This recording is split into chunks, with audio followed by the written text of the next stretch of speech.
LR on who you are, why you're here today, Fred. Yeah, thanks for having me back on. Super excited to be here. I think we were just saying last time I was on, you were like this many viewers, and now it's this many viewers. It's a very different experience. Yeah, it's a whole new It's been world. Hopefully, I'm a lot decent at of fun interviews watching. now. You're actually the first guest I've had in a while now that I didn't write like an interview guide for ahead of time. I've actually been sending out like a Notion doc with like a bunch of planned questions and like planned for the whole thing. Yeah, And this was so last minute. And also, I know you're good enough at this stuff at this point that I didn't think it was necessary. But it's nice. It's gonna putting be the stakes. All right, like the good old damn it. days. Over promise, under deliver. Yeah, this will be an old school, just kind of two people chatting.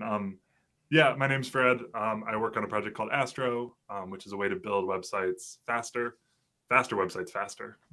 We just did our V1 launch. And if you don't know me from that, I also worked on a project called Skypack, Snowpack, Pika. I've just been doing open source for a long time and love building tools for developers. Fantastic. I can say on my side in particular, I caught on to you early when I saw all the work that you were doing on the Snowpack stuff. I was super hyped on that because I was a seasoned Webpack hater at the time. I had moved multiple large code bases at Twitch off of Webpack 1 or 2 up to 4, and I've seen some shit, and I will never put anyone I work with through that again if I can avoid it. And it I was mean, sorry. we were all Webpack haters. It was just were you good at Webpack or bad at it? But everyone had some axe to grind. Yeah, oh God. I would argue that the how do I put this? The sin that is create React app is but a mere response to the greater sin that was Webpack configuration. It was poetic. Yeah. So thank you for the work you did to help me escape that chaotic world. I really appreciated Snowpack early, and I think it set the standard for look, you can challenge the norm. You can take something as big and everyday standard that we all live on as Webpack, and we're good. Like that's Yeah. a thing you can just break away from. And I think Yeah. that we quickly saw the impact of that, especially with other things like Veets spawning up. And the move to Astro, I think, made a lot of sense. Want to talk a bit about how you went from fighting Webpack to fighting the web itself? No, it went from fighting Webpack to fighting Veet. Veet came up at the same time as us and just did a really good job at basically what we were trying to do, much faster, and just kind of they did a great job with it. So pretty quickly the ecosystem started to move. If you've used Veet, it's very similar to what Snowpack was trying to do, but they've come so far now. We saw that as an opportunity to actually build something on top of these tools instead of building that level of tools. So Astro is now was built on top of Snowpack. Now it's on top of Veet, and it essentially lets us be much more opinionated. Where Veet is really flexible, it's a build tool. All these other tools are cropping up on top of it. Astro is much more about how you can basically take an opinionated take on what web development should look like in 2022. Very much challenging now a different layer of the stack, which is instead of challenging Webpack, we're challenging Next.js, the kind of current suite of SPA frameworks. Makes a ton of sense. I have seen people who are asking specifically about what is Astro, and I'm a little disappointed in myself because I think I talk about Astro a lot on stream, but clearly I don't. With you here, would you be down to give an overview of Astro as I scroll through the website ominously? Oh, why is it doing Ominously? mirroring? Okay. I'm It's expecting some mirroring like my horror display again. music. Grr. I fixed this right before the stream, and then my laptop fell asleep and woke up and broke it again.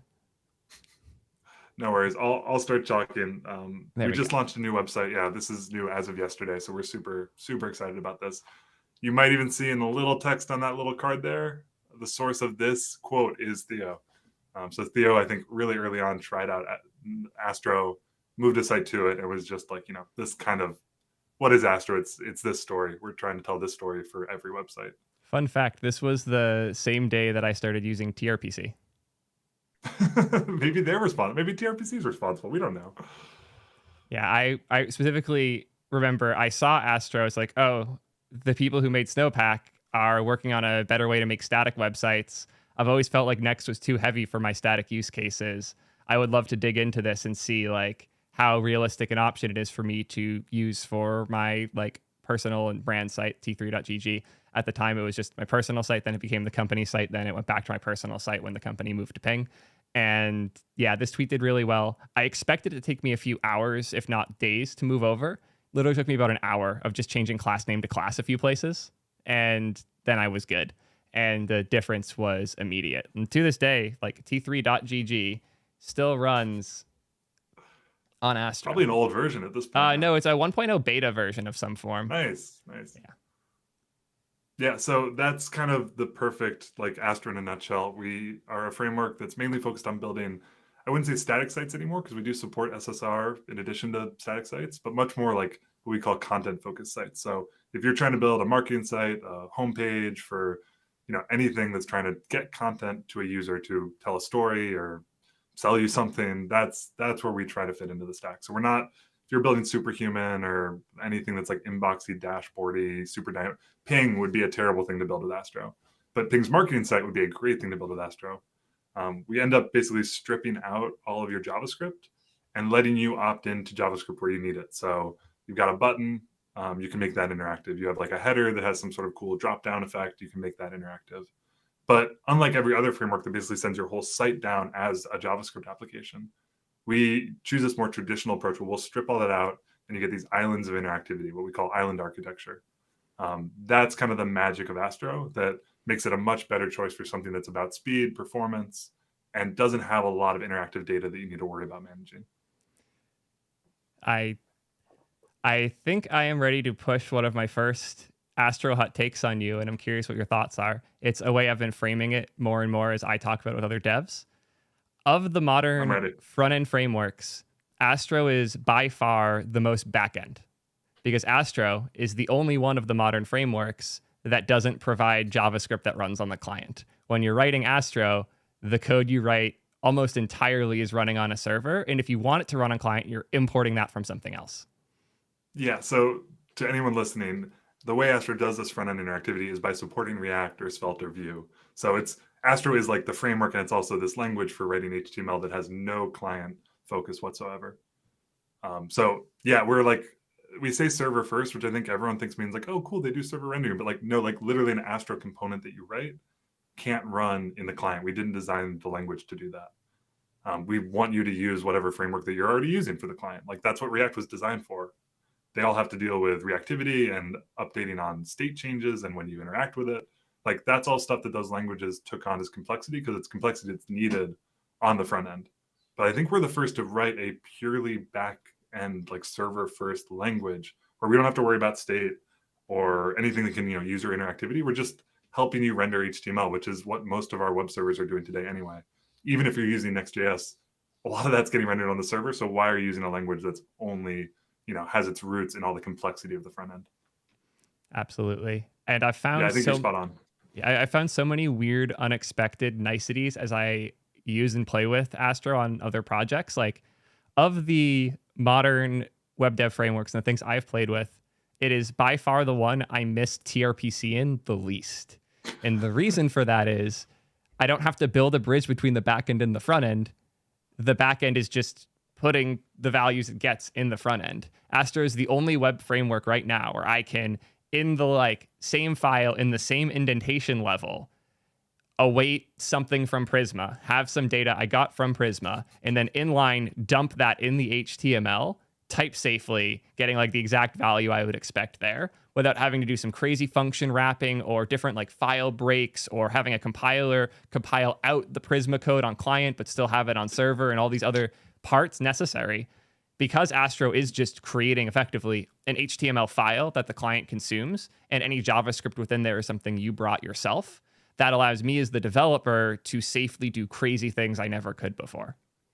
Yeah, my hot take that I like to throw around is Astro is like if PHP had the dev experience of a Next.js. There was some great stuff with not having to deal with all this isomorphic web application for the types of sites that we care about. We want it to feel like just rendering HTML. It's a much, much simpler goal than what a lot of these frameworks have built up. Absolutely agree. The way I put it when I first was arguing in favor of Astro, because I remember the first pushback was obviously the usual, but do we need another framework? But the second layer of feedback and pushback was, but why not just use HTML?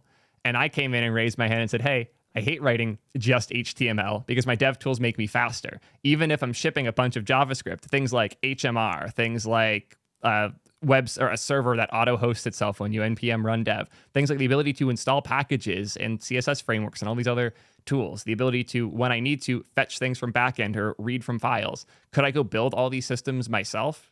Sure. But the beauty of Astro is how it solves all of the problems that things like Next.js, things like Gatsby, things like even like to an extent tools like Eleventy, but a lot harder on this side. I think it feels like the DX I get from Next.js. And the way I described it is, for the first time, the DX I get from JavaScript came all the way to HTML. Yeah. Yeah, that's something we're really proud of. And kind of to that point, like, so we launched yesterday, Hacker News, front page, all that. My favorite, like, it was actually a pretty well received for as far as Hacker News goes. But my favorite part was all like the snarky comments were like, man, this just feels like we're going back to like basics with web development. Like all we're doing is like old school servers. We've been doing that for years. It's like, exactly, like that's the point. This was actually a good model that we moved away from because the developer experience was so awesome in Next.js. But that's not a bad model. Like can we explore that again is like Astro's whole pitch. So I love seeing those because like even the snarky Hacker News comments are like right on exactly what we're trying to do here, which you can't always say. Yeah, it is nice when Hacker News's digs are actually your goal.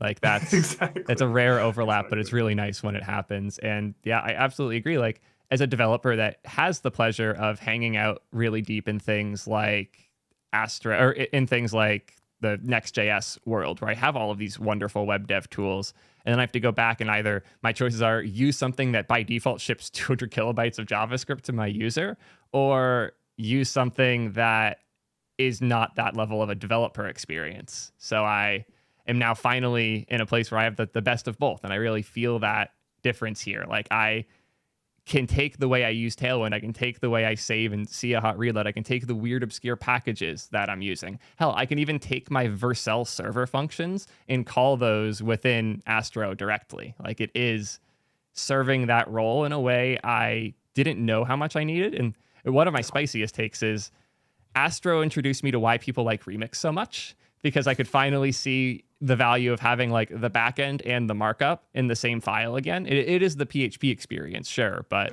having that straightforward in Astro was so cool that it made me revisit Remix, realize that Remix was a middle ground that I don't really live for, or that I'm not like here for. It's not like solving problems I have a lot. Like either my stuff's highly interactive or it's barely interactive. And those two sides are served very well by Astro and by Next.js.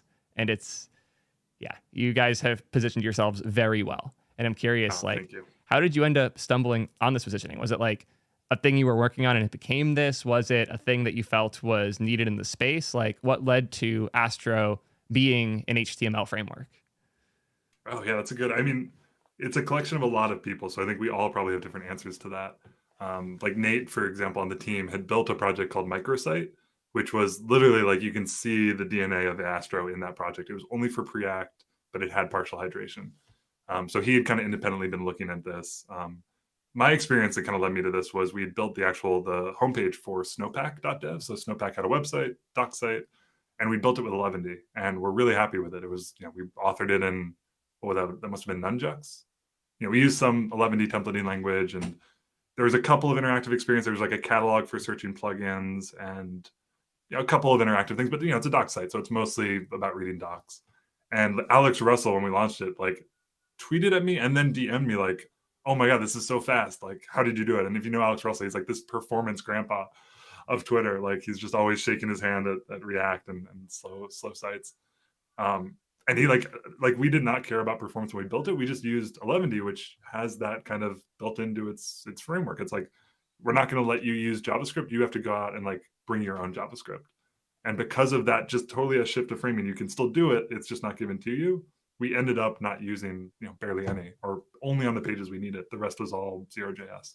So having him be like, "This is cool," and then me be like, "Oh yeah, why is this cool?" Like kind of kicked me into realizing there was something here that was missing from the current set of frameworks. And again, with Vite coming along, Snowpack was kind of realizing like, I think we knew we needed to go somewhere else with our focus, because Vite was just doing such a good job. So right time, right place, right technology. I don't know how I feel about Alex getting that much credit, but beyond that, I love that origin story. I want to give two quick shout outs. The first is I see Tanner in chat on YouTube. Shout out Tanner Lindsley, creator of TanStack Query, previously known as React Query, all the other bunch of other fun stuff that we talk about. Great having you here, man. I also saw somebody mention on Twitch chat that they were watching me, or one of the VODs, because I don't know if I have any like uploaded as edits, but somebody was watching a VOD of me playing with Astro on YouTube and then had this recommended and popped over to watch this instead. So it's Nice. cool to know that people That's are still funny. checking out the older Astro content. I definitely plan to do more. Something I have not thought enough about is, how do I put it? What's changed? I have not played enough with the SSR, and it's super cool. But since we last chatted, now we're at an official 1.0. Like, what does that 1.0 launch mean to you? Were things added? Yeah. Were things changed? Like, is it a new type of beta, or is this like a real change? What is 1.0 and what's changed? Yeah, a lot's changed. So what I remember so specifically from walking through this with you is like it was maybe O dot like 004. It was early days. And I think like 10 different things broke, and you were like, come on, like this is like it was never anything huge. It was always like a lot of paper cuts. Fast forward a year, and I think that's really that stability story is what I think I'm most proud that we've hit. So we have some great dev tools now, like the VS Code extension by a developer named Erica on the team is just awesome. Those are just really night and day from where they were before. And I don't think I really gave credit to how important having good dev, like if you're going to build your own language, you need good dev tools, and it's kind of on you to build them. That's been a huge improvement from when we last talked about Astro. Other than just general stability, we got a couple of cool things. I'd say everything was of the theme of like, okay, we threw a lot on the wall to see what would stick. Let's like refine. So moving from Snowpack to Vite was an early kind of story like that, which was a huge change, but paid off beautifully. We tried to build our own component in Markdown syntax and really struggled to get that right. Markdown, you think of as a simple language, but like as soon as you start adding JSX expressions, it just all kind of blows up. And kind of near the end, we realized we were fighting ourselves more than anyone on that. So moving to MDX for if you want to mix Markdown and components lets us basically tap into that huge ecosystem, all the tools around that. They've been awesome, and that's been a really fun kind of V1 launch story for us. It was blown away making a move that bold, that close to launch, like without much prior announcement either. It's like, by the way, we're changing the syntax for one of the main input methods for our framework. This is the 1.0. That was you really can only crazy. do that when you're V0. You can never do that again. So to be clear, we have a legacy flag. You can go back to the old behavior, but what made it easier to stomach is there were just so many bugs piling up that like it wasn't clear little fixes. It was, there's something fundamentally wrong with what we built, which after a couple of years of doing this, you start to get a feel for like this isn't going to be fixed by just closing these issues. So yeah, it was tough, but MDX has been really awesome so far. And post launch, I think now that it's stabilized a bit, people are playing around with some really cool things. I think you have a really compelling story to tell here, like maybe not even now, but in a reflection in the future of like not built here or not invented here syndrome and how you've overcame it specifically, like both moving from Snowpack to Vite and from Astro Markdown to MDX. Like those are two huge moves to make in a framework, and seeing the success you guys have found with both has been huge. I don't know. Yeah, I'd be so curious if this is a common story because I just saw SvelteKit is doing a pretty big routing. If I've learned anything from the people I've talked to, this is not very common. Most people don't move off of an old choice like this. It's really scary and really hard. I actually did a kind of walkthrough of when we were deciding to move away from Snowpack. I think I did like the 6 things I learned building Snowpack. And like a lot of them were like mistakes made and why Snowpack didn't really live up to the promise that Vite eventually delivered on. I think I would love to do another one of those. Yeah, you did. That's right. I think I sent it to you. And you were like, you use the same passive voice everywhere. I was like, okay, I'm going to fix that. That was a really, I should do another one of those for Astro. I mean, I think the whole team kind of came together, but I think our approach in the early days was like, everything is cool. Let's do everything. And I think then it just forced us we would have drowned in it if we hadn't trimmed that back. So I'm sure other projects maybe incrementally get their way there, but we really were just like, I don't know, our first users love Markdown and they want components. Let's do it. It was a lot of fun, but obviously then you kind of got to eat your vegetables and clean it up.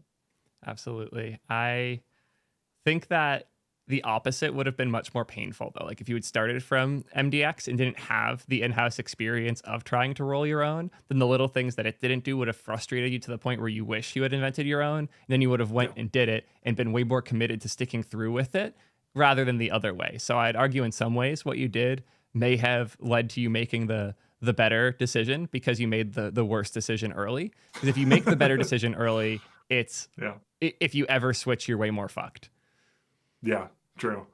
A big thing was also we thought it was impossible. So MDX being a JSX, like you think of it as React, we thought we couldn't get partial hydration. Like we thought it would just throw us into spa world. Like the whole page becomes a single JS app. And Nate really cracked like the idea of having kind of behind the scenes, we have this JSX runtime for Astro that we don't talk a lot about because we don't really know what to do with it. But we're starting to play around with it more like with a V-test integration. How are we going to actually test Astro components? And turns out you can kind of throw an Astro component in a JSX file, and it, as long as it supports running it that way, it runs. So there's some cool stuff we're going to do with that. But it was really like, we don't think it's possible. Let's just throw something at the wall. And now we've eaten the vegetables. Yeah, I was very surprised to see how quickly you guys were able to make that switch. And I hadn't even thought of things like the testing story. That's terrifying to me. God, testing Markdown.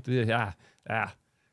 I mean, it's why like Solid, I think, gets some credit for just like, you know what, we can make JSX better without leaving JSX. And I think we couldn't see that same story for partial hydration. Maybe it's possible, but you end up doing some pretty wild stuff with having to wrap your components in dynamic imports. At the end of the day, the Astro syntax for us is more about this is something that we can build that is partial hydration, kind of islands first, in a way that's really exciting. And then we get to play with all the frameworks. So bring Vue, bring Svelte. Like we don't have to just choose JSX, even though that's React, that's a huge ecosystem. It's still, you're missing out on everyone coming from Vue, Svelte, etc. I think that you guys are also hiding JSX in a few more places than people might think. The markup syntax in Astro components, it took me a bit to realize what you guys were cleverly doing there, because it doesn't feel quite as much like JSX as it is. But want to talk a bit about the markup in Astro components and how that works? I mean, if I had it my way, I think it would be JSX. The rest of the team has talked me out of that, and I think really prefers that it's truly HTML. So literally any snippet of HTML you can copy into an Astro component and it works. So we have that really nice story of just compatibility and copy pasting, and not, you mentioned having to rewrite your class names coming from JSX. The alternative is true coming from HTML. You don't have to rewrite anything. But then I'd say what we've done most is sprinkle in like JSX support into HTML. So source equals, and then you do a curly bracket. Now you can add an expression or a dynamic import or anything you want inside of that. It's weird. It's like we sprinkled in JSX into HTML, but in doing so, we created something that also feels like Svelte and Vue. So the goal is that we feel familiar to everyone. There's kind of something to lean on when you come to Astro that you might already know that'll help you out. Another one of my like semi-spicy takes on things Astro made me like more. I want to be very clear. I still do not like SFCs almost entirely, especially once there are now stateful behaviors and you have like a piece you want to break out so that you can conditionally render it and things like that. The ability to take something in a component, copy paste it above, and now you have another component in the same file is something that I do dozens of times every time I code. It's not a workflow I'm willing to give up. But for whatever reason, when the way I'm building is not things that change, specifically the parts that do change are usually under a JavaScript boundary that I'm importing from separately, and I can do whatever I want to there. I've started to understand some of why people like SFCs. I should specify what SFC is for chat.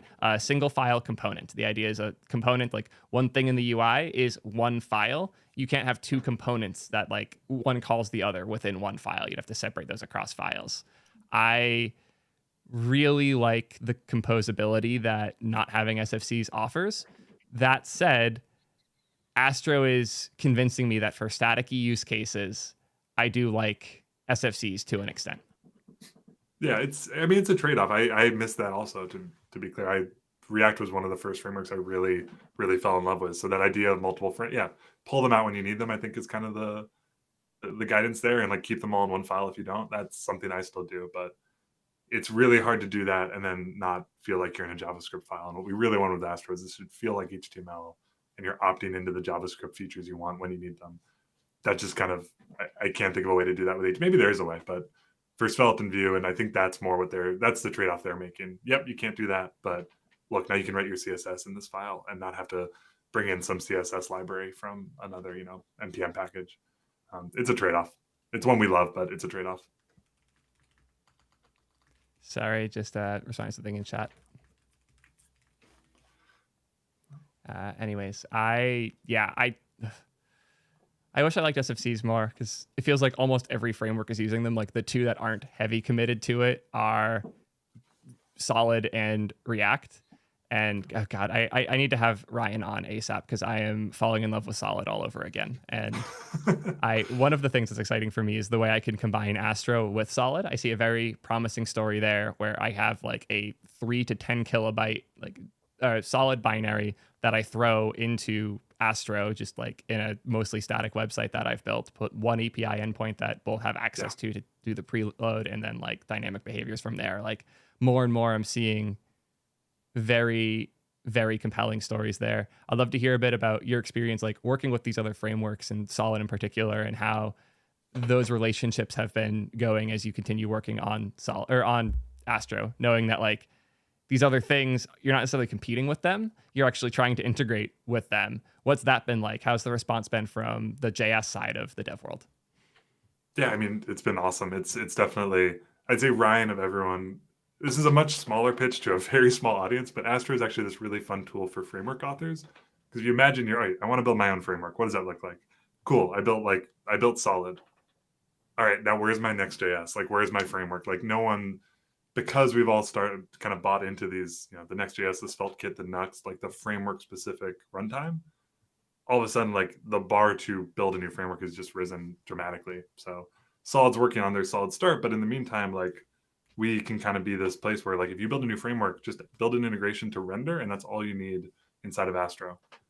That's been really fun to work with them, because basically to get them a runtime early, I think they were one of the first integrations we launched with after like the big three, the big four. And yeah, Ryan's just an awesome person who also, that whole community cares about performance. Astro cares about performance. There's a lot of overlap there. So it's hard supporting every framework. It's definitely the biggest risk I think we take, just because anytime you're competing with someone who is fully focused on one framework and you're juggling 5 of those, it's very, the cards are stacked against you. But I think what we bring to the table is just that that's not the point anymore. With Astro, it's like that's a tool to do a job, but it doesn't have to be where you handle your routing inside of a React component or a Svelte component. Instead, it's just one tool of many that is kind of built on top of this foundation. So it's been really fun kind of working just with something so flexible where everyone is just kind of plugging in, and then those users can be happy. Other users you can mix and match. That's been an interesting story. It's been a lot of work, but a lot of rewarding stuff's come out of it. Yeah, I can't agree more. In particular, the amount of like collaboration from the Solid guys has been nuts. Like before I even existed on the internet, I had Ryan Carniato in my DMs, like chatting about my own interest in Solid, and just they are so open to talking about pretty much anything, and they're genuinely trying as hard as they can to make the web better. And it sucks to see people trying to take like clout shots when they can. I want to shout out one other person in particular quick, though, a certain person from the Solid community that's recently started full-time at Astro. Want to give our boy Dan a quick shout out? I was going to say that's the biggest, showing of collaboration. Yeah, Dan, Dan Jachan joined our team from Solid. So I think it started kind of checking us out after Ryan had been talking about it. Got involved with our docs team, and then got involved with Astro Core, and just a really smart, smart community of framework people who we've really enjoyed working with. So Dan's awesome. Really excited to have him on the team as of essentially our launch yesterday. Kind of got lost in the noise, but having him joining, working on some sort of, some product stuff, some doc stuff, some education stuff is really, really fun. Yeah, Dan's been great to work with and chat with. Definitely follow him on follow him on Twitch if you're not already. The link's been dropped in chat. Give Good Jatanium a follow. One of the other few programming streamers that talks a lot about these more modern web dev tools. So I would say he's like an in-between of Ryan and me in terms of like production quality and topics, but he's a really nice picturing the Animorph from Theo to Ryan with just Dan in the middle. Someone That's could so chat accurate. could build that. Oh, That'd be is he great. live right now? No, I feel bad. He knows better. This is my time. He should absolutely know better than to go live at 2 p.m. on a Wednesday. That's I his think he fault. I started feel this bad. morning and just hasn't stopped. That also makes sense, to be fair. Well, give him a shout out in chat and then come back here because we need y'all here. Also see his Twitter being linked. Definitely follow him on there as well. Yeah, Huge shout Dan's out great. to Dan. On the topic of the Solid guys and how collaborative they are, though, want to chat a bit about bad collaboration in the space, because it's really sad to see. Like, I'll go on a personal rant quick in that I'm spicy. I know that. I can see how when somebody first encounters Theo in one of Theo's hot takes, they're not sure if I'm here to make things better, if I'm just here to instigate and clout farm. I understand that. If people are turned off by the way I do things initially and they don't want to talk with me further, fine. Don't. But man, the people who do stand out so much, and it's so awesome to have people like people you would never have even expected. Like a bunch of the guys at Vercel are in my DMs regularly, hopping on every single issue and detail I complain about. People like Fred, who take every opportunity to let me like copy edit their blog posts and like refine their message. Like Fred gave me access to the Astro Twitter account. Like there's like two sides of this. Like the amount of like there's Vercel people in chat right now. Love y'all so much. We have like that side of things, and then we have the remix side where I comment on how the template that it starts with has a really unintuitive control flow. And the response is, well, if you read all 200 pages of the docs, you might understand. Yeah, it's tough. I mean, we get to work with everyone, which is a really fun part of this. And I think what our story is like, use Astro for some things, use Remix, use Next for others. Like, you don't have to be the tool for everyone, but it's hard to kind of internalize. I don't know. It's hard to internalize that in your community and in your own self. Sometimes, I don't know, it gets hard to actually remember that. Absolutely. I saw a chat message that hasn't left my head or my mind since I saw it. The Astro and Svelte stack, the ass stack. Got to make it a thing. No, absolutely not. I'm going to shut that down right a peach now. Emoji as the logo. Absolutely not. No fun. Yeah. I mean, it's one of those things where I don't know. It's one of my favorite things about our launch was I think we got a shout out from the Solid team celebrating our launch, from the 11D team, from Vercel, like all these different, like everyone just kind of had their own. Obviously, like we're all competing to, every user is someone who could be a user of your product, and that makes you feel good because your stars go up. But it's all open source collaborative software at the end of the day. I think it's what were the old movie studios that would send like pies and cakes to each other when they like beat each other in the box office. Like you kind of have to have some fun and a little bit of empathy in this process as a software developer. Totally agree. I'm going to ask two questions. I'm curious if you can see what the first one's leading to. Would you consider Vercel competition with AWS? Yeah, I don't. You really have to break that apart. I think they're competing for the same users. I don't know if they're trying to build the same thing, if that makes sense. Even though Vercel's largely building on top of AWS? Yeah, but I think you see with how they're working in edge workers and middleware, like I think they see themselves as something different. So is Astro competing with Vite? Absolutely not. So this is your second time doing this. Yes, it is. Yeah, this is a roundabout way to. You made the pitch to framework authors Snowpack earlier. Like, if you're making Solid and you want to make a full stack framework, Astro is the place to start. Previously, that place was Vite. No, I think Snowpack was in competition to Vite, but no, I forgot you've done this before. No, absolutely.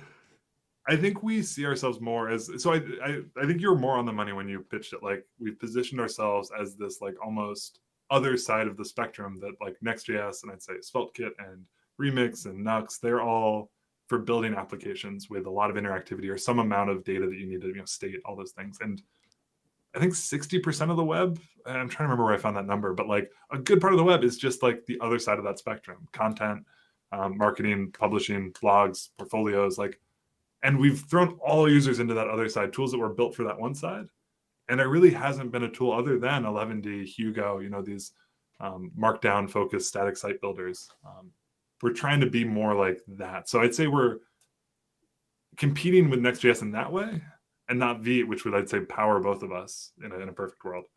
But also, like the AWS Next.js thing, I don't think we're competing for the same users as Next.js, or at least, I don't know, Gatsby maybe kind of falls somewhere in there. But I think more we're trying to build something that's designed for a totally different use case that Next.js is going after.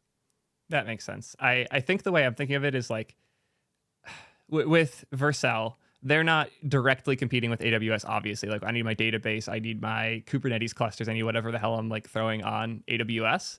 But I find myself trying to move off of it as much as possible in favor of things like or Vercel and Next.js. No. I think that as a framework author, I would find myself trying to leave Vite in favor of Astro as much as possible as the starting point, because of not because you're better than Vite, but you've solved a bunch of the problems that I would be solving myself. The same exact way that with Vercel, they're solving a lot of the problems. Like I had to build my own CI/CD, build my own deploy flows, set up my own lambdas and scaling and all of these other things, build a gateway, build all this crap. Vercel lets me do that in 2 clicks. Do you feel like Astro has a similar relationship to Vite in that way? I think maybe it's more that Vite is changing. So I think this is why I don't see that at all, is because what I see Vite is I see this thing that we are building on top of, SvelteKit is building on top of, Nuxt is building on top of. I don't know if as many people are coming to Vite, literally holding it in their hands and using it, as much as they are using it implicitly through one of these other frameworks that kind of connects the pieces a bit more, gives you routing, gives you server-side rendering. Vite might one day go after that, but right now, like if you need SSR, like Vite, you want to use Vite with something else, whether that's a plugin that does it for you or a tool like Astro that sits on top of it. But if you're just building a SPA with no server-side rendering, like I think you're just on some different path. That's way more like you're basically trying to recreate your own Astro on top of Vite at that point, or your own Next.js. That makes a lot of sense. I also think that it's similar to how people view like Vercel as the way to deploy your front ends. The reason it works like that is because it deploys your backend. Like that's the reason that happens. I think Astro's in the same misleading territory of like, it's a front end framework that lets you build HTML, but the reason it can do that is it runs on a server or your computer and generates HTML. Yeah, I mean, I've only really realized and connected the dots here. Like Next.js and Vercel being together, like if you try to deploy Next.js to a non-Vercel host to anywhere else, like you start to lose a lot of stuff. I didn't realize how much they paired together. Stuff like ISR, where it's like we're going to clear out your cache when the content changes so that it gets rebuilt. If you move off of Vercel, that's actually, you basically can't have a CDN in front of it because it has to go and ask the server itself, hey, is this still good? So every time you get that request, like they all have to go through the CDN to the server. Vercel like sits on top of Next and then can like balance that in a really, really clever way. So you still have a CDN, but you're getting the ISR.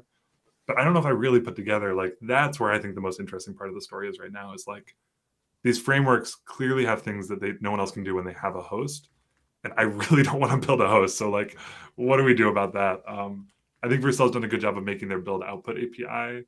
If anyone's seen that, it's like this kind of like very not like flashy release that's actually super, super important for framework authors, where you can essentially build into your framework support for image optimization, ISR, all these things. Basically, like you're building your own integrations into Vercel that Next has had for years. That's a really interesting story, because that means that every framework author, all of a sudden, just by having a really good Vercel integration, is telling a better deploy to like, it's the same like edge that they have with Next.js, but now for every framework. That's really, really interesting to me. Yeah, I will defend Next a bit here. I do know enough people on like the deploy story side, specifically people who work at Netlify, as well as people who work at a serverless stack. And they complain about Next.js a lot because they have customers asking for all of these features, and they have successfully added them all at like relatively high pain points. But I believe both serverless stack as well as Flight Control by Flybear, the creator of Blitz.js, he was also in my Y Combinator batch. They both are like, we deploy on your AWS, but we'll set up on CloudFormation, all that, all the CDN stuff, all of the ISR stuff. You can roll it on your own infra now, but it also shows how much work it was to set those things up in the first place. Especially crazy now that they've revealed most of that as Vercel integrations directly that others can do. As much as this was like the coupling because Vercel owns Next.js and they can do things others can't, I don't think they're treating it that way. I think they're treating it as a method to test out these new DX experiences and workflows to figure out what does and doesn't work and aggressively throw out the things that don't, which they're getting better about, especially recently. And as a result, especially now, I think this is also part of why they brought in Rich from They brought in Rich from the Svelte community because they wanted to consume the stuff that was working for Next.js and take. It really feels like they're trying to push the web forward, both the developer experience and the performance. And as much as that tight coupling has made it harder to deploy Next.js, it hasn't made it impossible. And all of the parts they've added are accessible in other ways. And I do think it is for the better of the web. And it's easy to hear these words and think, oh, they're just trying to enforce a monopoly on like their framework and their stack. They're using Next.js to drive people to Vercel. Sure. But what I see is a lot of progress that can only happen due to the coupling of those things. Yeah, you say the word defend. I hope it didn't come off like that was a criticism of them. Given the build output API, they're doing exactly that. They're saying like anyone can tap into these features. I think that's actually even strategically more interesting because it means every framework can have that same edge on Vercel, which isn't about them having like this closed garden, but more about like we've built the hooks that you as a framework author need to implement image optimization or ISR and all these cool features. So yeah, maybe a year ago you could have said it was a like unfair edge, even though they're building it. It's their playground to play in. But I'd say now it's more of an unfair edge that Vercel has by working with the framework authors and giving those to every framework. So not unfair anymore, but just like smart, competitively, strategically very smart. Like if there are things that we can ship that only work on Vercel, but still are much better, like why would we not ship that, especially if a user comes to our open source project and implements those? Absolutely agree. There are two shout outs I want to make quick. Dan actually rated us and is hanging out here now. He brought 23 viewers with him. Shout out Titanium. Thank you so much for stopping by. Great to have you here. Sorry about all the drama. I don't know if you've heard, but we were shouting you out earlier. Fantastic to have you here, man. Why were you streaming over my hours, though? You know better than that. Come on. Also want to shout out James Craig on YouTube chat donated a bunch of money and was hyped that you're on here. Apparently, you're a lovely chap. So big shout out for that as well. Thank you all so much. Anyways, there hasn't been too much drama other than what's going on right now. I didn't mean to inject myself into it though. I feel like I come off like someone who has like a collection of screenshots that they've been simmering over. This whole drama of just like, I don't know.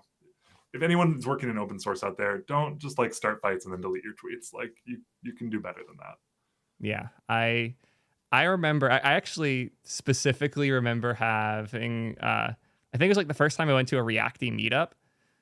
People recognized me as the person who like tried to stop having fights with Remix. Because the only thing they ever saw was that she was like, "Hey guys, let's lay down the sword." And like it was the day where Ryan just went off on me and deleted it all before I had woken up. So I had a bunch of notifications from tags from Ryan Florence and didn't see any of it because it was deleted by the time I had woken up. And just tweeted something like, "Hey guys, can we stop this? Like I'm not trying to start shit. I'm just trying to like talk tech." And DM'd for a bit, had a good conversation. I did the reaction video to the admittedly very good Ryan Florence ReactConf talk. That was fantastic. The React in the Park data fetching one of my favorite talks I've ever watched in the space. And I wish they could chill. But like the fact that he hasn't been on Twitter for basically a month, other than to shit on Astro and to shit on Solid and then delete all of the history of both. Like, I hate to do the whole, if you don't have anything nice to say, don't say anything at all shit. But like, seriously, it feels like that account only exists to shit talk right now. And like, what the hell? Well, it's also just like, I don't know, it's something specific about like, I can't believe they ripped us off.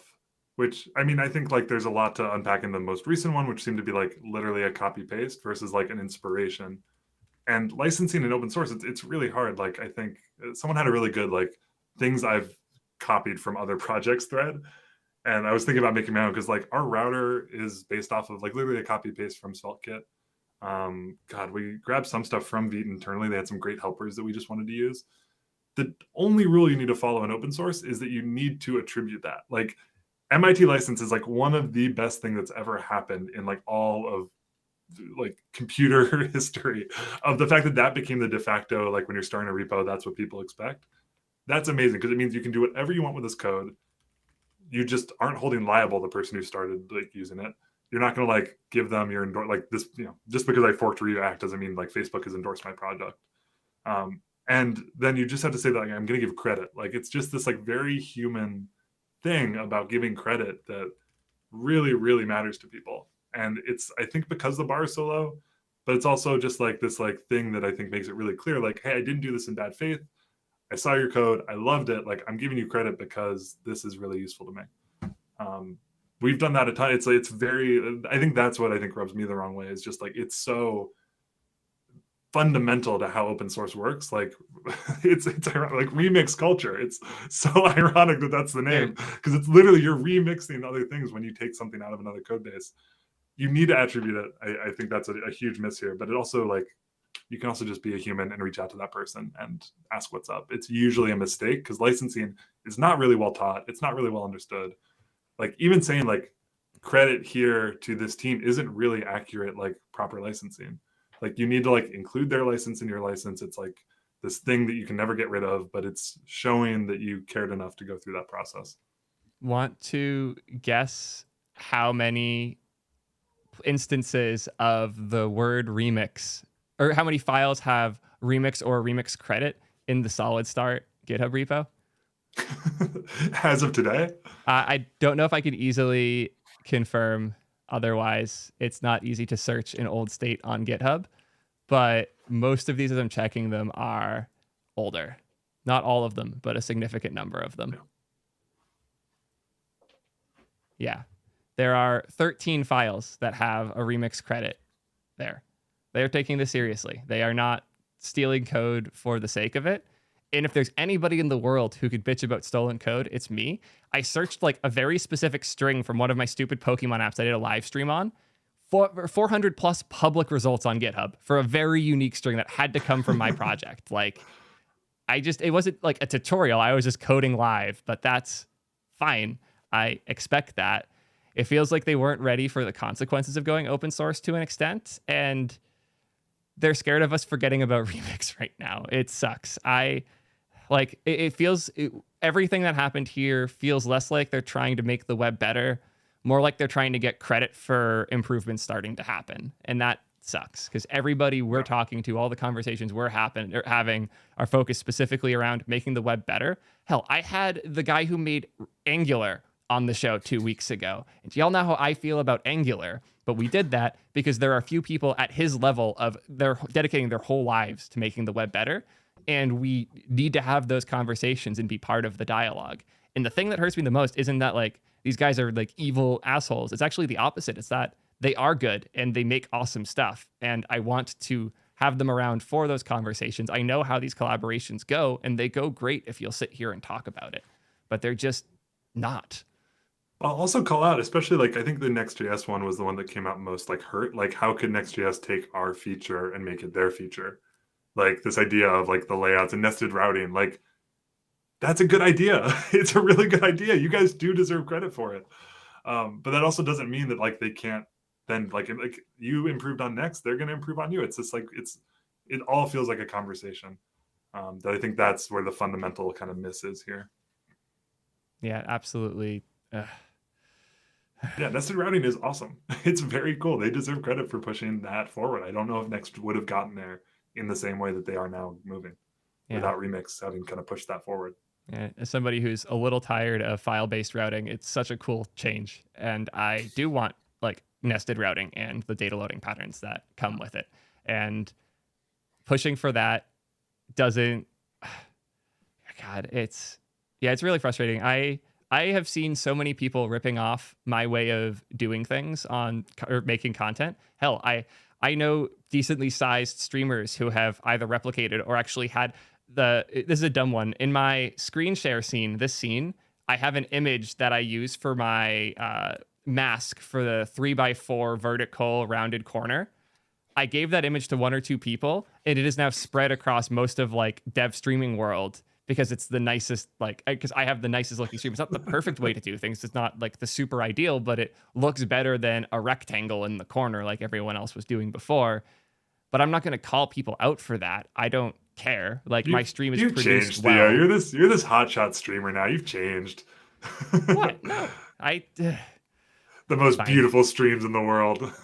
they're the furthest thing from it. But even this like 50-50 split view, this is still like a newish thing, and everyone has started doing this.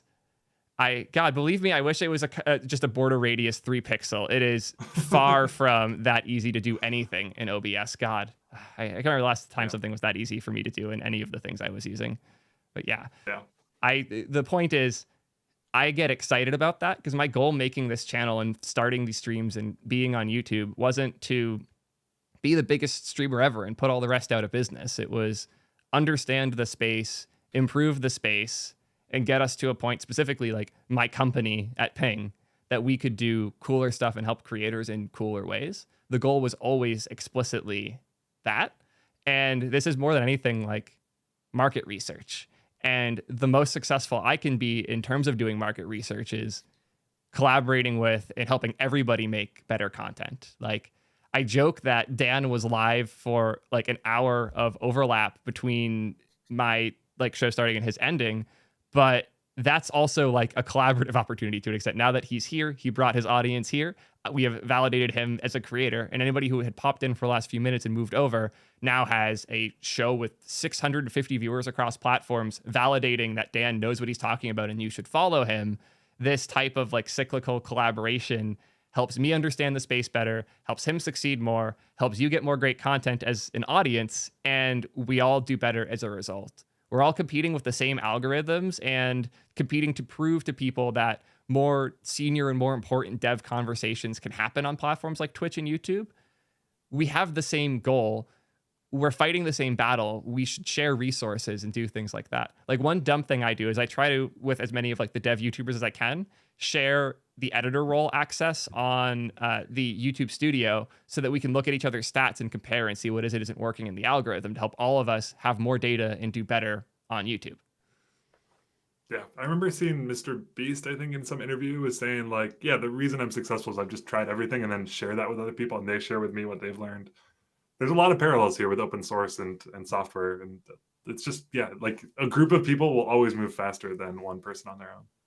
I'd say more than anything, it's leadership. Like, one of the best traits of, or I would argue the definition of a leader is somebody who collaborates well. Like, that's your role as a leader, is to collaborate above, below, left, and right. Like, that's your job. And a huge part of that is sharing knowledge to prevent people from making mistakes. Like, a leader prevents failures that they are able to or have the context to prevent. And that means collaboration. And God, Mr. Beast is inappropriately smart and thoughtful for being a YouTuber. It has always frustrated me to an extent, but like his Colin and Samir interview, as well as his Mr. Beast interview, are some of the most telling, like, what it actually means to be a creator talks I've ever seen. One that screwed me up, and I've been choosing to not let this affect my like way of doing things too much. Somebody asked Mr. Beast, this was in a Ludwig interview actually, they asked him, hey, I don't really watch Mr. Beast videos yet. I want to go watch one after this to get started. What's the best Mr. Beast video? What's your video you're most proud of? What's your favorite? To which he replied, whatever I put out most recently. If it wasn't my best video, I wouldn't have uploaded it. Yeah. Yeah. That way of thinking is crazy to me. And also is kind of like what we do. Like, we don't push out a new version if it doesn't improve the last version. It's almost like he has a formula that he's constantly chipping away at and improving, the same way we are building a package and improving it and putting it out. Like, you wouldn't do a new major release of a framework if it wasn't better than the last version. Yeah. I mean, and you probably like more live stream versus YouTube content. Like, when you put a YouTube video, it's out there. I don't think you can really change much after the fact, right? You can remove from it, you can blur, and you can add pre-approved YouTube library music to it. That's pre-approved. Okay, yeah. For us, we get to do like experimental releases, and here's an RFC. Like I wonder if there's a part of this that's a collaboration between the creator of software and the audience of that software, which is way more kind of like our community on Discord is a lot of users. It's people who have made contributions back to Astro. It's like a conversation. There's this analogy of like building something, and like I think they use the term building a platform, but I think it's like any framework also kind of fits this. It's more of a garden than like an engineering project. Like you are constantly in communication with the plants. I'm going to sound crazy saying this, but like, you're watering the plant. It's not going to follow exactly where you want it to go, but like you can't just then kill it and start over. Like you need to like, okay, follow that path, follow that. It's a living organism, basically. I think our community and community building is a lot more of that. At least that's what I see in the work anyway. The role of community is both misunderstood and changing actively. Like I thought I had a good grasp of it, and then out of nowhere Create T3 app happened, and I realized I don't know what the fuck is going on anymore. I still you're a framework author now, Theo. I'm not a framework. I had nothing to do with it. One of us. I didn't do anything. I updated the README twice, I think. That's all I've done. And I like leave feedback in PRs. I did not start it. I do not work on it. It is not my project. They ask me for thoughts on things sometimes, but it is entirely Nexel and Julius running things on that. Nexel started awesome. it. Julius jumped in and like has been helping a ton as well. It is their project and they are killing it. We actually, let me confirm this quick. Yeah, we just broke 5,000 stars, and now when I go to the Stargazers page, it says 5,000 plus, so I no longer get real metrics. That sucks. But if that's you also, hover over it, the alt text it'll show you. It says 5,000 plus on the alt text. I just checked. Oh, damn it. So there's the repo if anybody here somehow hasn't started Create T3 app. We're not here to talk about that, though. I do want to compare it to Astro. I've seen a few people asking, in particular on YouTube chat, like, how do I pick between Next.js and Astro? Like, when would I use one versus when would I use the other? I would consider them, like, pretty far away from each other. I think I did a diagram a while back. It's like the top is your site an app or a site? And if it's an app, it was go the React direction. If it's a site, it was the Astro direction. Just stopped there, basically. And that's so funny. The headline that no one would let me launch with was build websites, not web apps. And I think that's kind of what you're getting at here. That's a distinction I would make as well.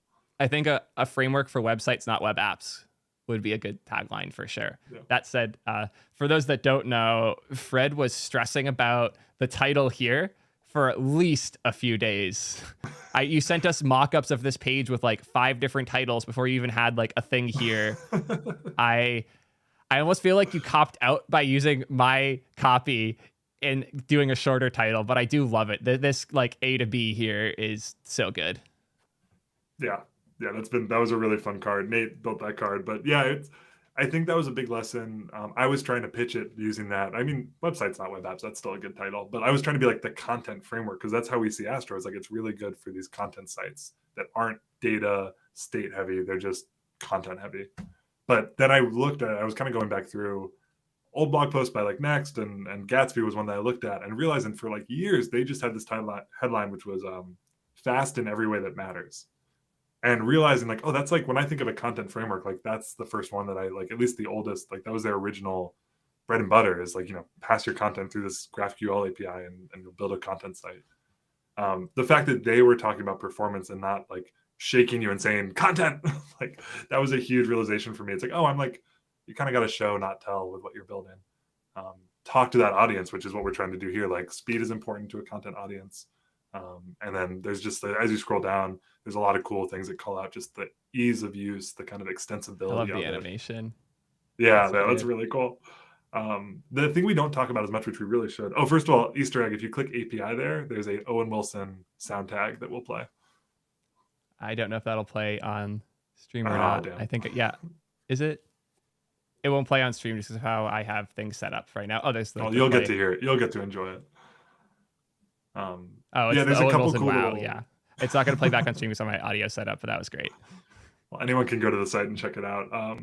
The like kind of flexibility of the language and also the flexibility of the framework itself. So I think by forcing us to think of a framework like React or Preact or Svelte as something that you add on, we kind of had to think of everything in that way. So everything is essentially like an integration, we call it. It's something you add to Astro. So Astro add React, run that command in your terminal and you get React. Preact, Svelte, image optimizations, Tailwind, like they all have this add command so that you don't have to spend a ton of time in config. Instead, it just sets it all up for you. It sets up your config file for you. That's probably one of my favorite features that, again, that wouldn't make as much sense. Like in Next.js, if you're targeting a kind of expert application, you maybe don't want like super pluggable. Maybe you want to customize it, work with the config yourself. But for what we're trying to do, like, yeah, just being able to add Tailwind with a single command, that's really fun. Yeah, I will say that a lot of our inspiration on Create T3 app came directly from like the Astro CLI and the configuration that it allows, specifically with Astro add, like adding in parts. Don't want to subtweet anything too hard right now, but I've been playing with a lot of other app builders for various different projects recently. And like one of them, you had to pick between the Tailwind template, the auth template, or the TypeScript template.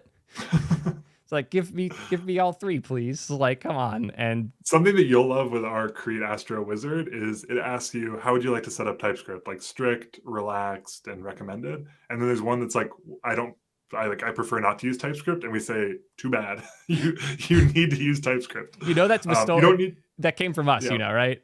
No, did it really? Do you not know what happens when you create T3 app and you don't pick TypeScript? No, oh my god. Yeah, y'all, we better be getting our credit in your repo. I swear I did not do that knowingly. I'm sure I saw the tweet app at latest. You can see this on stream or on the screen, right? So if I click TypeScript, or I'm clicking JavaScript instead. Wrong answer, using TypeScript instead. I am sure now that you say that, I saw this tweet and I'm sure it got stuck in my brain.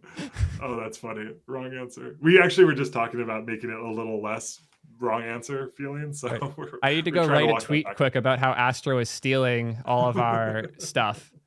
Can somebody get me a screenshot of when Astro throws the error? Actually, I can do it quick.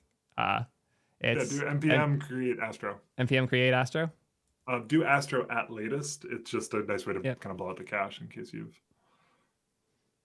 Would you like to? Sure. Just the basics. Yeah, so there's a good reason, which we try to explain here, although I think, we kind of missed the mark here. Yeah. So we try to phrase this as like, see, that's the thing. We need to update this header because it's like not really clear that we're still setting up TypeScript for you anyway. The idea is you don't need to write TypeScript. We're not saying what you're saying, which is like you're wrong for thinking this. We're just saying Astro has TypeScript built in, so we need to add a TS config because there's just no other way. Like we need to add this thing here. So there you go. Theo, I do not. I've hit my drama limit for the day. This is all you. Don't cut me out of this. I'm not. You're obviously you don't endorse it. I'm calling you out. Exactly. I'm gonna block you now. It's the only way to save face. Anyways, sorry. Yeah, it was too good to not. No, it's funny that it's funny. We were just having the conversation of like, can we be less like wrong answer? You're just explicitly wrong answer. Yep. We know what we are. We know exactly what we are. That's funny. Drop that link. Yeah, I haven't had a chance to build with T3 stack, but I'm hearing good things, Theo. It's for all the specific things your stack isn't for. But I would like to make sure my audience very clearly understands this. When you're starting a new app, chances are Astro or Create T3 app are the best solutions right now. Like they both serve different things. Best in class, UX, DX, the best performance you can have for your users, the best deploy stories you can have, period. The best integrations with modern tools like Tailwind, TypeScript, Prisma, all these things that we use every day. Like they both solve different problems that are different sides of the same spectrum as far as I am concerned as well as possible. And the specific reason I don't find myself looking for Remix too often is on one side, there is Astro, which solves the mostly static with some dynamic behaviors incredibly well. And then there is Next.js through the T3 stack, which is as deeply integrated like SPA experience with a good first paint, a good HTML starting point, and really good DX around the full stack there. Most of the things we love in Create T3 app are either not necessary in Astro or have an Astro add command already built in. We don't need to support Astro and Create T3 app, which is awesome. Yeah, I think here's how I'd say it: T3 app for your actual product, Astro for your marketing site. Bring them together. Wow, chef's kiss. You should put up an example of like how to, like on your Next.js site, do a rewrite to your Astro marketing page. That would be a really good blog post to drive some like Yeah, clicks. Like make your we've Next.js talked about marketing that site for 100 times so faster long. with this one It's trick. because here's the thing, right? Is that we can actually you could write a script that turns a Next.js site into an Astro site pretty easily. Because what we do is, right, we support React, so every component is going to be able to pretty much move over instantly. The trick is doing that in a way that doesn't break the interactivity. Like, can we detect it when they have interactivity? Can we? I don't know. There's something there for sure that I really want to play around with. When I say rewrite, I mean like config level rewrites, because Next is a backend. You can rewrite a request to root or to like slash pricing or like the marketing site in the Next app. So your Next app and your Next server are still your main experience, but on Oh, some sure. pages you have Astro serve the marketing site, and when you click sign in, it switches from Astro to the Next.js site. You could write a Gotcha, really gotcha, compelling gotcha. blog post that would convince a lot of people to try Astro just to fix their like lighthouse scores on their big old Next.js marketing page. Oh, that's really clever. Yeah, we should play around with that. Um, yeah, it's kind of the interesting part of Astros have like, so we default to static, which is very much different from Next.js, where they have like this export command that's kind of like secondary, whereas Mhm. Astro is trying to flip that. Like you start with a static site, and then when you need a server, like because your scale is too big, you have thousands of pages now, or you just need some feature that's more dynamic. The idea is that then you can opt into that server level integration. So connecting that to Next, which already just always has a server, that would be pretty cool. Absolutely agree. I like the assumption that Next always has a server because some people still use Next export. I highly discourage it, especially more so Oh, recently. Like maybe Astro that's my is the new Next pitch. export killer. Yeah, exactly. If you're using Next export, you should be using Astro instead. You can Yep. bring all your components and just use our platform for it. Oh, that's yeah, Yep. 100%. I remember that was one of the points I made that got the most pushback in one of my like Next.js videos. Is like Next export probably should be deprecated at this point. It is encouraging less than great behavior, and So because people are using Next.js for static sites and then building really heavy single page apps with other backends communicating with them with like really stale HTML that's partially configured that pops in all weird. It's almost all of the bad Next.js sites I have went to have been static exports on some old like AWS deployment that nobody updates. yeah, yeah. I'd be curious with React Server components how that would they might be closer to that than you think. Yeah, I Just for deprecating it, like yeah, you need a server. That's how React Server components work. We're not going to try the static thing. Like again, that's what we say with Next. We'd like, hey, if you need something more, use Next. I could see them doing maybe not use Astro, but like that's not what Next is anymore, and that's okay. That'd be a totally fine pitch. Yeah, I could see similar to how the React docs have gotten to the point where they're like, by the way, when you want to ship Next to product or React to production, check out this Next thing, check out this remix thing. I could see Next.js saying, if you want a static site with just HTML, check out this Astra thing, check out this 11D thing. Yeah, yeah. I think that would be it's really fun. Like I don't know, I feel very free to just like say that, and like it's really nice not trying to do everything and just like, hey, we're really good at this use case. This use case is a huge part of the web, and that's our focus. I love that you guys started there instead of ending up there. I feel like more and more we're seeing these frameworks and solutions that promise to solve every single problem ever, and then they have to slowly walk back until they like pick a new catchphrase that is a little less inclusive, Well, because like you got to it's pick the the thing gift that and the you're best curse. at. Yeah, yeah. It's that we're lucky that we were forced to. I hope that we would have if we hadn't been forced to, but like it's kind of the trade-off, right? So we trade a lot of complexity that we don't want to take on.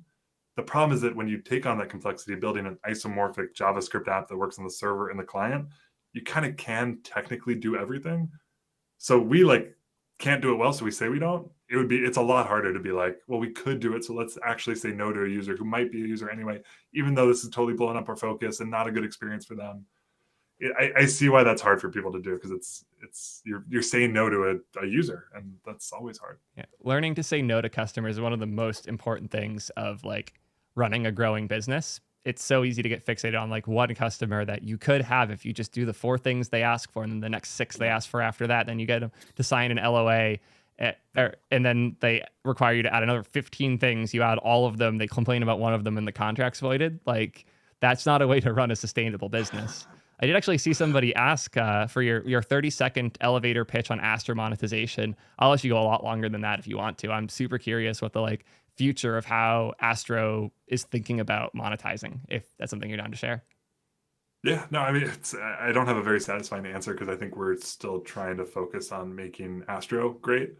I think what I'd say is like Gatsby kind of burned the bridge on like, oh, we'll just build a hosting company. Like, it's really hard to make that case anymore that that's a good idea, that your users want it, and that it's actually something you can do. Because Vercel, Netlify, they're 10 years into this game right now. They're doing a great job at it. Like, you're not competing with, some giant dinosaur. You're competing with a very smart company. So I know we don't want to do that. I don't know really where that leaves us. I think we're really excited about building for this kind of content developer. So I think that user wants more customizability. They want to be able to maybe a WYSIWYG for their content, like stuff that's more starting to push us in the direction of like, how can we manage this site without being JavaScript experts? How can we manage this content without being JavaScript experts?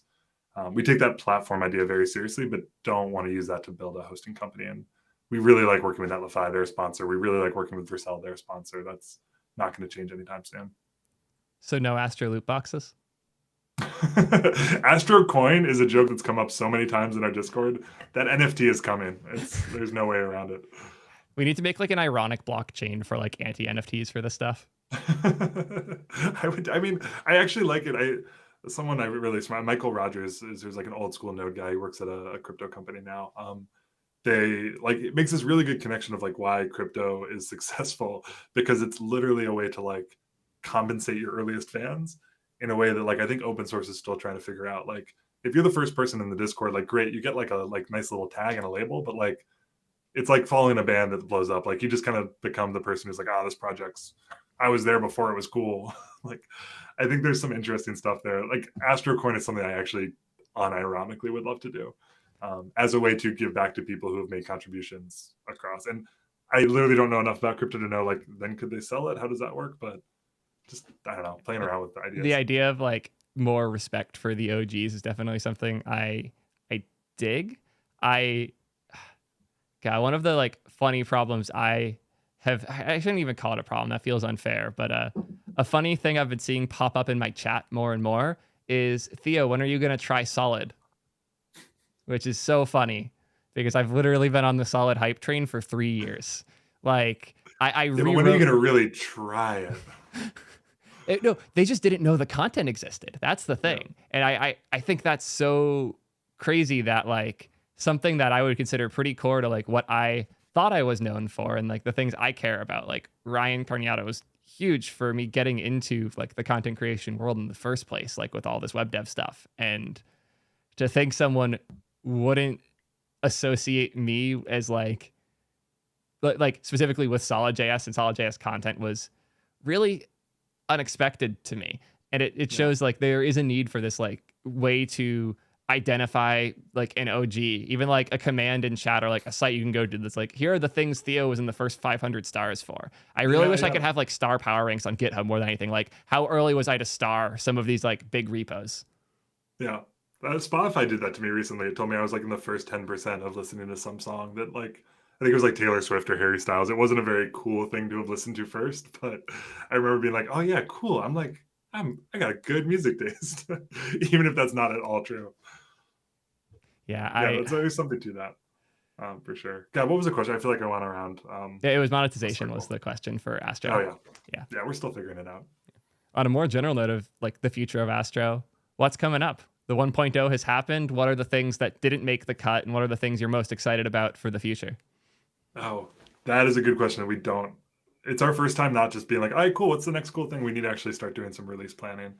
I know the things that are on deck is VTest integration. So if you know VTest, it's just like Jest or Mocha for Vite tools. And because we use Vite internally, we can leverage that.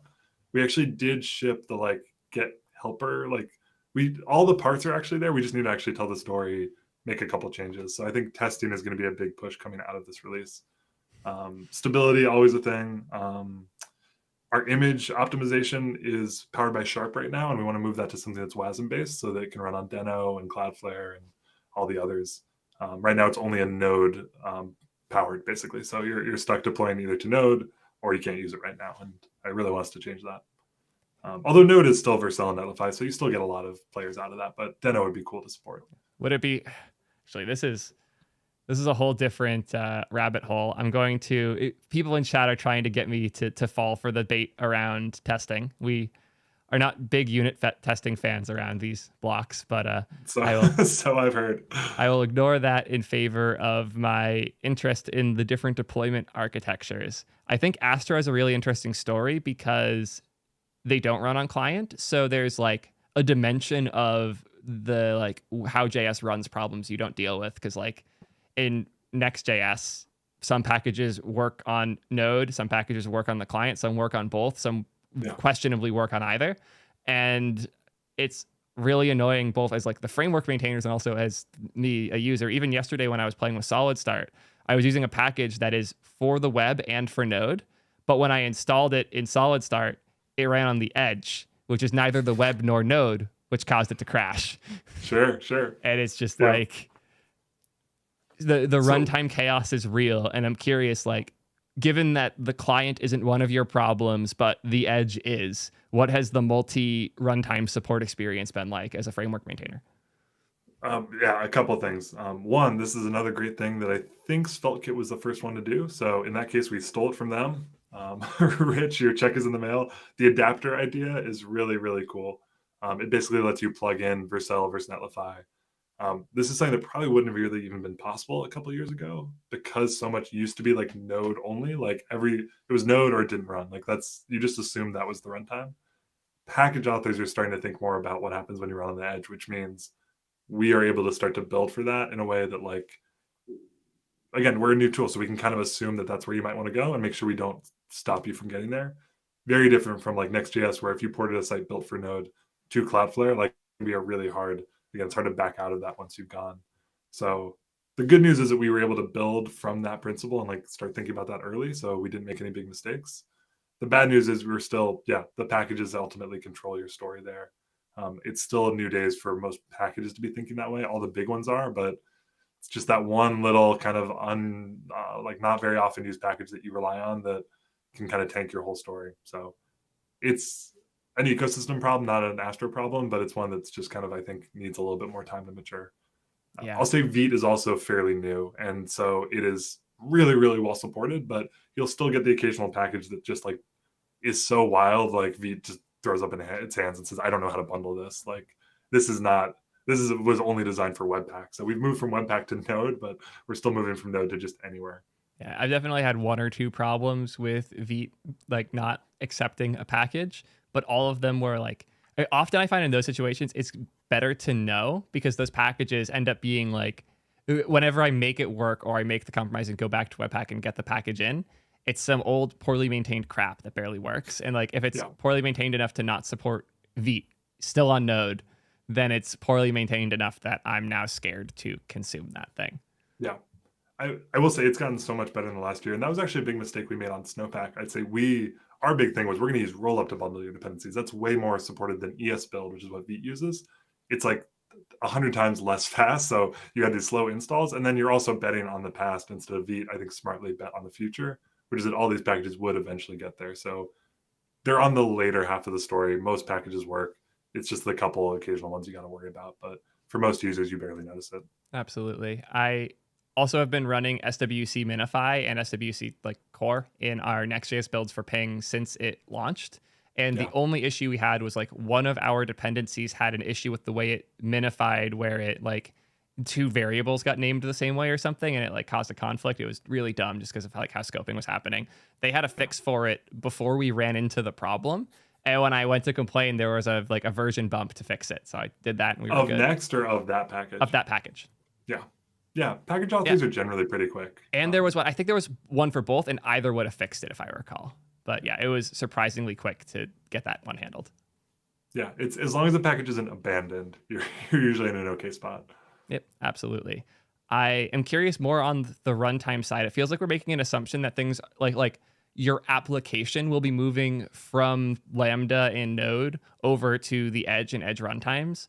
Do you think that most applications are going to be picking one, or do you see a future where there are hybrids where certain things are on Lambda, certain things are on Edge, and you as a developer can architect in a way that makes sense for that?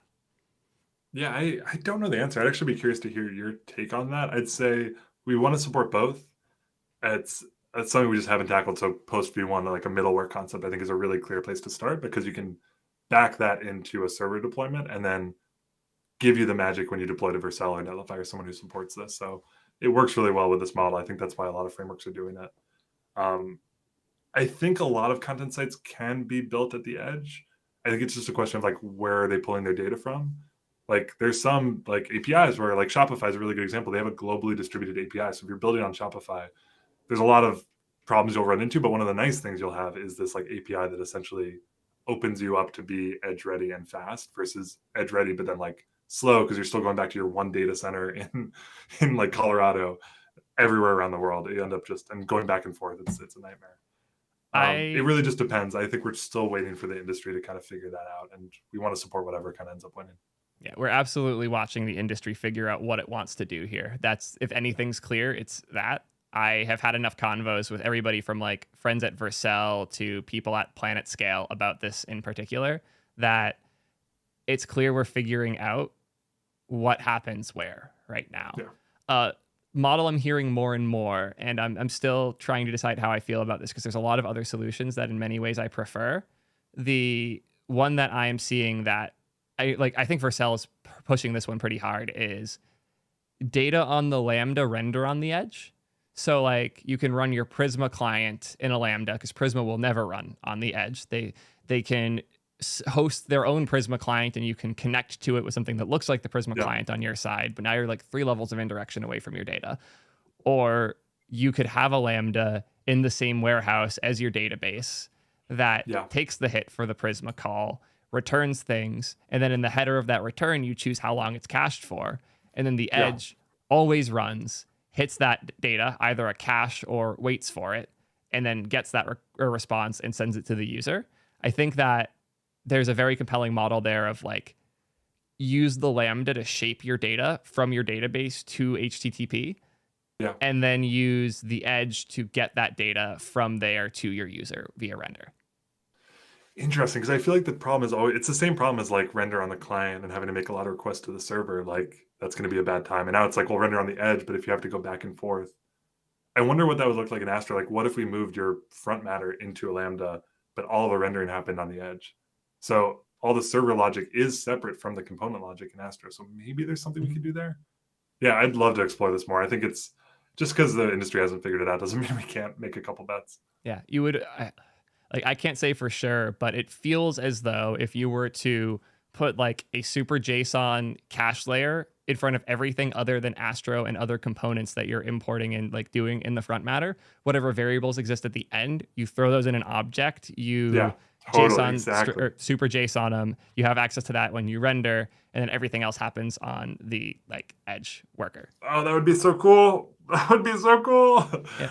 And then you can have like a single exported variable that's like const cache time equals export that like in the header, and then that will happen on the Lambda. And then whenever it renders, the render's always up to date, but that hits different. So like if in the edge function you attach a timestamp, but in the server you're fetching that data, you could finagle those in a reasonable fashion. Like there's some really cool opportunity here that I'm seeing more and more of. I think it's also like everyone's just waiting for, and the more the more time I've had to sit with, we're waiting for the industry to figure it out, the more I actually don't think I agree with that, because I think what we're really waiting for is some either framework or host or whatever, like someone to tell the complete story. I feel like Edge on Cloudflare is really interesting, but you can tell they're they're building it all themselves, right? They're like, all right, well, I can't build on the edge because my database is a single location. All right, let's build an Edge database and an Edge key value store. And like so many parts are needed before you can take a real advantage of all of them. But once that all clicks into place, there probably will very quickly be a best story here. I'm beginning to be skeptical of that. There are so many catches to Edge data, and there are so few catches to Edge caching and CDNs that I think at the very least we're going to have a long interim where we use Edge to speed up initial paints, renders, and maybe do things like starting streaming. And we use Lambda and our databases to generate the shapes of those data ahead. I think that for a long time, I thought the missing piece was effectively a way to hit SQL from the edge. That felt like, oh, once we can do that, we can do everything. You're still limited to like 1 megabyte of JavaScript in your edge functions. You're still limited to anything that supports edge workers. You still have like a bunch of things that are going to be unintuitive in those places and a certain scale of application that will not fit there. I think parts of it will. And the success case here, to me, looks less like getting everything on the edge and more like getting the edge into your stack in the way that is as performant as possible. Yeah. Yeah. There's something about the Vercel Next story and like the Vercel with any framework story now where maybe that's where this build output API comes from. Like maybe they see that opportunity too. Like what you're talking about is a host that can actually handle this multi-level deployment. That's very different from self-hosting or deploying to a EC2 instance somewhere. It's gonna be really curious how that starts to look, because so much of it has been like, oh, that's an optimization on top of self-hosting. And now what we're talking about is essentially like, it's a ton of work to get this done by yourself. Why not use Netlify or Vercel? Have you seen Next's most recent changes to runtime selection in, I think, 12.2? I don't think I have. When you export a page function or an API function, there's a config that's like a hidden export you can throw in there. And when you I think I have. Right. And you can select, basically opt in individual endpoints, right? Yes. So you can have certain APIs run on Lambda, certain pages run on Edge, and select at any given with granularity which runs where. Yeah. I was hacking this before where I have an app. It's like a link shortener that I built using Next.js. And the core of how it works is there's like a Prisma database that has all of the data for all the links people have shortened.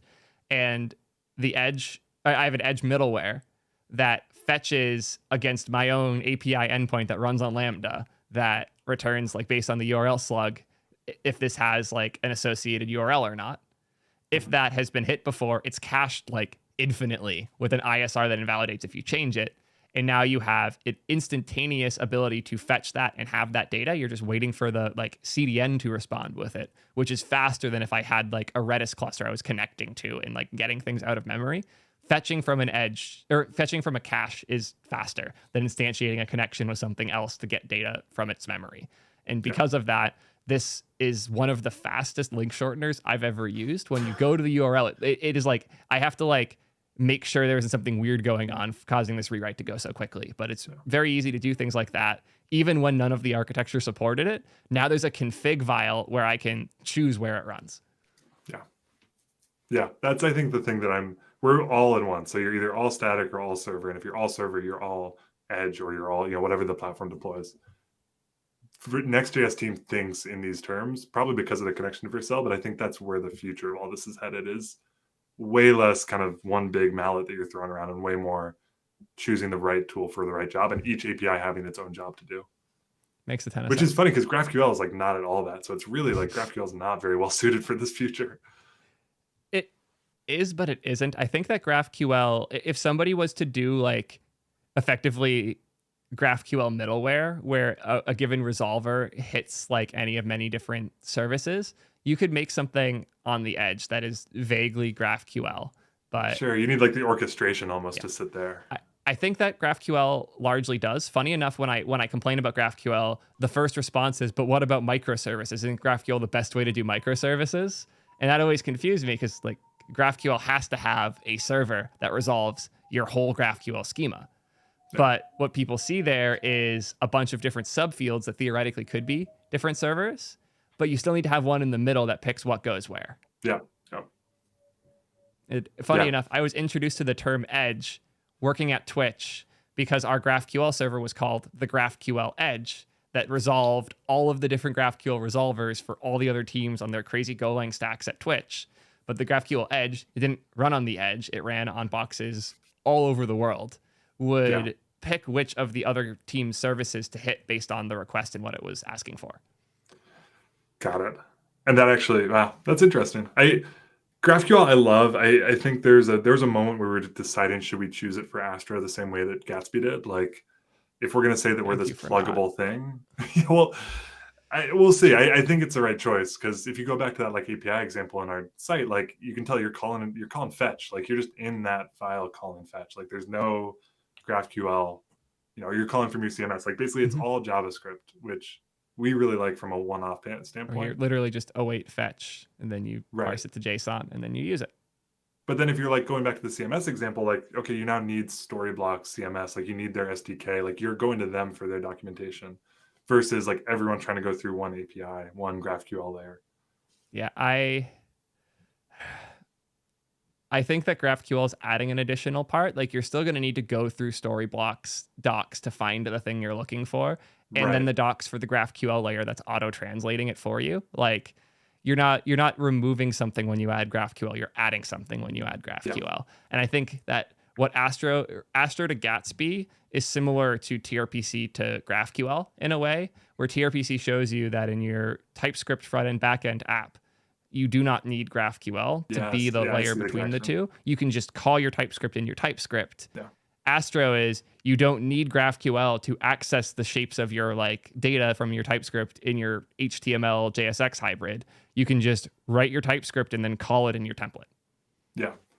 Yeah. I mean, the real argument that finally connected this for me was this idea of like, if everything goes through GraphQL, now you're debugging things in your data. Like everything becomes a data layer bug, basically, which is like my least favorite bug to go after. Like, all right, I just updated this integration and like, oh shit, everything broke. Why, where, how? Like it's so indirect. This asks a little bit more of you to kind of bring your tool, bring your CMS, bring their SDK in, but at least you're living in that one world. When it breaks, it breaks. It's not your whole app breaks because of that one change. Absolutely. I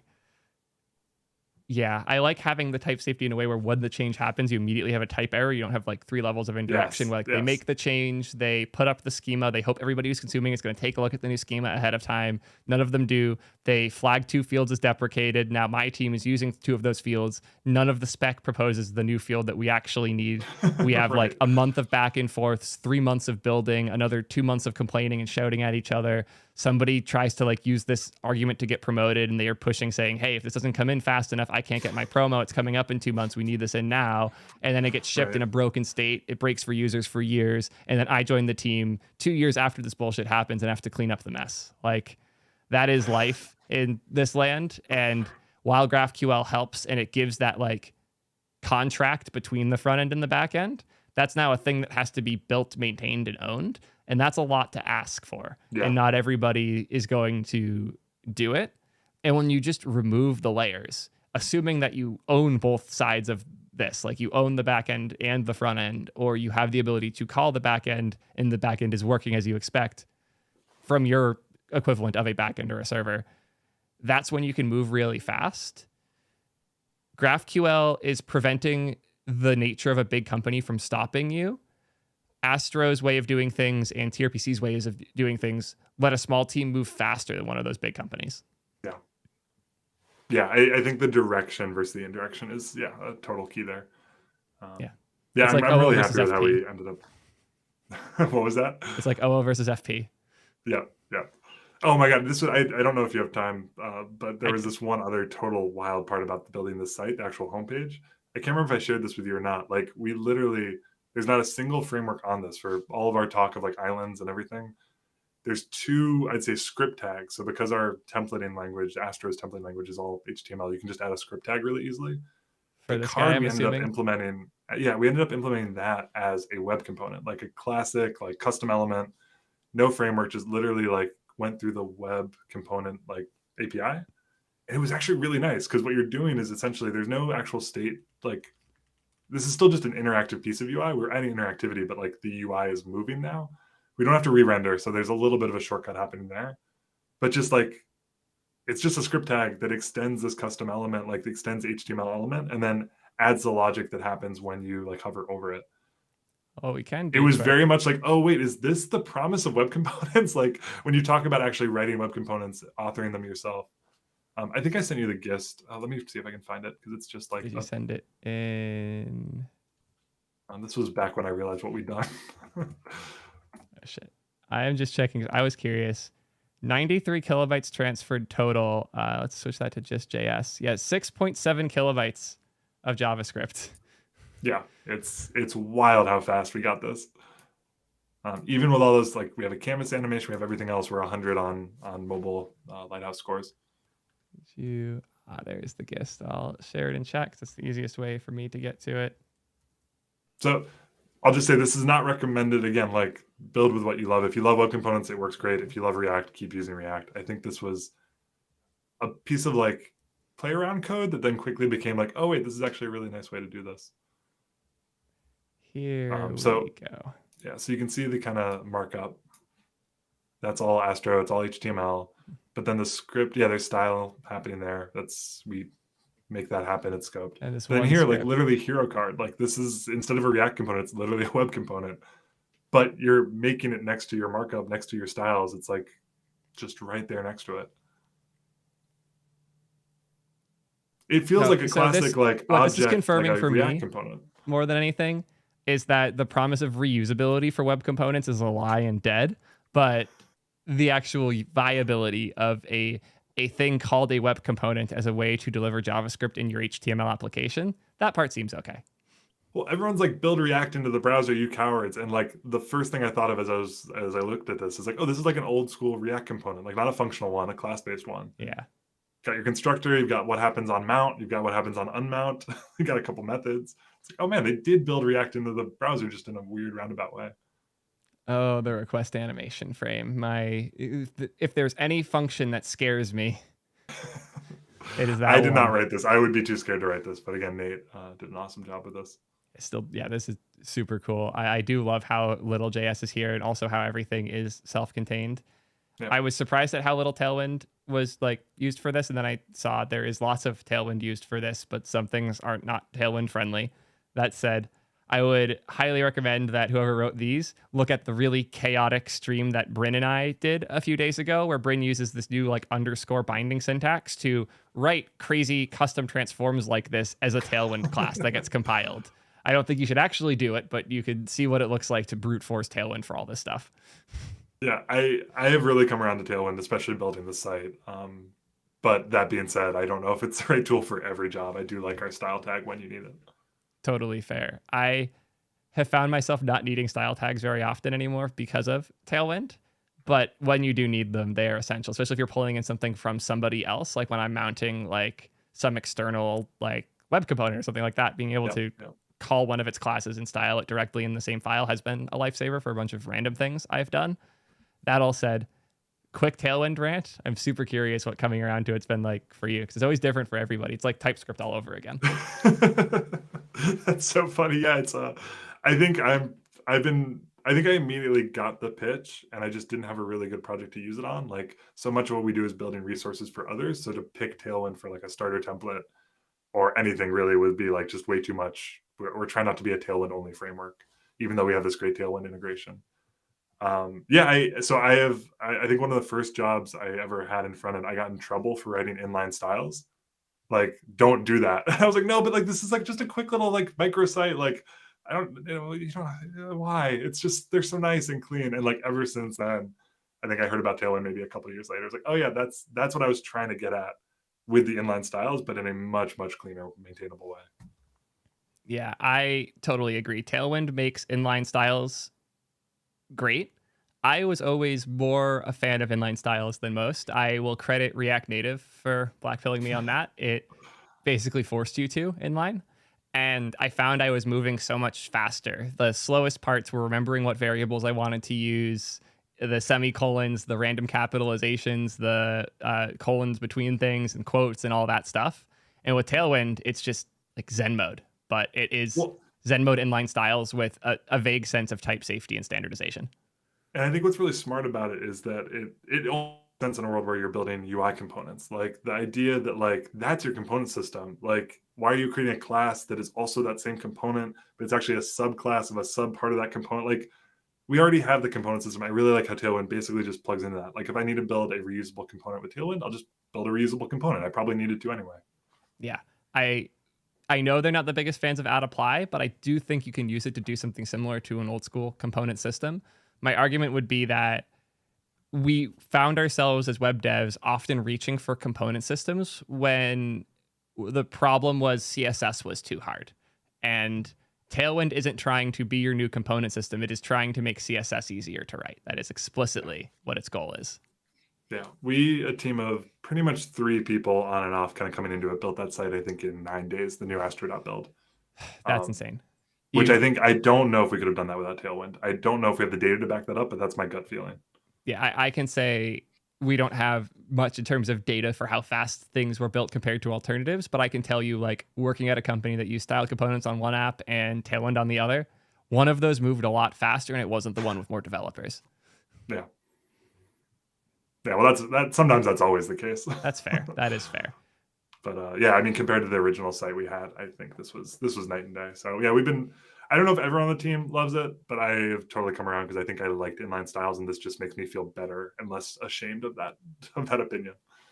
Totally agree. I think that the best gift Tailwind has given us is an introduction to why inline styles are great, and we should be using them. Like, it's like that gift. There's dozens of us. I think that Astro does one of these specific patterns that I really like Tailwind for really well, where in a React component, everything above the return is the logic, the data, the state, all that. Everything below the return before the function ends, that is the markup. That is the style. That is what renders and makes the client experience that they see. Where the relationship is above that return, that's the logic. Below that return, that's the markup, the style, the visual. Things like render props, it totally fucked that up for a while, but we've moved on since. We're in a much better place. I find myself feeling very similar in Astro, where everything above the line for the helmet, that's your logic, the data fetching, the server code. And then below that, that's how it looks. And I like that separation a lot. And I think Tailwind lets you doesn't force you to have a file boundary or a syntax boundary or an otherwise meant to, like, I have to scroll down to where the styles are into a different file. It's where the markup is. Yeah, Astro is the new PHP, right? That's your PHP tag at the start and your template. It's something we really liked about this pattern. Is it really hard codes, and because it's a server, your front matter is the server code. It's going to run on the server. You break out of there, and now this is the template that's going to come back. Absolutely agree. And you've introduced me to the PHP workflows that I avoided my whole life as a begrudged, like pissed off, good old WordPress dev when I was like 13 running a Minecraft server. And now I can finally see why people liked PHP and use something like it in my own. I mean, there's a little bit of stuff. It was not all good. There was a lot to hate about it, but there were some things, like there was an email function you could just call and email someone from it was a function built into the PHP server. Crazy times. Yeah, that was the best. Oh. I still see a surprising number of startups running PHP for their like JSON server at endpoint. Like that confused me. Like you're using PHP to shape and return a JSON blob. Ugh. Anyways, I think our original RSS, was it RSS or XML? XML is just HTML, so I think a lot of people were using Astro to write their RSS XML data. Yeah, you can do some weird stuff when you start to get desperate. We luckily have a nice integration for that now. It does make sense, huh? Weird to think. Very strange. Is there anything we didn't talk about yet that you were hoping to talk about? I know that we're coming up a bit close to your time. Just want to make sure that anything you were excited about we covered. Yeah, no, I mean, I'm just thrilled with the release so far. Hacker News was very kind. Everyone was very kind. If you haven't checked out Astro, was it T3 app for your backend? Or not for your backend, for your applications. For your application. Astro for your front end. Yeah, do check it out. It's a very unique approach to web development, which I think has been sorely missing for a long time. So we're really excited to have worked on it. It's been 16 months of work that we're really proud to show off now. So if you haven't given it a look, it's a great time. Hacker News being kind to you. They don't believe it. Well, they weren't kind. They were just, when they were mean, they were also wrong. So I got to kind of smile at them. Or they weren't wrong. They were just missing the point of like, yeah, we actually agree with you. That's why this is cool. God, I love that. I love when they think that they're hating, but they're actually supporting when they say, oh, God, that's my favorite dynamic. I want to open this up to questions. If there's anybody in chat, either YouTube or Twitch, and keep an eye on both. Get some questions ready for Fred if you have anything to ask. What's the classic Dropbox comment? Like, oh, why would I use Dropbox? I can just create an STPF server myself and set up my own box in my backyard. It's like, yeah, you're right. That's why you're right. God, I revisit that comment way too much. I think it actually came up during Y Combinator at some point, but like, yeah, HN announcements are notorious for the mess that is. Yeah. It's funny for front end stuff because it's very back end focused audience. So yeah, launching anything front end related there is, again, maybe why they were kind to us is because we were kind of this like old school take. That's how I found Solid. Somebody posted new web framework is faster than Svelte and still uses JSX. I was like, wait, what? Svelte seems interesting, but I like JSX. I am curious. And I dove in, and yeah, here we are. It's crazy. That was like years ago, but I do like when things come up on HN, I'll read the comments for a laugh, but I'm reading the like upvotes and the topics. I think it's similar to YouTube where the people who like it and support it, they're not going to leave a comment. They're going to smile because they know about the thing. The supporters aren't the ones to leave comments. Like people talk about stuff more often because they're pissed off than because they're excited. Yeah, agreed. Yeah. We are starting to get our first questions. The first question is what is a good project to start learning Astro with?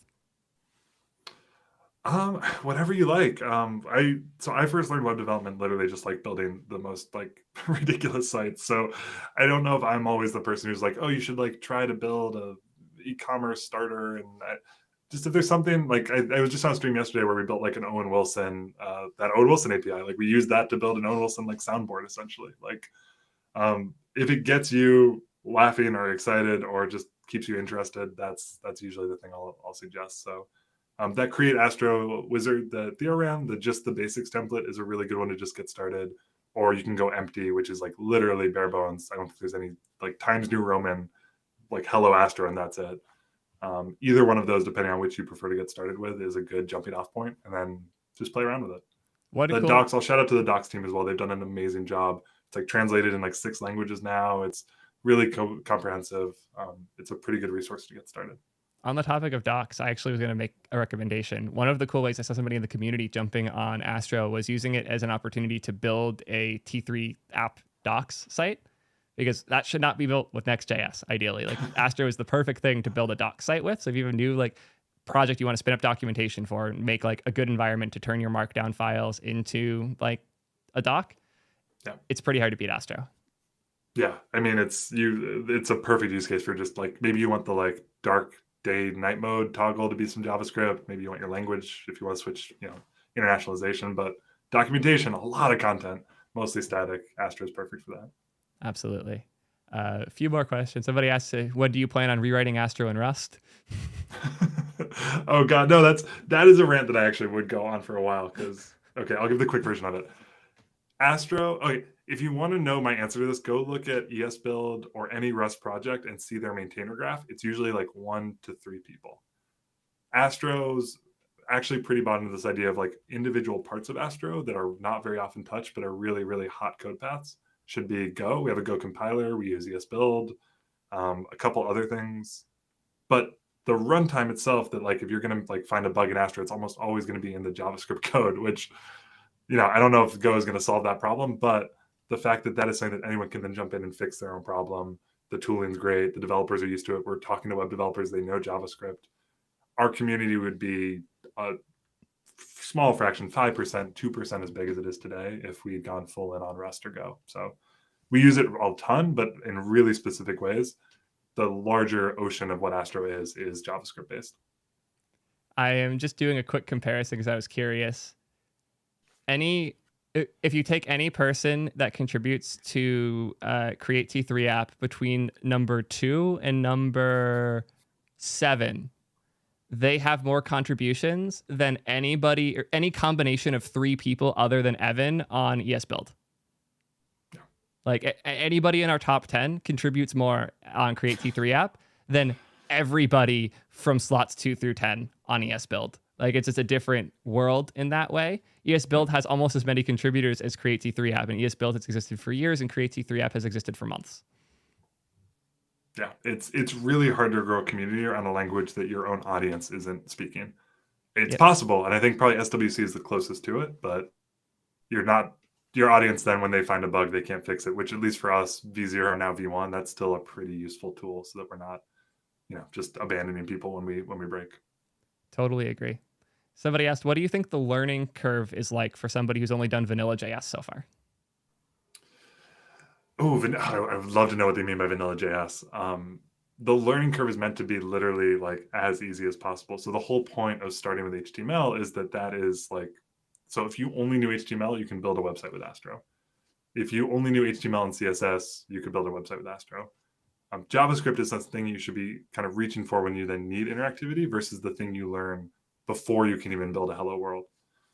So I'd say that's actually been something that we see as maybe not a problem, but like it's raised the bar considerably. Like, okay, great, I want to learn web development. Let me spin up a React project. I need to learn JSX. Styling is through this NPM package, so I'm not even really writing CSS. HTML is just being generated by the components. I never really see the HTML.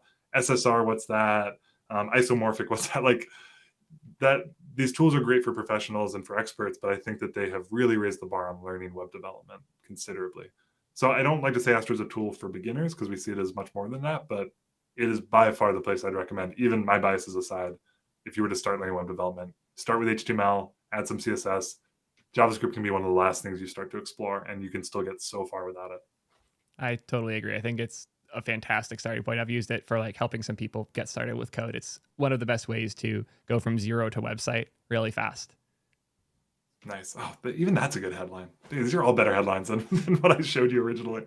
If anyone out there builds a teaching platform, like hit me up. Like I would love to do more on that story because it's something that I think is really, really valuable.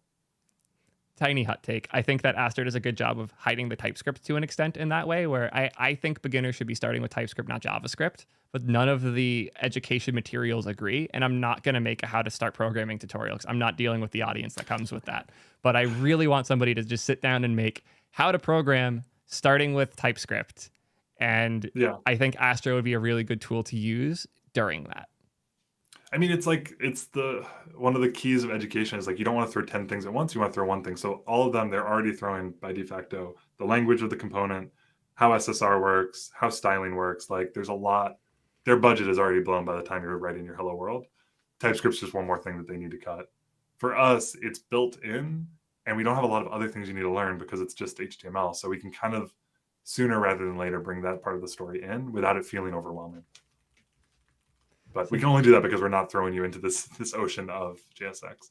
Absolutely agree. I think that the line for what is what in Astro is a lot clearer too. Like what is JavaScript, what is CSS, what is HTML? It's very clearly defined. Where something like React, all the lines are blurred in a way that makes my DX for building applications better, but in a way that makes a new person learning what those three things are and what the relationship is more complicated. Yeah, and the line between server and front end, it's literally a dash, dash, dash. It's a literal line that we've drawn. I think that all helps. I really like that. I think that I'll be using Astro in the future for like discussing these things as well, just to show people what the relationship between these parts is. One last fun question before we start wrapping up. Somebody asked, is Astro blazingly fast? It's lightning fast. I don't know if it's blazing. Do you know the blazingly fast catchphrase from the Primogen community? Oh no, is that from them? Yeah. Primogen's thing is blazingly fast, and like ironically or unironically? Both. Oh god. Very much both. It's really hard to write a headline when you can't use buzzwords. I don't know if you saw my tweet. I showed what GitHub Copilot thought our headline should be, and it was just all that blazingly fast, easy to use. It's all stuff that someone just said astronomically fast, and I am so disappointed that nobody from your side has said that publicly yet. Is that fuzzy? Because there was someone in our community who did try pitching that, and it did get shot down. Hexa be gone is who it was. No, okay, they've stolen it from our community. Theo, I will need you to apologize for stealing that content from my community. We have not resolved this over DMs, man. No, sorry. What's a DM? I think Ryan actually replied to my tweet, and nobody interacted with it. Oh man. Anyways, well, actually, one more I saw that I'm curious about. Where'd the name Astro come from? Oh, we were just talking about that on our launch party on Discord. Someone asked that. I don't have a good answer. We started as the original name, the original repo was called Magic Thing, just the most placeholder name of all time. I think we just wanted something that felt futuristic, and Astro kind of fit that bill without having the NPM package. Someone might have had it, but I think they were kind enough to give it to us. There was a couple other ones. Someone actually tried Isles originally, which is funny because that actually then turned into someone else basically took that name and created an island framework for it. So yeah, it's all the same kind of inspiration. But Astro, I love. Nate came up with that logo pretty early on, and it's stayed with us ever since. It's definitely the coolest of the names, and Astro.build is such a good domain. Yeah. Yeah, it's hard to search for because there is a great J-pop band or maybe Korean pop band called Astro. Oh. If you search Astro into Google, you're not getting us, which is a pain. But Astro Build, Astro.js, both of those will bring you to our site. The things you learn. There's a golf company named Ping.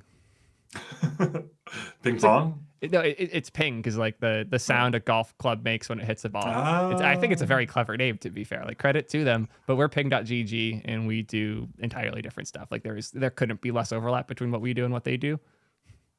There must be like an uptime robot, like someone that does like automated pings on a server called Ping, right? Or is that just too funny enough? The original owner of ping.gg had an open source project that you would hit it with curl with a URL, and it would curl that URL and then send you an email if it failed. Yeah, that makes sense. Yeah. And so you create a cron job that runs that and then emails you when it goes down. Yep.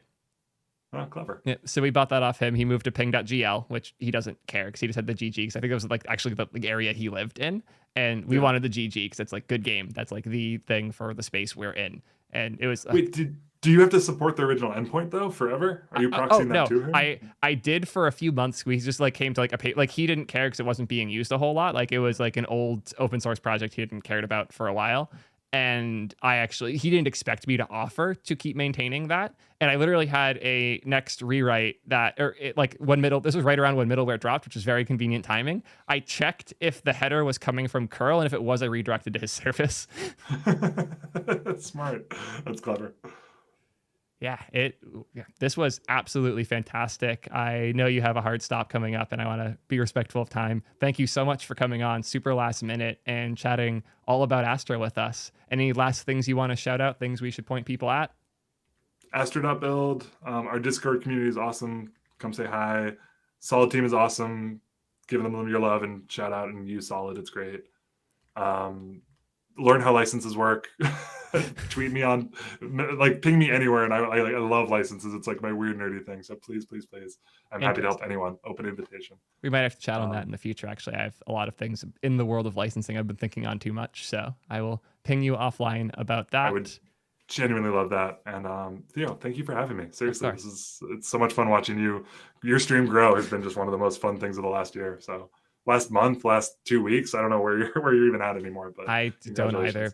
It's been chaos, but I've been enjoying every second of it. And thank you again for being part of the whole ride. You're one of the day ones that responded to my DMs and had me copy editing your blog posts before either of us were a thing. And it's so cool both being How are you thanking me for letting you copy edit my writing? Yeah, that makes no sense. Thank you for absolutely makes no. I will fight on that. Like having a random person say, "Hey, I really liked your blog post. Are you down for some feedback on this?"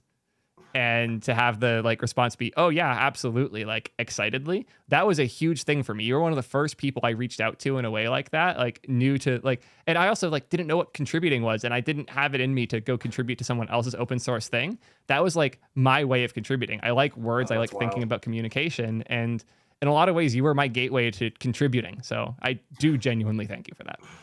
Oh, that's wild. Thank you. You could have fooled me, but that's awesome. Regardless, yeah. Thank you Speaking so much. Of, tweet whatever you want from the Twitter account today. Please be kind.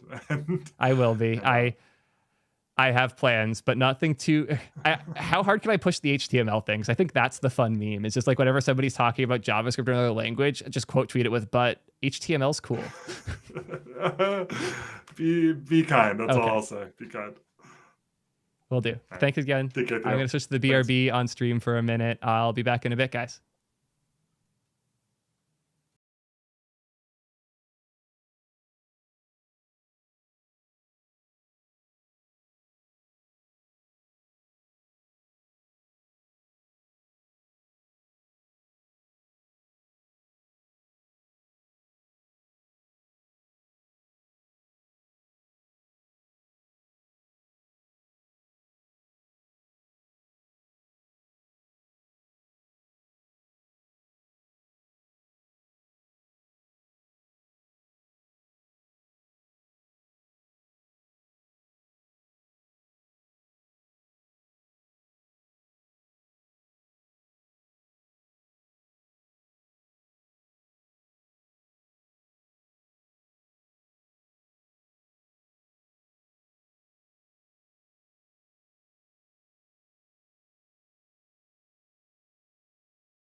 The Excalibur BRB required more work. Sorry.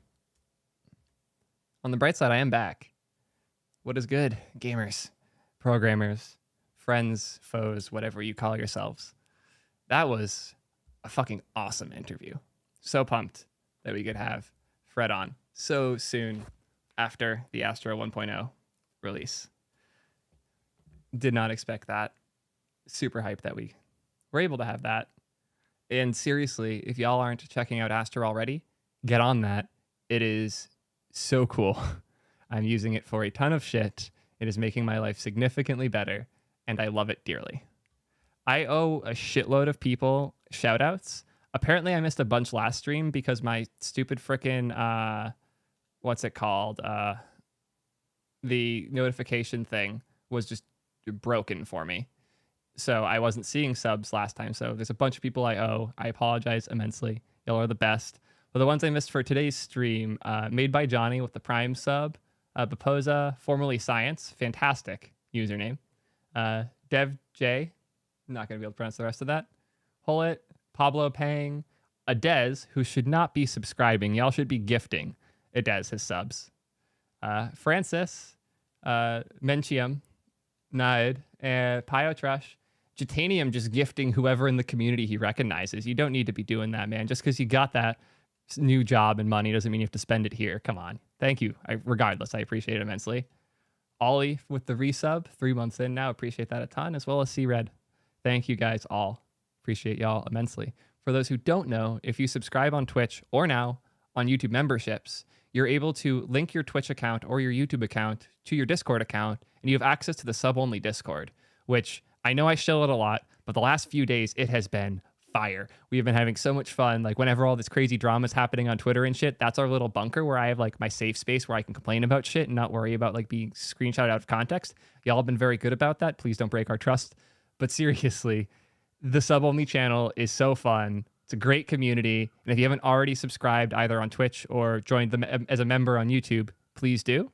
Also, for the memberships on YouTube, I actually get $5 more per member for the next like 20 days or so.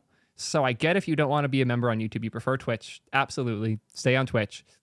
But if you're down and you want to pay me $5 on YouTube one time, I get $10. So double the money, and that's coming out of Google's pocket. So by paying me $5, you're actually costing Google $5. So consider it if you haven't.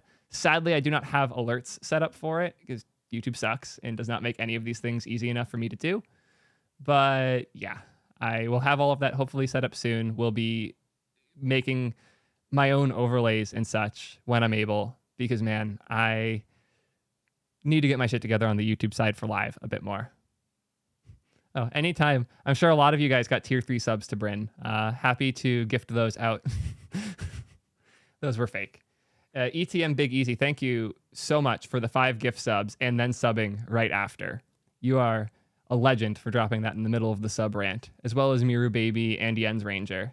Appreciate y'all immensely. Make sure you link your accounts to the Twitter to your Discord and that you join Discord, t3.gg/Discord.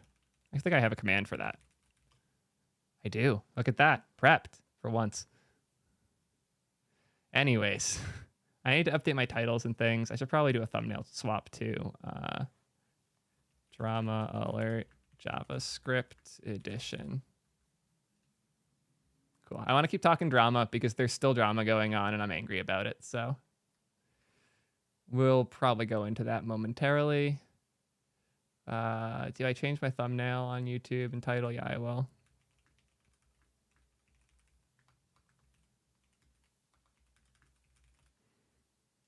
Let's get a good thumbnail photo. Switch to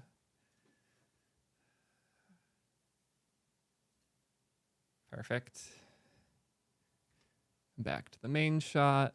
Let me throw that into my photo editor real fast. File export. 720.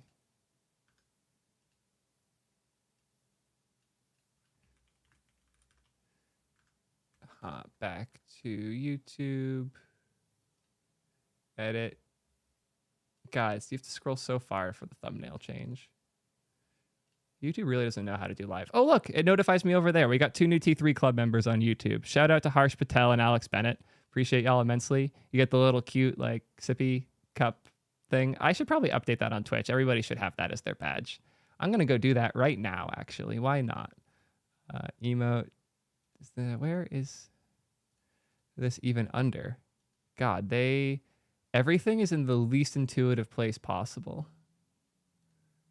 Emotes, bits tier, cheer motes. Where are...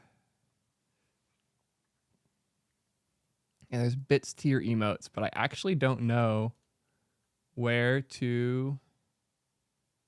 Oh, subscription badges. Wow, that sucked to find.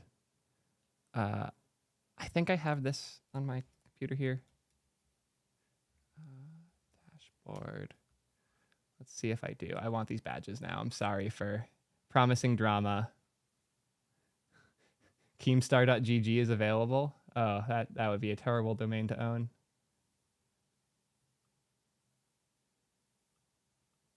Moderate. Wrong button.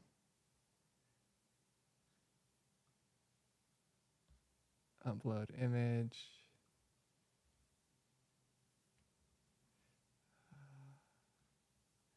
No, I have these emojis somewhere in my downloads folder because I used them kind of recently.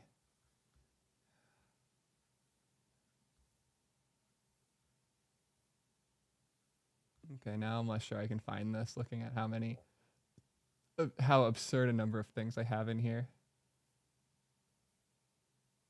Yeah, God, I have too many things in my download folder now. I do this to myself. Is it this one? Yeah.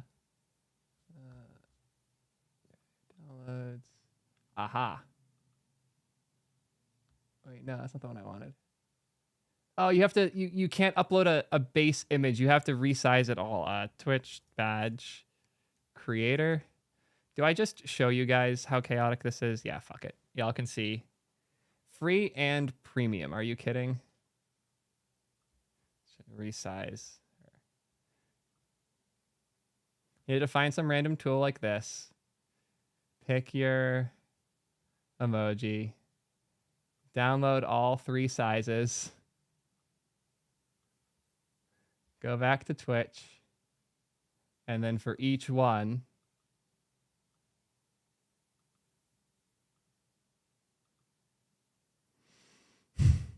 I can't believe this is real. Like, it is just so laughable that in the year 2022, where they have fixed this for emojis, that they have not fixed this here. It is incredibly frustrating. Anyways, theoretically, y'all still have the old subscriber badge. Maybe when you send more messages, it will swap. I don't know when it will swap. It might have to be approved.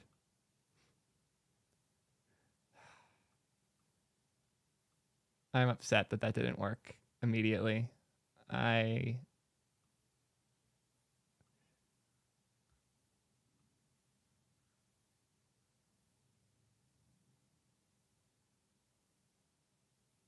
This badge flare. Sure. Cool. Now the gold people. Get your gold star. And I need a name. Yeah, T1, T2. I actually like those. I need to refresh. I did refresh. I'm hard refreshing. Command-Shift-Ring. There it is. I Command-Shift-R'd like 5 times. And then that time it switched back. What? What the fuck is the caching? Y'all saw that, right?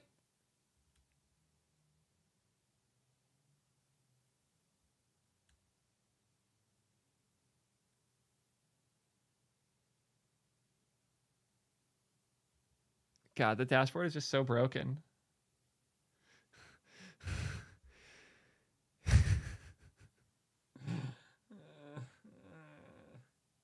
Why can't anything work?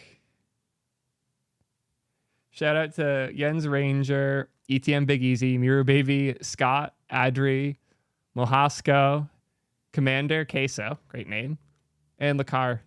Thank you all so much. Sorry that I've been busy angry at this because what the fuck? Hitting... Yeah, can the load balancer give me my new emojis? Yeah, it has it right there.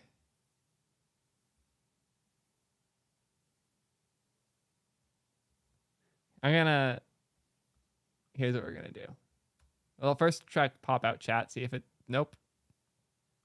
Pop out chat, more like pop in chat, Jesus Christ.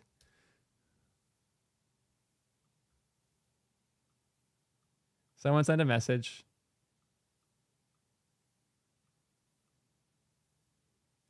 Okay, cool. Fresh browser has them. Whatever. Y'all look cute now. Sorry you don't get to look cute on everything else.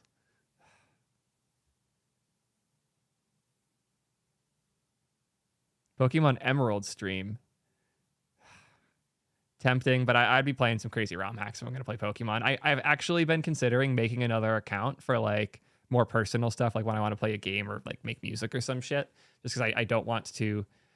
I want when you get a notification from this channel that you know what the fuck's coming, but I also want to do things that don't necessarily fit that, and I think those fit somewhere else. So there might be some game streams in the future. TBD. I am an absurdly busy human, so no promises there at all, but I would like to do more things. You're new to Discord, you want to join my Discord. So there's a link. If you do the Discord command in chat, !Discord, t3.gg/Discord will be a link straight to it. And you join there, you can sign in your Discord settings for your account. There's an option to add integrations, and you're able to add, or actually it's not called an integration for you, it's called integration for me. For you, it's add accounts or something like that. And from there, you're able to add your Twitch account to your Discord. And once those are linked, you should have access to the sub-only channels. Anyways, I believe we have drama to talk about. I'm going to hit my marker button quick, see if that works. Got a check mark back, which means it probably worked. So this is the next section. This is us no longer talking about Astro. Instead, it's drama time. Wow, this tweet did well. I did not expect that to do so well. It's probably because I was streaming. We don't have that many viewers, so that was all y'all going to like it. Appreciate y'all. Thank you, guys. How are the quote tweets?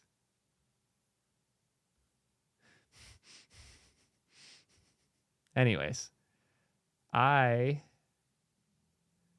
first want to...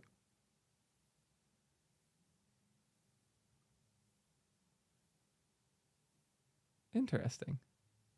That's cool that they have that set up to get notifications from YouTube. I was specifically looking for my tweet. I'm just going to go to my profile. That's the fastest thing. And on here, I quote tweeted... Oh, was that long ago? Here's the original. Cool. Anyways, I'm going to turn off overlay, so I want to like chop this up real fast tonight. Quick thank you to the gift sub, or for the community gift, Henry, as well as for the subs from both me, Gooderp, and SignPie. Appreciate y'all a ton. Rant time. Actually, before I forget, can somebody in chat link me a screenshot of the original Ryan tweet so I have that for reference? Because he deleted it. Yeah. So if somebody has a screenshot of the original tweet so I can show that, I would appreciate it. The only way... Actually, I can airdrop it from my phone if I need to. Funny enough, I did screenshot it expecting a deletion. Rad, someone already has the screenshot.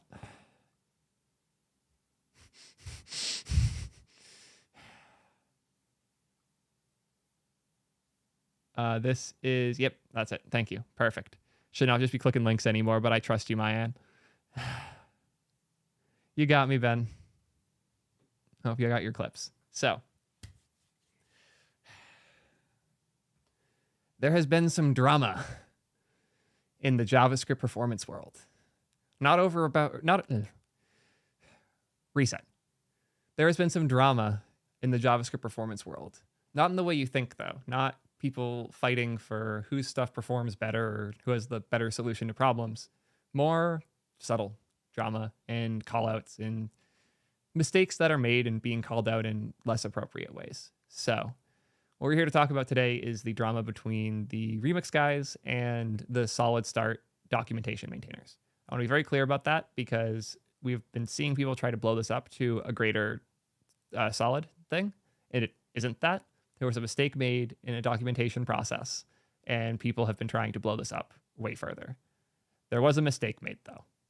So what was that mistake? In an early version of the SolidStart documentation, the people who are working on the docs, I'm not going to call out any specific names, I don't think it's super important, were using Remix as a reference for some of the concepts, in particular nested routing, which Remix is one of the frameworks that is pushed the hardest in the framework itself. The idea started with React Router, and they have done some really cool things with it within Remix. But in the source code, in the conversations, in many ways, SolidStart, which is SolidJS's equivalent of a Next.js or a Remix, is heavily inspired by both by Next.js and by Remix, as well as by many other frameworks and solutions. SolidStart is taking ideas from all over and pulling them all in. And in the process of scaffolding the documentation for some of these features, which, by the way, in the code itself, did credit Remix for these things, and in markdown files for things like Solid Session, they directly credit Remix for those things. This documentation page accidentally slipped out when they were merging other PRs, and it was meant to be a scaffold in a PR as they were adding features. The features are very similar. They did learn a lot from SolidJS, or from Remix in the SolidJS and SolidStart docs. That said, the thing that was stolen here was not stolen. It was used as a template, the equivalent of a lorem ipsum, but actually with valuable content. The mistake here, in my opinion, was not putting a giant to-do, put real docs here at the top. And I highly encourage anybody who uses other things as reference that you go out of your way to high up and often say, this is from here, this is not done, this is the thing that we are doing for now as a placeholder. This is a page that has since been pulled down. They planned on rewriting it. They were almost done with the rewrite anyways. But that didn't stop Ryan.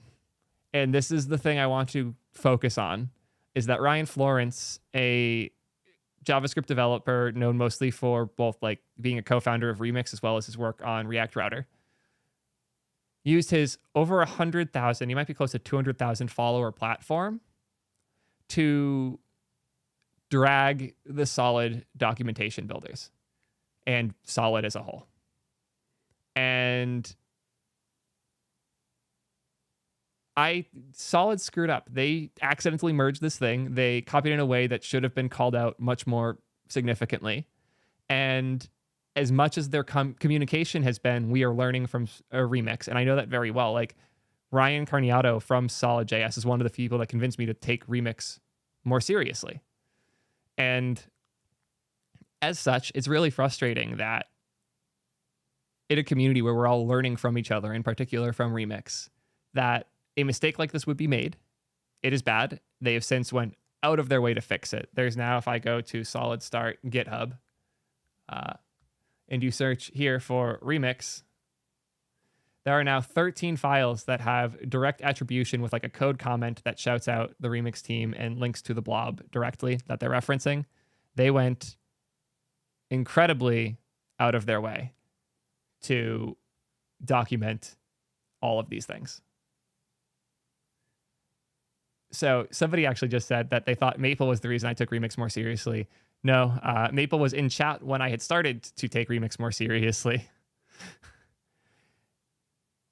Maple convinced me that the pieces I wasn't understanding were worth investigating further. But yes, both Maple and Ryan Carniato have had significant impact on my willingness to have the Remix conversation. And both are great. And I think both have done a great job of engaging with both the hard conversations and the Remix team. Sadly enough, the Remix team doesn't like to engage in conversations. Ryan has basically not tweeted for a month now. They're in grind mode at Remix. They're working on some things that I'm sure will be announced in the near future. And they haven't been very public right now. And this kind of feels like an attempt to get people talking about Remix again when the conversation has died down. I don't think it is that. At the very least, I don't think it is consciously that. But it feels like that. And that feels really bad. And I think that as a community, we have recognized that now. And we all feel pretty bad about this as well. The number of people who quote tweeted this and made jokes about this in memes that are going all over, it feels like they're not taking part in both sides of open source. Like Remix is built on top of open source ideas and work by many people in the community, many hard conversations. Like one that they're never going to admit is that a huge part of why type safety is now a thing that's built into Remix is my shit posting. I didn't contribute anything meaningfully, but I brute forced that conversation hard enough that it started being had more. And I am without question a non-insignificant part of why Remix is now type safe. And I love that. Remix is better, and as a result, the web is better because of my shitposting. That was only done that way because when we tried to engage with them in other ways, they were toxic as hell. And it is so frustrating where, like, my brand is to an extent toxic. We say it how it fucking is, but we will gladly have the conversation first if we can. We love talking with whoever we can about these things, especially if they want to listen, learn, and improve. And it's so frustrating that resources and people who are as talented and contributing as much as the Remix team are. Like I did my review of Ryan's talk a few weeks ago. It was, or months ago now, but it was a great talk. These guys have so much to contribute, so many great ideas. And when he tweeted this, he disabled replies. There was no interest in a conversation here. In fact, when it became a conversation, he deleted his tweet. It sucks. It genuinely sucks that somebody who has the opportunity to make real impact and improve the web is choosing to not.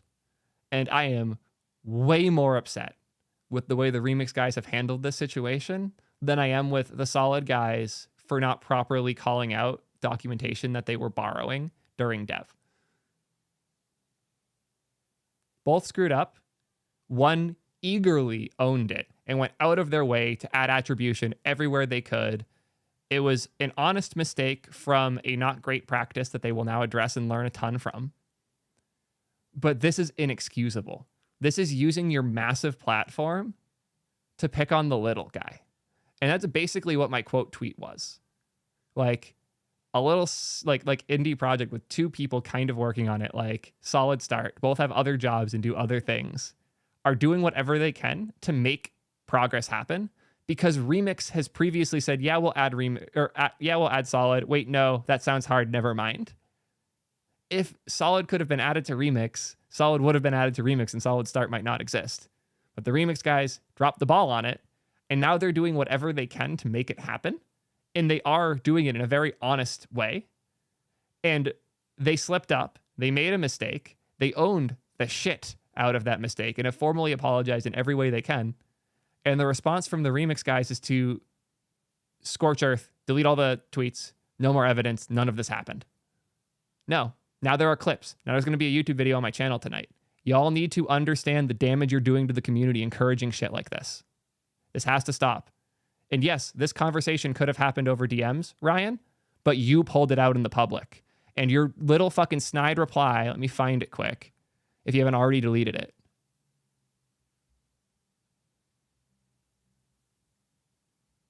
There it is.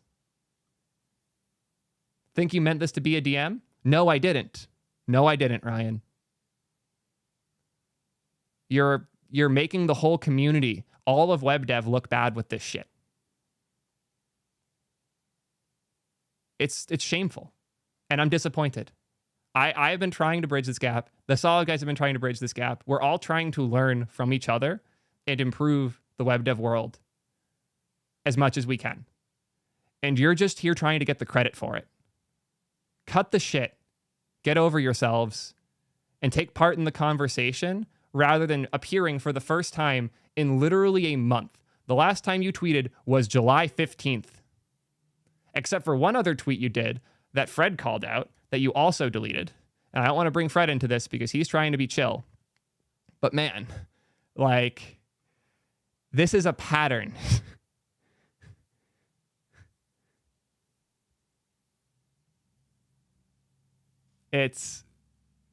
Where's the Astro one? Here it is.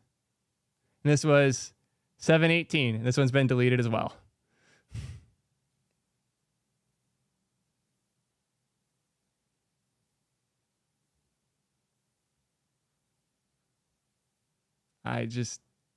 I am so done. Like 130,000 followers. You have a responsibility.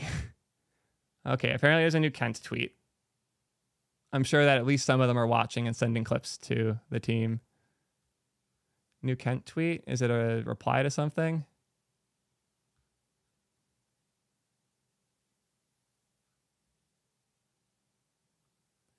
Okay, this is a good start.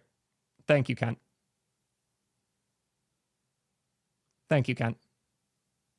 I appreciate this, honestly. Like,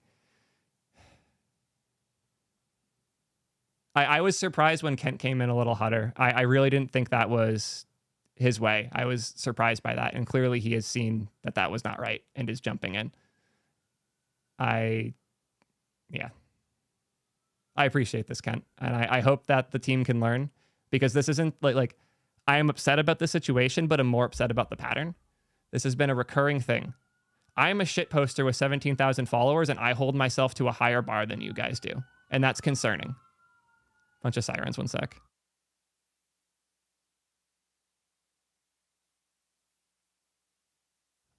Yeah, I think that the community deserves better. And being that y'all are building on top of it, you need to set a better example. And I will admit, I have not set a great example myself.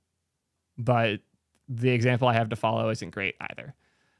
I'm trying specifically, now that I have real reach and like real impact, and I know these clips are going to get to you guys, I'm trying myself as hard as I can to do better and be more respectful in these conversations. But I call out bullshit when it happens, especially if it's being made public and it didn't need to be. You took some honest mistakes that were attempts to learn lessons from what you guys were doing and blew them up unfairly. And I hope you take this moment to reflect and learn, and that you understand the impact that these things have. We are one web dev community. You're not better than us, and we're not better than you. Bridge the goddamn gap. Cut the shit and do better, guys.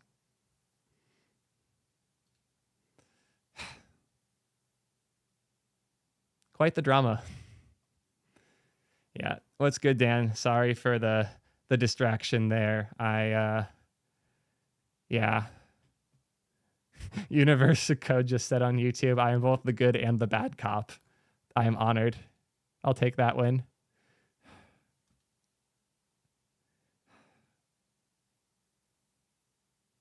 Yeah, it's awesome that Ryan actually specifically added you, and they didn't use it like they didn't do a public sorry to the solid community. Instead, like, this is the person who made the mistake, owned it, and did things about it. Thank you for doing that. I do like that. Kent knows how to apologize and own shit. I've seen him do it before. I think he has an opportunity here to help teach the team, and I hope he takes it. I think that there's a lot to learn here, and I think they kind of have to take that opportunity to grow now. I hope web dev is better after this, and not just the technology, because right now Remix is pushing the technology forward, but they're pushing the conversation backwards, and that needs to be flipped. Not necessarily flipped, but both should be pushing forward.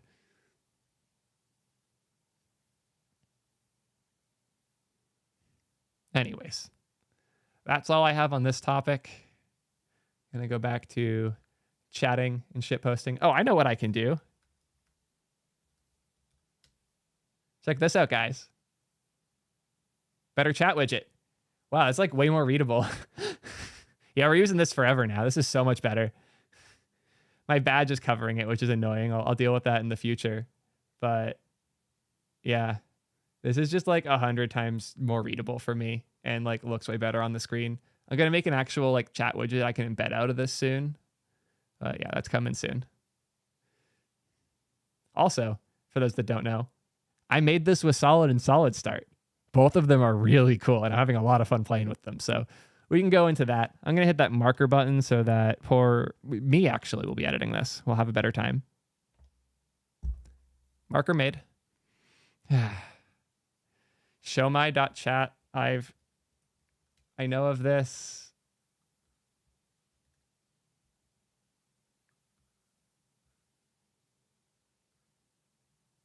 There's supposed to be a button there. Oh no, it's just like, that's the chat.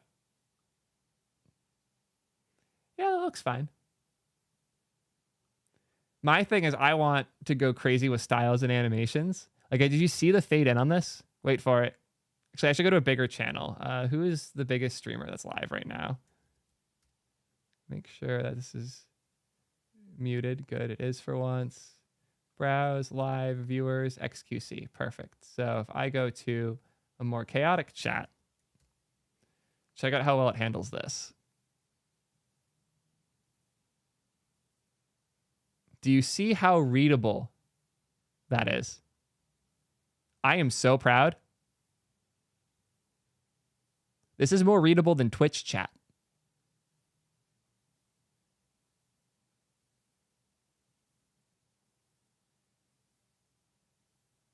Yes, it was auto-animate. I had to do a few hacks to make it work well. Yeah, I haven't done the color hack. So fun fact, the Twitch chat colors were done by like one engineer going ham on accessibility shit. That's not super realistic. A bit too much flashing. I agree. I might add some low motion of some form, but yeah. You made the one. Oh, you made the chat overlay that's on XQC stream. That's hilarious. I love that. Can I pause chat? No, I literally hacked this together in like 2 hours. Yeah. Generally, having your chats pop up super, super fast is entirely unreadable. And that can be a very rough experience. Cool. Yeah, that's it.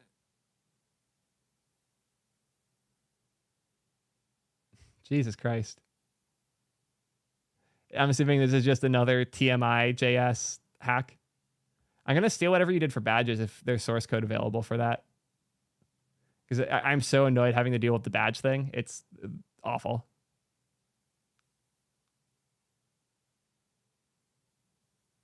Am I sure it keeps up with super fast chats? Yes, I am sure. I just tested it on one of the fastest chats. I'm batching messages. So every 2 seconds, I take the new messages and I append them. So you get messages in 2-second bursts. So they're actually readable. I might knock it down to 1 second so it feels a little faster paced. Hell, I can do that right now. Let's go do it. That's not going to work, but I can go here. CD, tmux, CD. I think I put this in P. Put it in sandbox? I guess I did. Cool. Here is solid chat. Beautifully simple. No environment variable, so nothing to worry about there. npm run dev. Cool.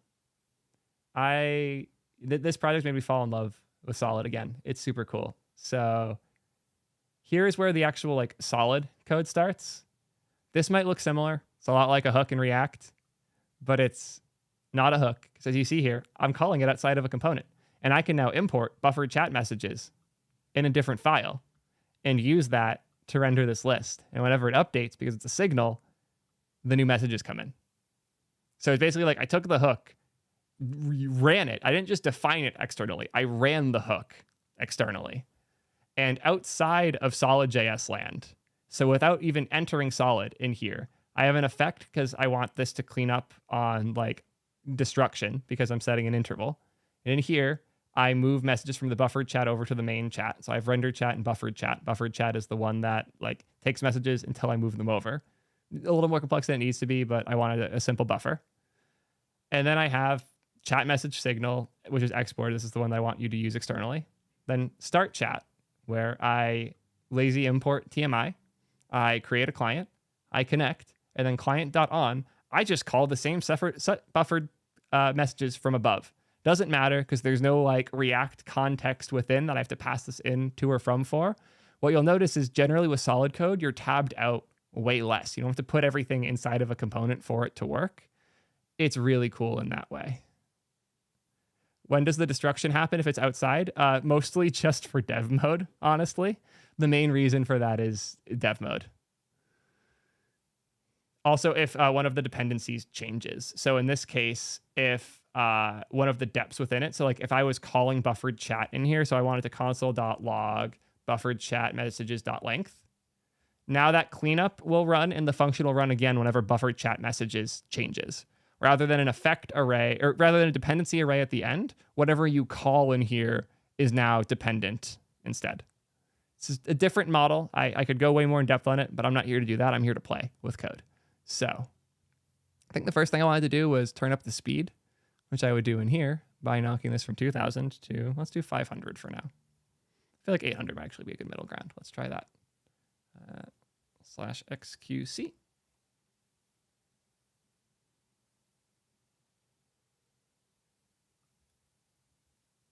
Oh no, did I break something?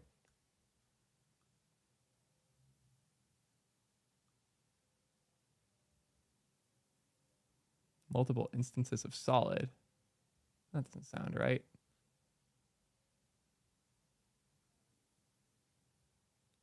Eh?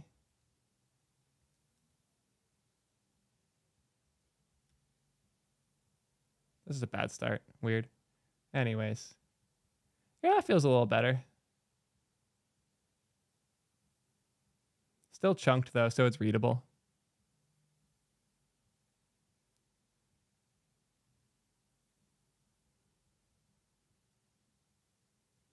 Yeah, I like this.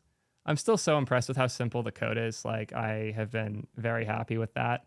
Like, almost all this code is JavaScript. Like, this file, almost nothing in it is solid specific. It's like I define the variables in here and I do whatever I want to them. And then in here, I import the chat message signal and I do things with it. Since this doesn't rerun erroneously or inappropriately, I can, and the only reason I have the on mount, specifically the on cleanup here, is because of HMR in dev mode. I want this to clean up and reinstantiate itself consistently. And here I have just standard JSX and then the for component. The one catch, you can't just .map because when things change, it would have to re-render everything.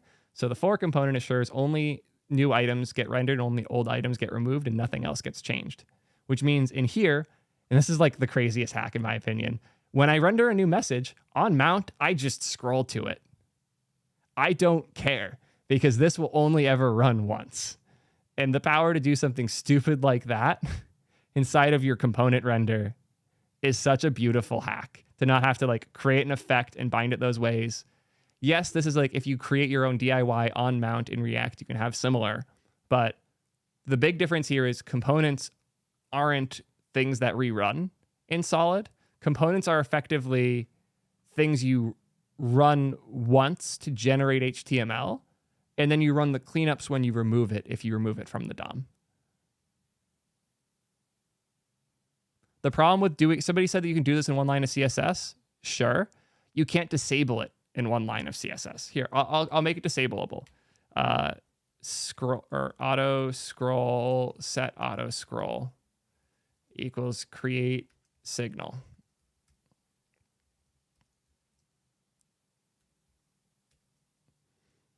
And now I'll make this default. We'll default it to true. And now let's add a button somewhere. I'll move this higher up so I can put the button somewhere convenient. Div class equals absolute top 0 right 0 p8 button on click equals set auto. That's going to be hard to see. I'll do this for now. I should set on word or put on word wraps so you can actually see I'm doing shit like this. Pause.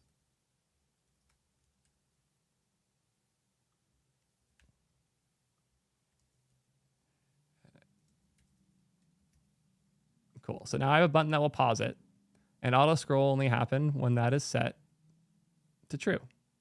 And that's simply, no, maybe I have to oh, I didn't call it. I'm stupid. Again. There we go. Pause. And now it's like doing a weird bounce thing because the container is changing sizes, but it's not auto scrolling. And if I scroll up to the top here or whatever, and then I hit this, it will resume. You can't do that via CSS unless you're dynamically changing the CSS, at which point you're re-rendering a bunch of shit you don't need to. You can't toggle the one line of CSS because you would have to then remove and add the line of CSS.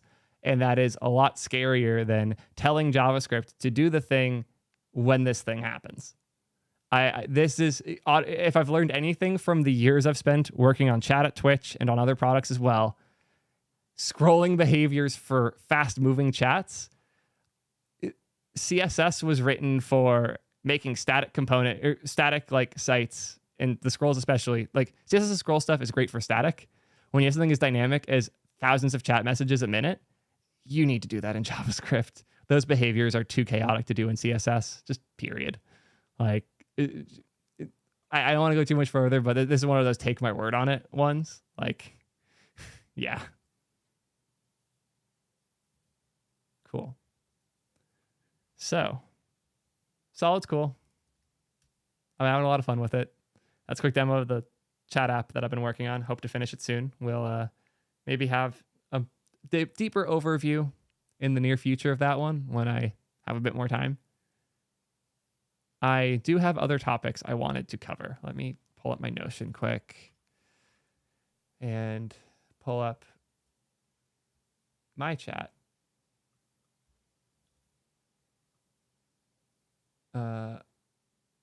Oh, somebody asked, is the intent for this to be an embed? I plan on making this a browser embed for the V0, but similar to like Monaco.js, which was written by Microsoft as like a text editor for the browser. Monaco became the base for I'm so bad with words right now. Monaco became the base for VS Code. I could see this becoming the base for a more dynamic chat system. Somebody asked about Notion. You should probably bite the bullet on Notion. I hate to admit it, but it's tough to beat. Like, I know a lot of people are not the happiest with Notion, but I am fine with it. Yeah, Notion is good. It's not great, but Notion is very good. It's a nice chat app, but that's a lot of dependencies. Let's look at my deps quick. It's not that bad if I recall. It's all dev deps is important. So none of these run on client. The only things that run on client are auto animate and TMI.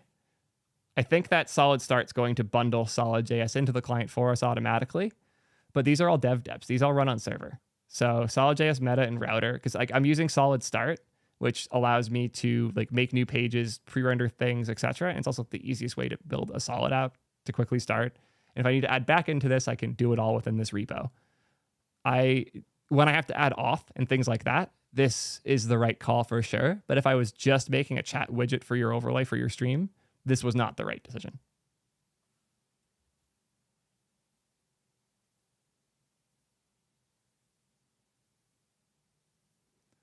I'd give Notion a B. I'd give Obsidian a disinterested. I can't use it on my phone. I don't plan on using Quick for much. It honestly isn't the best fit for a lot of what I'm building. It's really cool tech, but generally everything I build is really static or really dynamic. I don't have that in between a whole lot. Oh, Obsidian for iOS exists. Interesting. I have to give it another try then. Grr. Fine. I will reconsider Obsidian.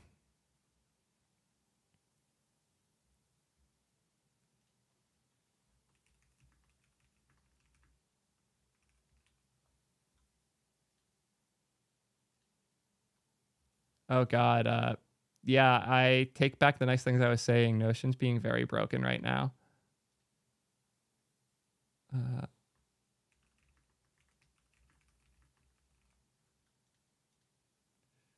streamed. Cool. Let's look at, oh, I added a bunch of topics. I forgot about that. Cool. We have a lot of other things we can talk about, boys. Let's hop here quick. Try again, Notion versus Obsidian.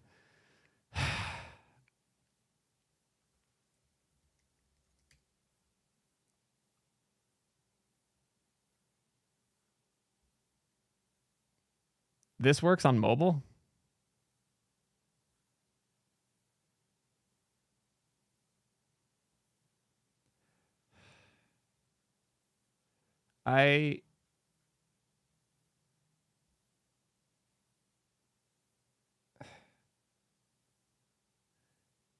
Obsidian's for people who care too much. Notion's for people who don't care enough. That a good answer?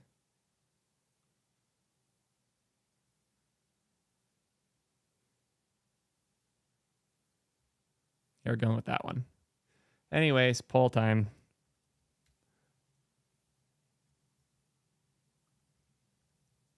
Next topic. So our options are editing errors in Next.js. This one's overdue. I owe it to the Axiom guys. I would really like to get that one out today. In defending React Native. That one's actually a little overdue. I think I'm going to hold that for the future because it's like, when I say overdue, I don't mean like I need to do it ASAP. I mean, the topic has shifted. It's not the conversation right now, so it's a little less important that I rush that one out. Passwords are bad. That one's overdue. I'm going to move this here is a better spot. Discord there. What was the other one? Oh, yeah. In defense of use effect would be weird after the solid stuff. And React query versus use SWR.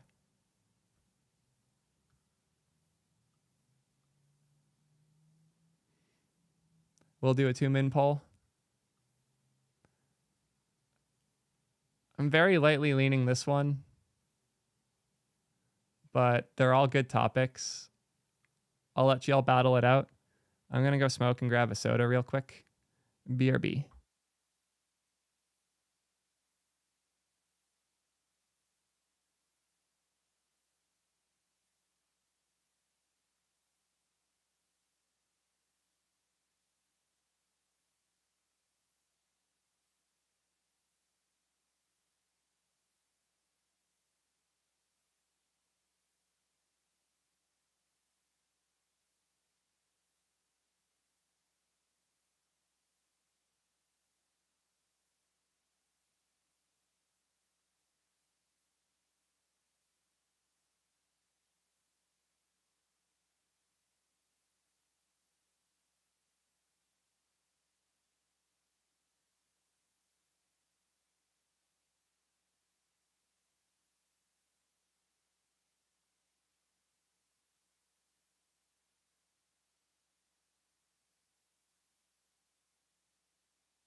Oh no, is it hiding the poll from me? Who the fuck won? Why can't I look at... God, I hate this sometimes. What won?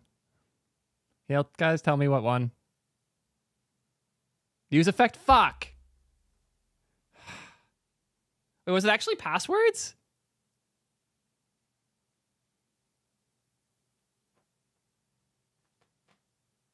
Passwords was number 1 and uses FCBR was number 2.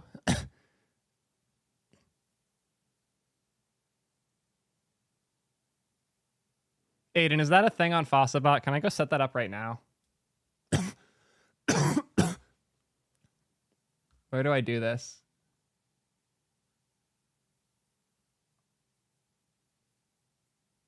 Oh, screenshot in Discord. Perfect.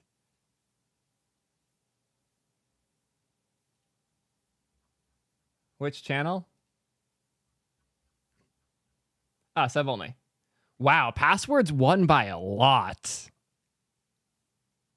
Y'all want this rant. Shit, I guess we're ranting about passwords. Where is that marker button? Cool. Hopefully these markers are setting because my life is going to be annoying and Adez's will be even more so. Yeah. Okay. Time to talk about passwords. I will close these things for now.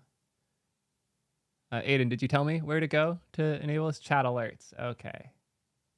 Aha. Oh, yeah, these are useful.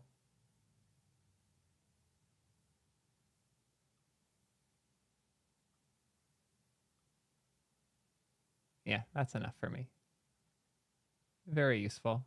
I'm going to put in the title changes too. I guess that's fine. This will help my own paranoia. Yeah, I dig that. Thank you. I'll come in here and add more nice things for other things in the future, but for now, that'll make my life a lot better. In defense of use effect, y'all just don't want to hear you're using it wrong. Yeah. Yeah, this is basically my take. Like the video is I have to make like the spiciest thumbnail and title for all that, and then it's not the spicy thing at all, but that's fine. Oh, I should run an ad. By the way, I'm about to run an ad. If you see an ad, that means you're not subscribed.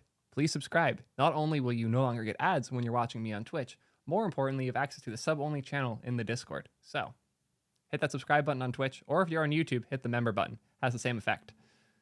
Let's hit that 1 minute ad break on both platforms. Good shit. 5 tier 1 gifts. Thank you, Kevin, for that. Huge, huge. Thank you so much. Nifty gifting a sub to Jacob. That means Jacob wasn't subbed. What the hell? Just saw Dan gifted to Ben Myers as well. Huge shout out to both Dan and Ben. Love you both. Akel, thank you for the sub as well. My half slice of pizza just finished toasting. One moment.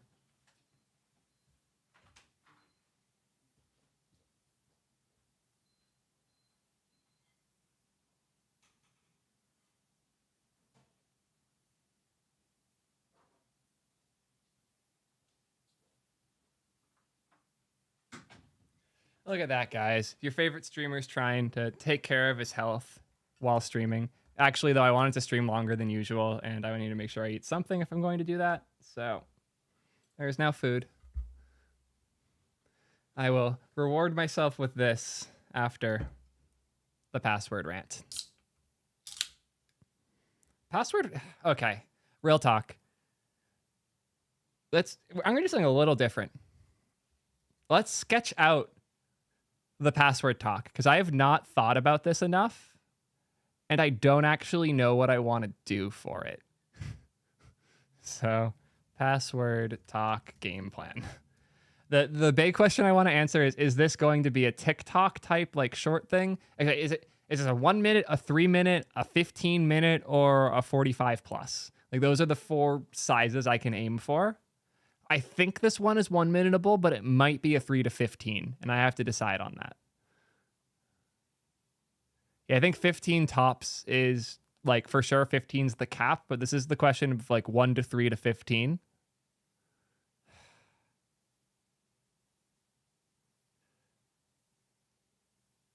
Okay, so what are the things we want to cover? Passwords are, or we'll say, I'll just say what they are. Insecure. Two ways. One is people forget them. The other is people steal them.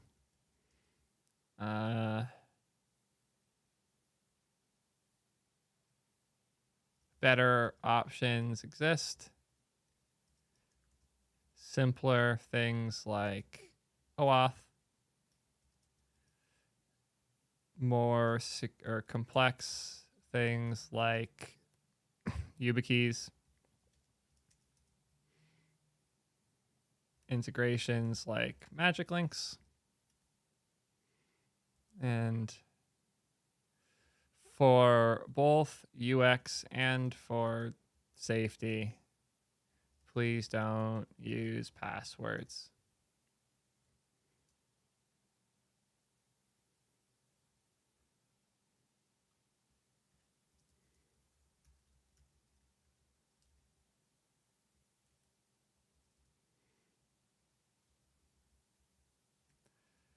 You're as secure as your weakest link. Don't let that link be your user.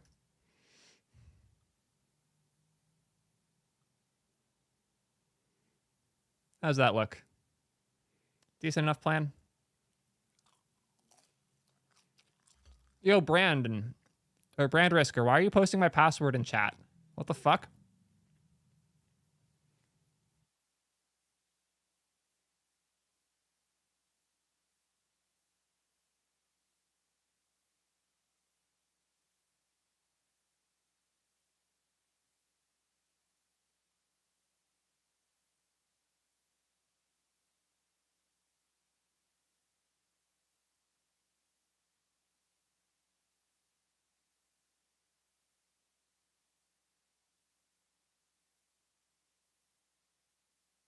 Thank you for calling out that I'm muted. I was eating, trying to be polite. Somebody said that password guidelines are bad for a bunch of sites, and they're terrible, and that is incredibly frustrating. Jacob, look. Just because... Oh, that blasts hard. Okay. Just because we had Fred on, and his voice is perfect, does not mean you can drag me like this. Anyways.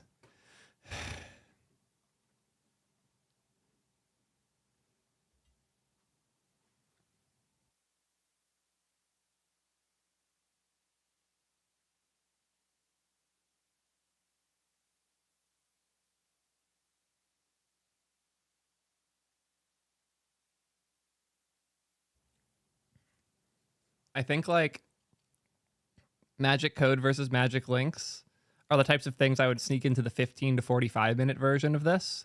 But I think that the like 3-minute version of this talk won't fit that.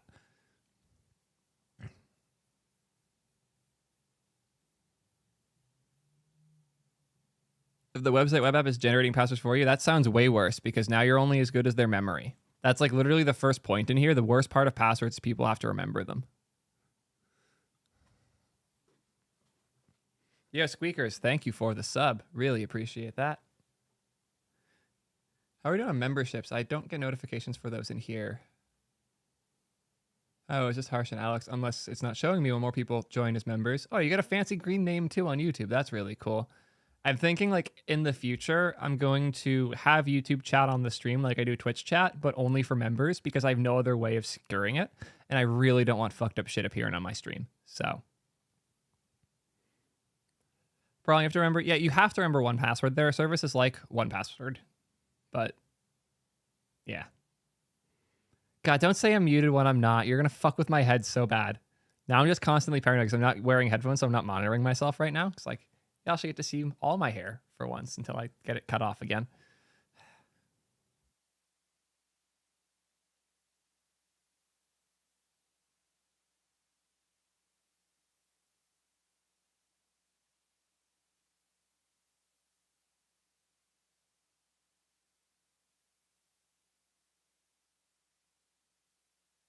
I can look at the monitoring, Wes. I'm coming from both channels. I'm eternally paranoid of that, so.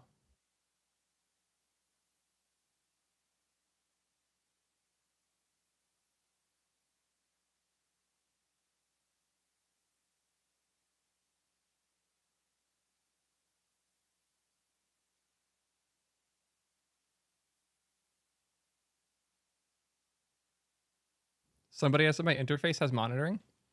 Yes, my interface is over there. So like here, pretty far from where I'm normally looking to see chat and shit. It still shows the level when muted. It just has like a hidden like muted thing on the bottom. That's like, it's visible, but it's like a red that's pretty low that I have to look for. And I have multiple other layers of mute between that and my stream, where I could be muted in Windows, I could be muted on device, I could be muted in OBS, I could be muted with one of the filters in OBS, and I could just have something wrong. Yes, I'm drinking a soda because I need to stay awake and focused.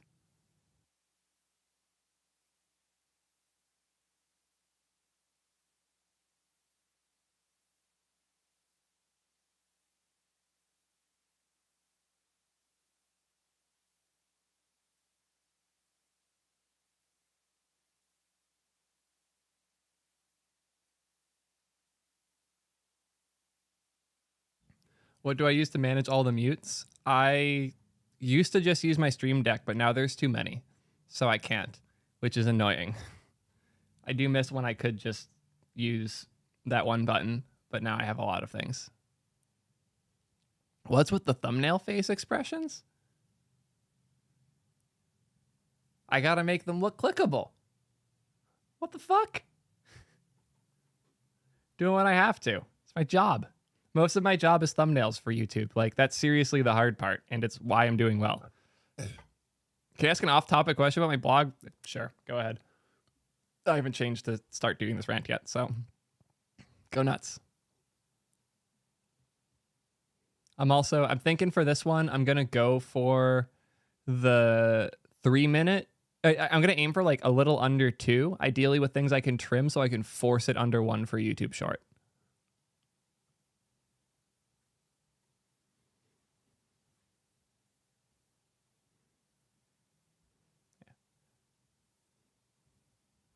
I appreciate the ask of, can I ask this off-topic question or should I wait? So yeah, go nuts. Ask away.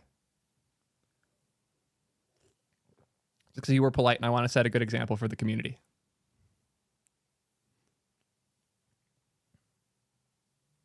I also hate that clickbait thumbnails work on everybody, but they do, myself included.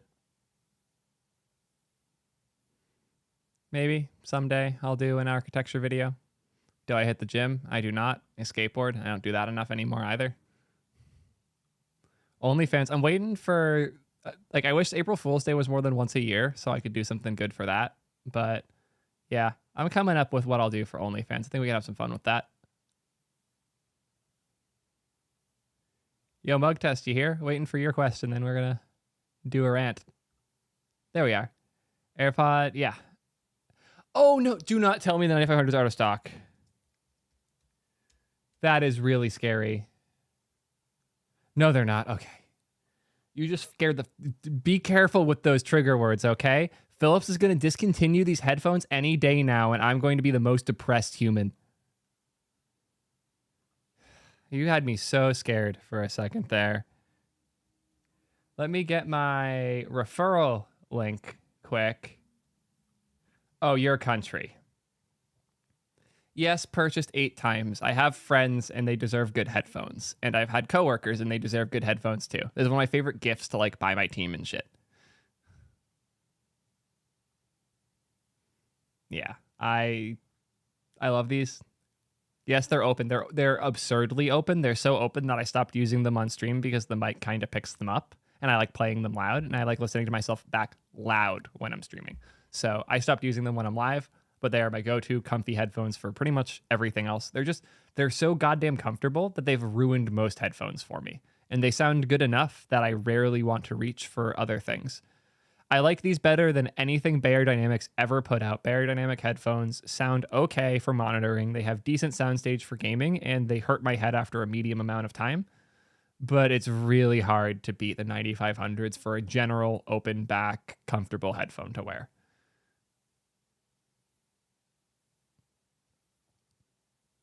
The link on the blog. Oh no, I have to go change the link then. Also, that the links on my blog aren't affiliate links, so use the ones I'm sharing here if you can.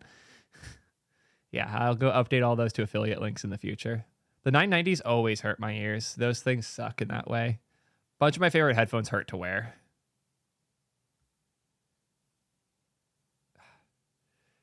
Yeah, So to be fair, all of the M50s were bad. Every version of the M50 always sounded like shit. The M40s are pretty good for the money.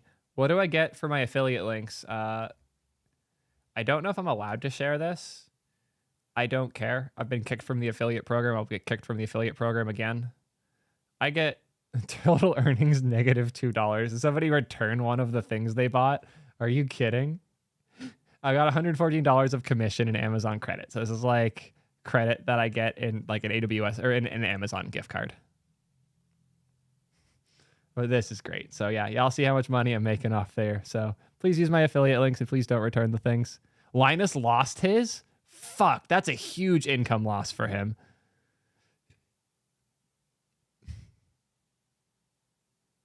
Don't. Oh, it's showing how Linus lost his? Oh, well. I'll learn the lesson and I'll complain about it publicly.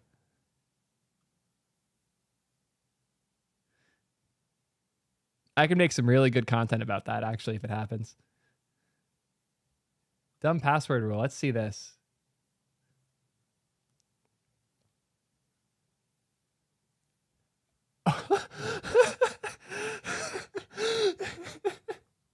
This is not what I thought this was. This is gold. Did I see Minecraft?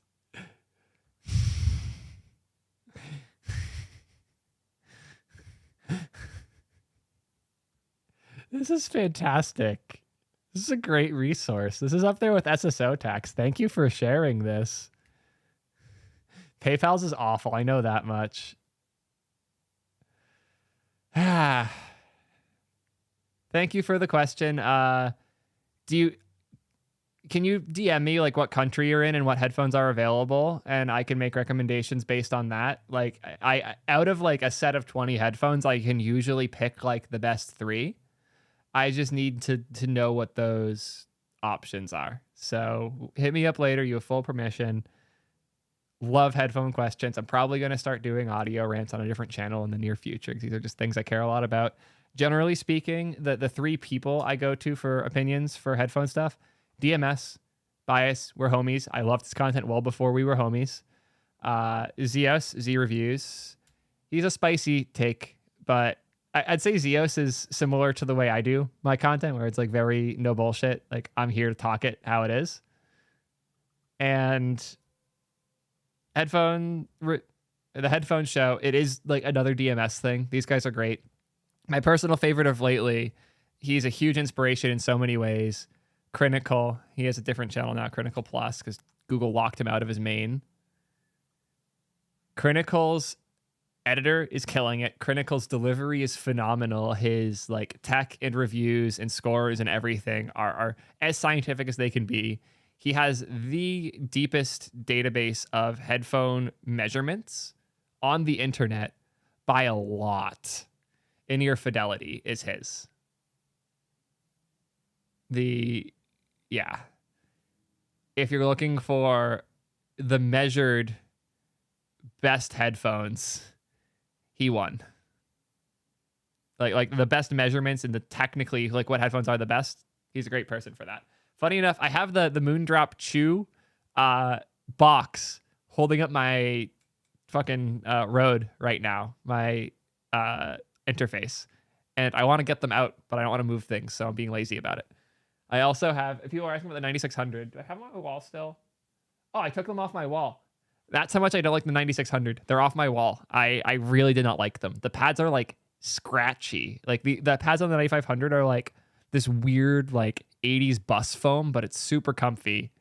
The 9600s, it's like a scratchier version of like a similar material. It's uncomfortable. The sound is not as good. It's a lot narrower. It's trying to do the Harman curve a bit, but the bass is flat as hell. The 9500s are trying to be HD 600s, and they do a pretty good job. The 9600s are trying to be 598s, and they don't do a very good job.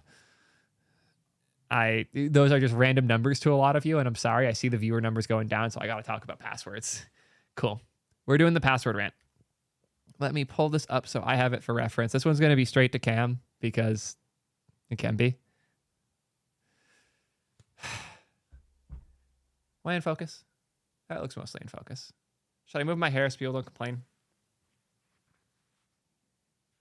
Let them see my eyes. At least a little bit. Get a thumbnail face or two.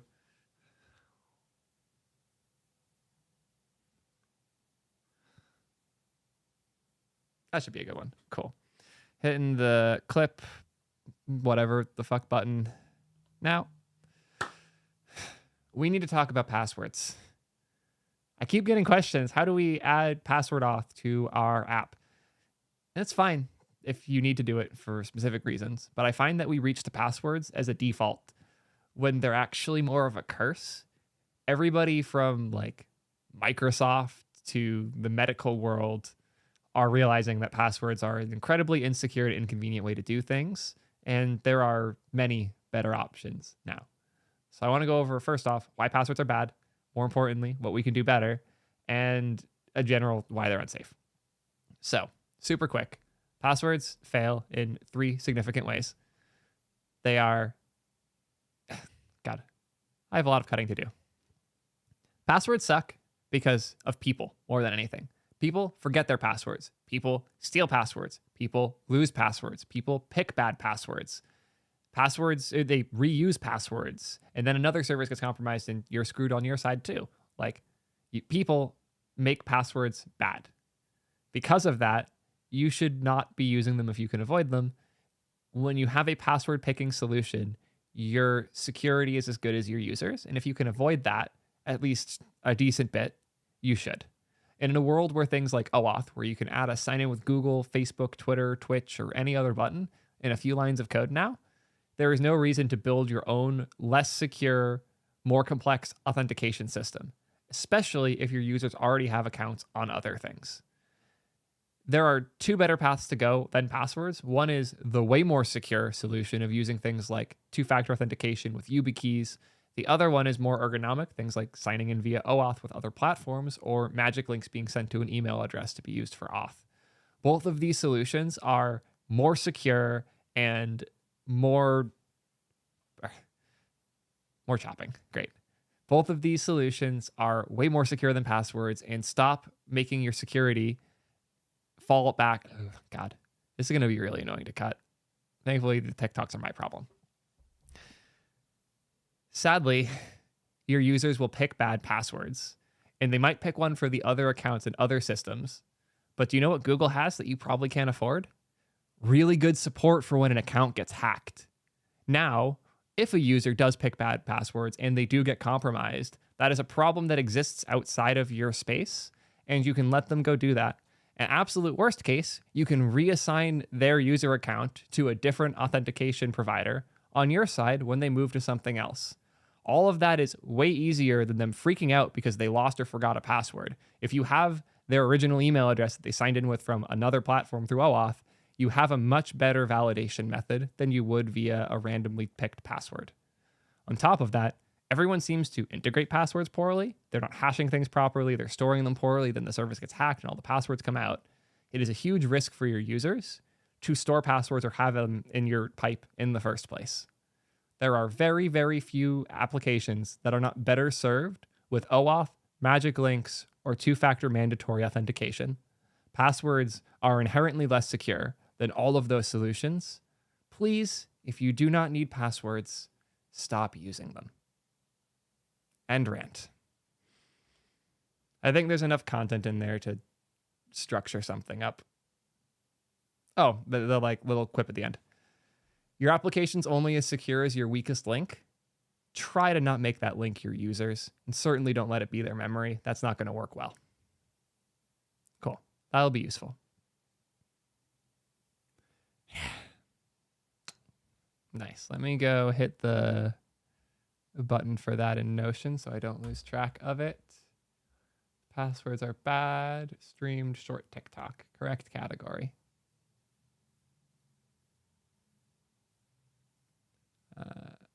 Rad. What next?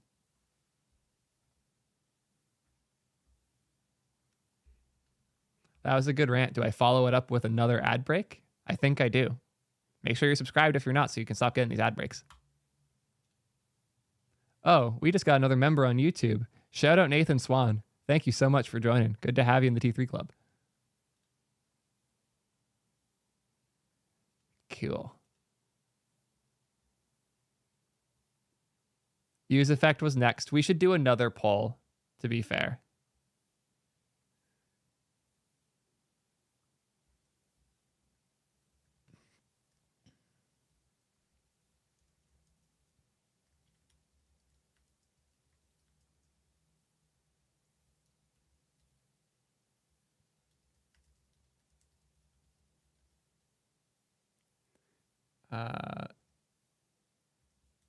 In defense of passwords.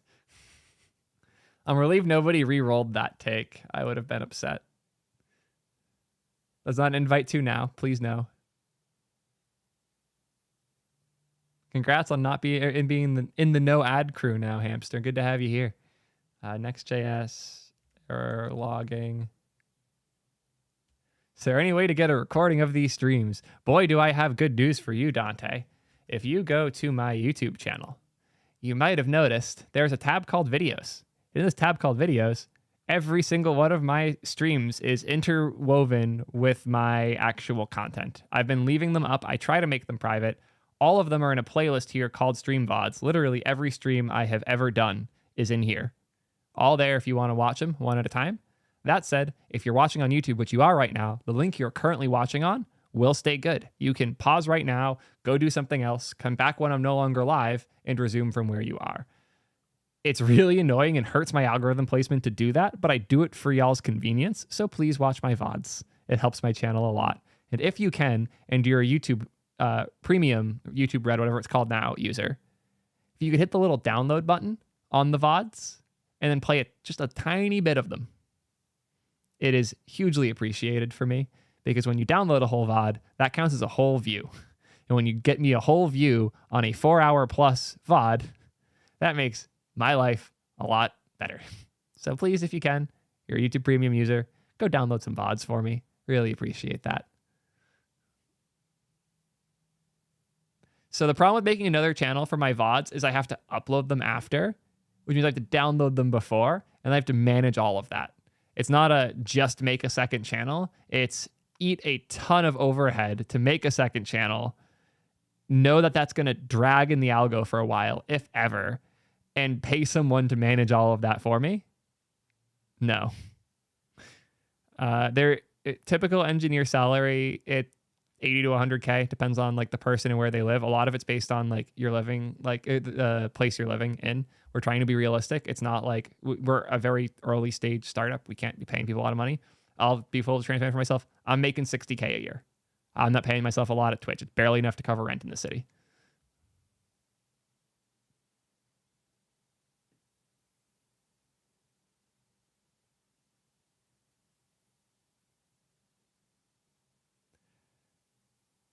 Maple, we need to chat later. Yeah, Maple, we need to chat later. Fuck. Yeah. Okay, fucking Christ. Anyways. Yeah. Did I make the poll yet? No, I was typing the things for the poll. What else were we missing for the poll?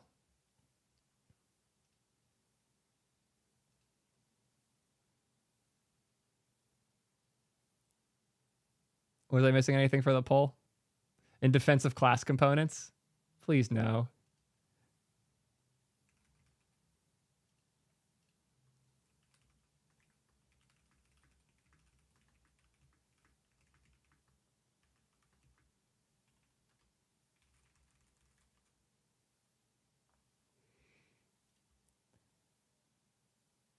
Did I work at Twitch when it was still Rails? Yeah, I helped move it over, actually. That was one of the cooler things I got to work on at Twitch. Using HTML wrong. Just front end or back end? I mean, the Next.js error logging is a very back end topic, at least the way I planned on covering it. Did I have any other more back endy things? It's the reliability rant to an extent. I don't have a socket rant in me right now, guys. Please don't make me do that. We'll go with these three. I'm still slightly leaning the React query versus use SWR because that could be short and is very algo friendly, but the use effect defense squad has a lot of potential. Oh, y'all want the error logging? Did Scythe plant you from Axiom?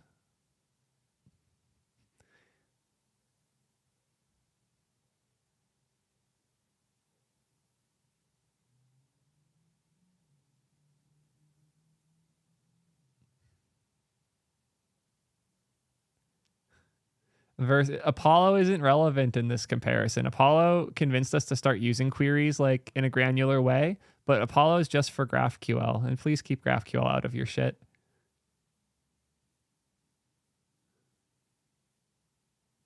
Yeah, logging something everyone does and wants to get better at. That's a very valid point.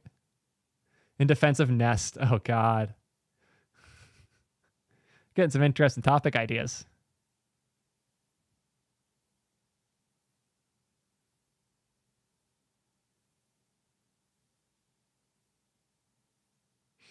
Can you use your mod points to add 20 to use effect? I promise you, if we don't get to it today, we'll do something similar to it in the Twitter space tonight after the stream.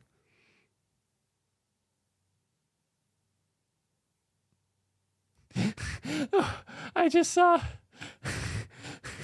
Can this be a new copy pasta?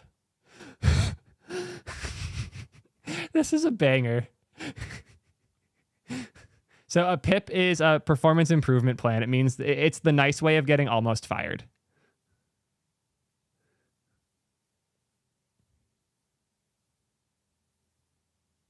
Is there an alternative to use effect?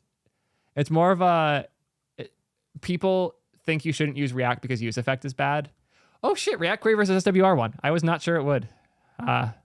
Very interesting. Good to know. Have I been pipped before? I have come dangerously fucking close, especially early in my career, but I took the signal very hard. The signal for me was I was a contractor at Twitch for my first 3 months, and at the end I was supposed to be renewed full-time, and I got renewed for another 3-month contract, and that was the, oh shit, I'm not doing well enough. They're not ready to hire me yet.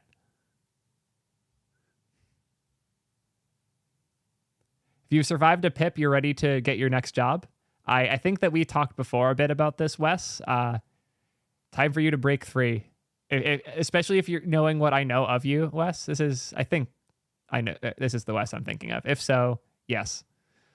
PIP is performance improvement plan. It means that you're about to get fired.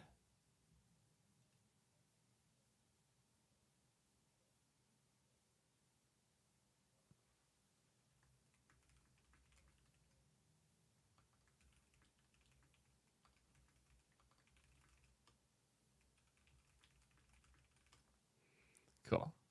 So the winner was a very clear React query versus use SWR. I do have a lot of things to talk about there. Windows versus Mac. Mac when I can, Windows when I can't. There are things Windows is better at, and Dev is not one of them. I love this copy pasta minus the fact that it highlights me. It's a good one. A pip command. I do like the idea of a pip command. I'm going to rename this one. Passwords. New scene. Act query versus use SWR.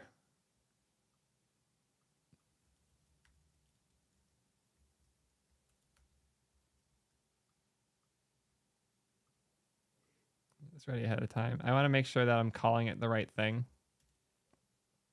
Yeah, they call it SWR.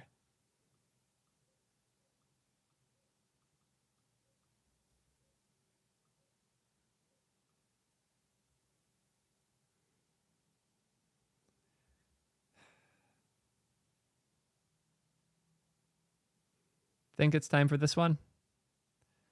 Let's hit the button. Marker created. We're talking about React Query versus SWR. So, yet another topic that I get asked way too much about. Hey, Theo, I see you like that React Query thing. What about SWR? It's just like React Query, but way smaller. I'm here to tell you all of the ways that React Query is nothing like SWR. I want to be clear. SWR isn't bad. It's just explicitly not good for a vast majority of the things that I use React Query for. And I want to go over those super quick. So, what are we talking about? First, we should define these two solutions and what they are. React Query is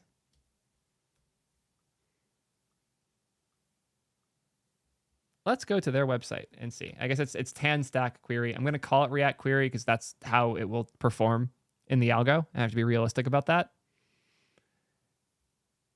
I like the definition of async state management solution. React Query is best in class async state management.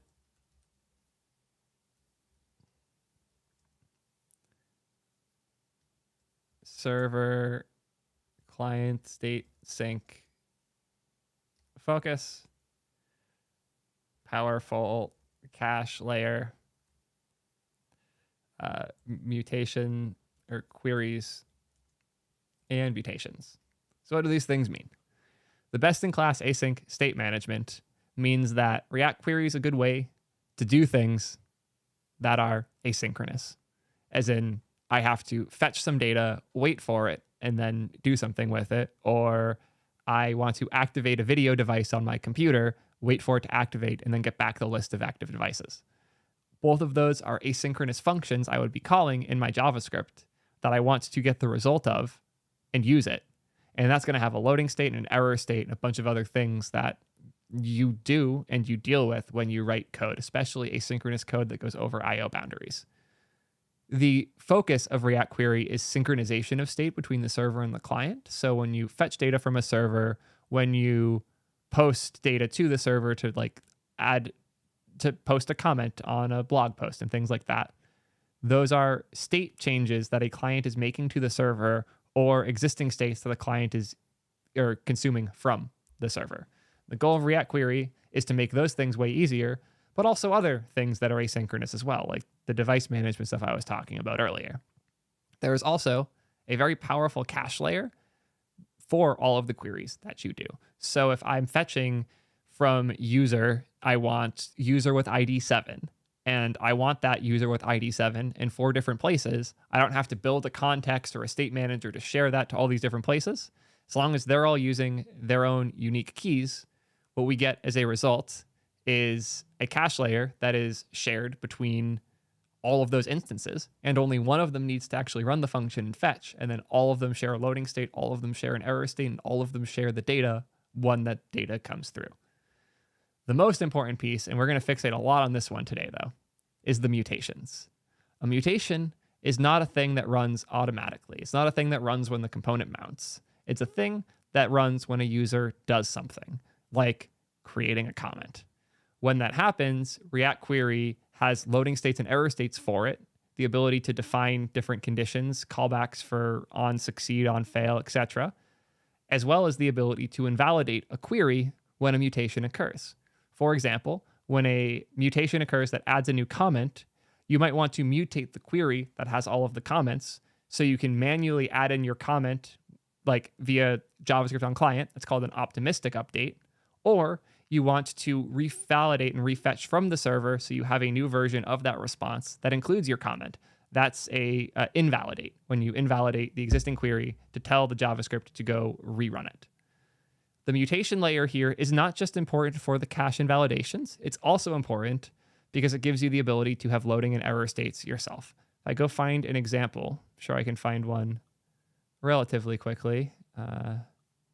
React Query, their mutation example in here.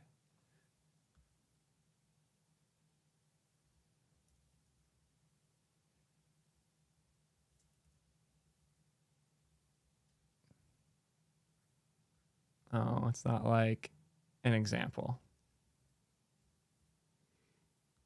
Okay, cool. Here's one. So in this mutation, we Axios post a new to-do. So this is you add a to-do to your to-do list. So when we're loading, we have text that says adding to-do.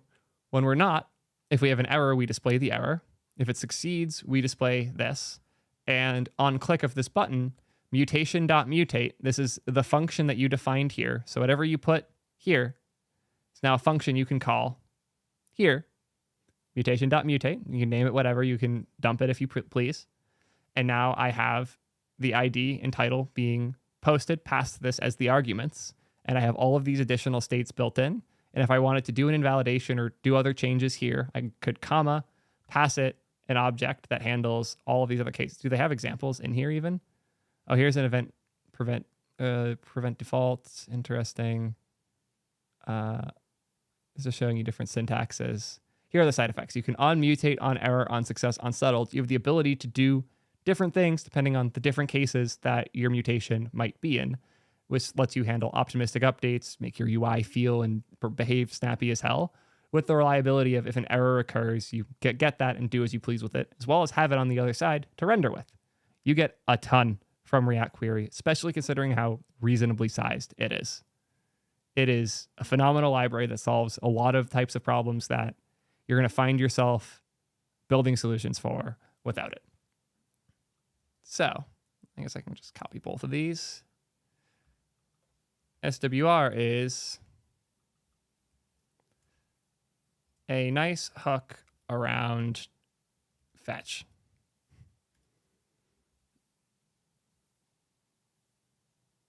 Yeah. That's about it. React Query is a state management solution. SWR, by their own description, is a React hook for data fetching. They have some very bad names for things in here. One of my favorite interactions was somebody said, but what if I want to use SWR for data that's not there immediately? Like I want to have a user leave a comment or something. To which Lee Rob replied, oh, you mean mutations? And linked to this page, which is not for mutations the way we just described. What mutations do in SWR is the revalidate and invalidate thing I was describing earlier. What mutate does here is not fire the call to this endpoint. What mutate does here is tells the existing hooks in your app, hey, if you have this data, it's old, you need to refetch it. That's all it does and nothing else. And that doesn't mean it's bad. That means it does one thing. Do they show off the size on the homepage? I thought they did. It's tiny. Can I bundle phobia?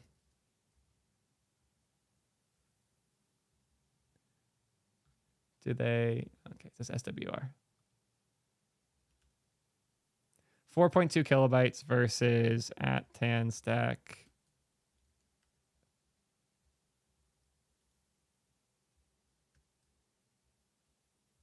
What's the TanStack query? npm install now. It's different, and I feel stupid all of the time as React Query.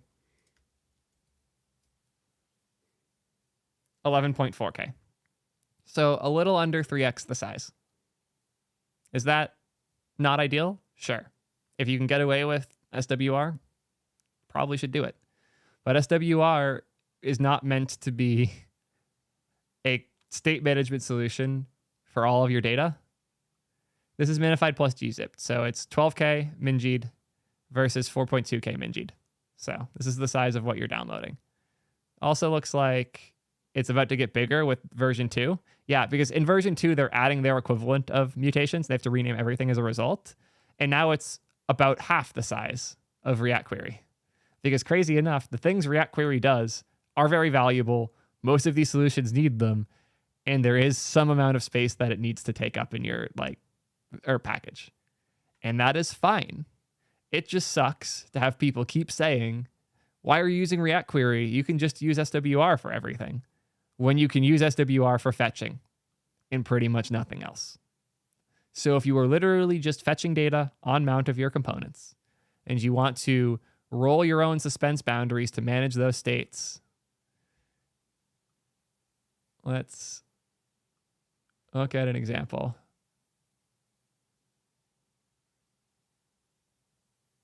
That's not even showing it. Oh, it does give you error state there, but it doesn't give you a loading state. You have to infer one off of not having data. They don't give you a loading because it's more kilobytes in their package. Fun fact, you can have loading and data because there's an is fetching in React Query. So if you're revalidating data but you want to show the old state, you can have two different Booleans for those two different things. It's really annoying that you don't even have an is loading or much less an is fetching. And they're showing you like use SWR feels like they took the minimal use effect use case and then made that a custom hook. And that's all they did. And that's fine if that's all you need is a minimal custom hook wrapping fetch and use effect. Cool. I need a lot more than that. Can I go to the GitHub for this? That's the SWR site. Can I just go to the SWR repo? Is it linked on the homepage? How the fuck do I get to the GitHub? This doesn't even link. Oh, it's hidden in the corner behind my profile picture. There we go. Let's look at some source. Internal. Index.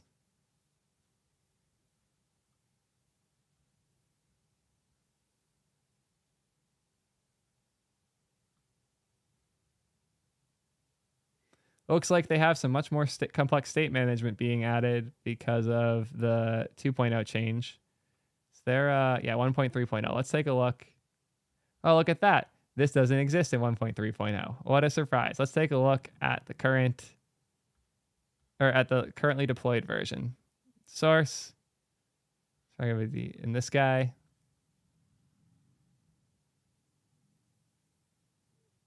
It's got some big global cache. SWR global state, a bunch of ref bindings. Is this the parent wrapper? Oh, this is use SWR handler.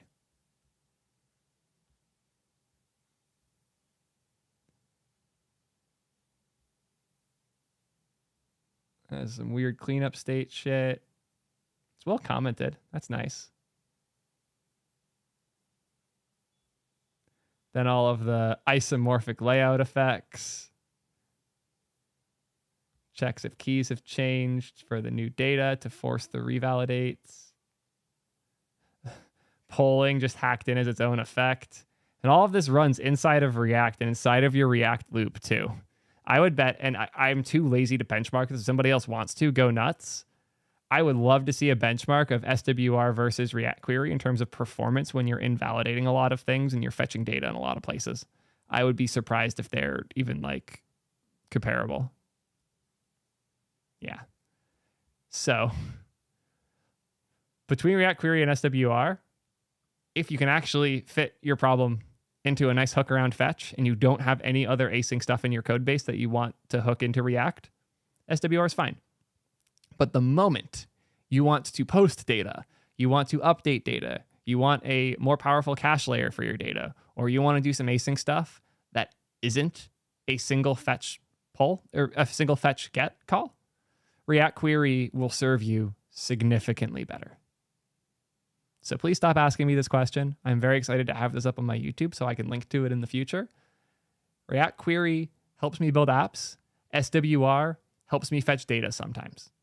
Very different, even if the use query hook looks similar. How was that rant?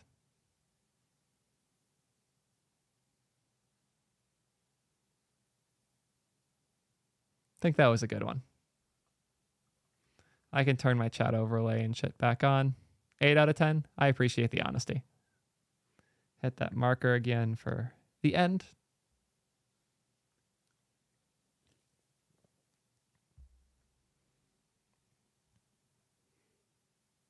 I'm not showing off my typing speed. I have typed at 150 I'm nowhere near that nowadays because I don't type enough nowadays and I don't practice at all anymore. I'm also getting used to a new keyboard at the moment, so.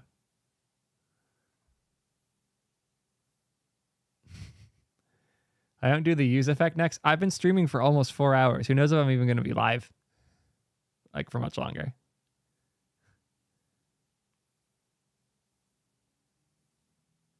Mutation is in like when you have an error for a mutation in React Query. Yeah, it shouldn't be. A mutation is instance based. It shouldn't be. It shouldn't affect the global cache.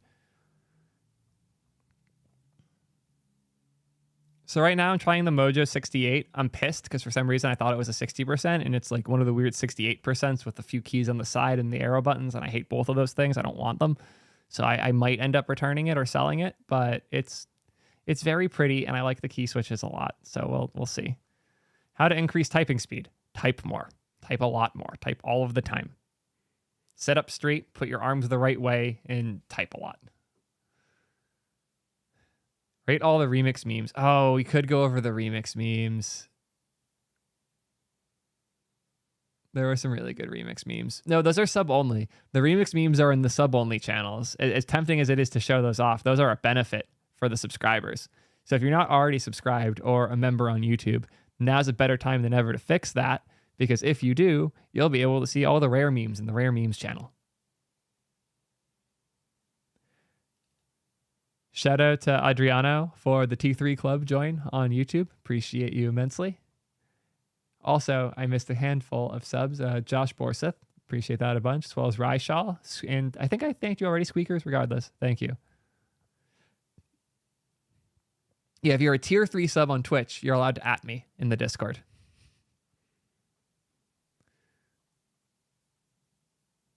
What's the biggest productivity tip? Ooh. I don't know if I can off the top of my head have like one biggest, but I can give a couple hacks that helped me. One of the biggest one was stop introducing new tools so eagerly. I had a bad habit of like getting really into like crazy Linux configurations and using like super heavy, like my Tmux config was massive and my Z shell profile was even longer. I used to go ham with my setups. And then I had a coworker, well, my first manager at Twitch. He would full screen every app and command tab between them on his laptop screen. And I never saw somebody work faster. And that forced me to reconsider my way of doing things, and slowly I've like removed tools as much as I can to have the simplest workflow possible. So to this day, when I am not streaming, here's my workflow. I have one workspace. It's named desktop. I have however many apps open. I often have more than one text editor open. Probably here's one of my best pro tips, actually. Right here, we all know Command Tab. That's how you switch between things in Mac OS. But have you seen Command Tilde? Command Tilde, the key right above Tab, switches between two versions of the same app. So if you have two windows open in VS Code, you just move your index finger up slightly when you hit Tab, and then you can switch between them. And this as a way to switch between an app and then switch between instances of the app has never made me move faster, even when I was deep in my i3 like Tmux days. And I just fly. So yeah, one workspace, everything full screen, Command Tab to switch apps, Command Tilde to switch between the instances of the app. And that's it. That's my whole setup.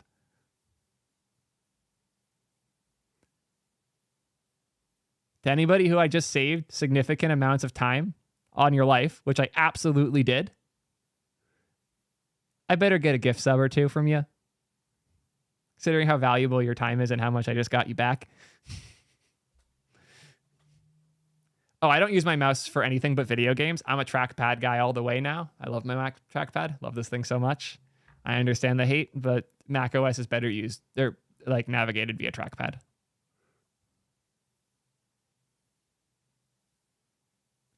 So, Bades, funny enough, once you learn this hotkey, you stop using... I used to prefer Alt-Tab on Windows for sure, because you could go through multiple instances of the same app.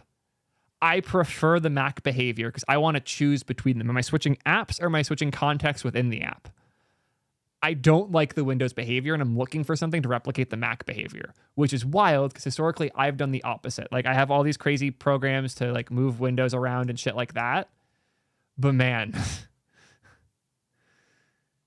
shout out to Ariel for the 5 gift subs. Huge. Thank you so much, Ariel, as well as Dev J. Appreciate the gift sub from you as well. Thank you guys. Definitely will have... I am confident you will save that time once you learn that hotkey. So the person who's asking what it is, Command Tab switches between apps. Command tilde switches between instances of the same app on Mac. And if somebody knows how to do that on Windows, so I can commit always Alt Tab apps, and not like right now with Windows 11, it like has 3 instances of the same app because it has Chrome left, Chrome right, and then Chrome combined as a different thing. Alt Tab on Windows sucks now. So if anybody knows how to fix it on Windows, please tell me so I can use Windows more. But right now, I'm actually happy on my Mac for the first time ever. So, yeah. Anyways, do I use the Magic Keyboard? Yes. For all of my work, I use this or the laptop keyboard itself. Usually when I'm coding, I'm sitting on my couch with the laptop on my lap. MacBook Air. I'm using the Pro now because I need it for video editing, but I was rocking the Air forever and was fine. Have I played Dead Cells? That's like one of the 3 games I still play. I can get rid of the combined left, right, and settings. Send me a link later. I'm doing that. I appreciate you immensely. You have permission to DM me if you have a link to that my end. Just DM me on Discord. What are the other 2 games? Whatever skate game I'm currently hooked on, and whatever Pokemon game I'm currently grinding.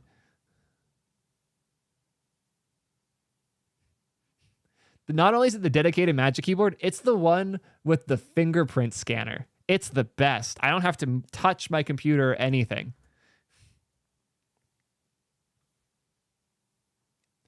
Interesting. Very interesting. I'm curious if you adapt to this because I very much like this behavior.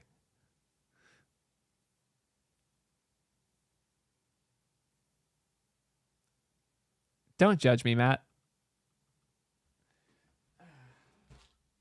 Where did I put my others?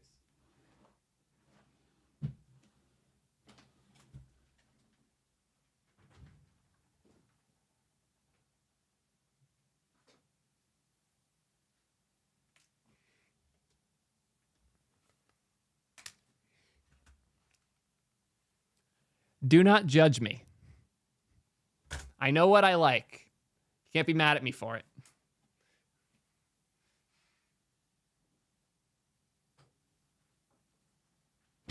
You don't want to see the trackpad collection. It's way worse.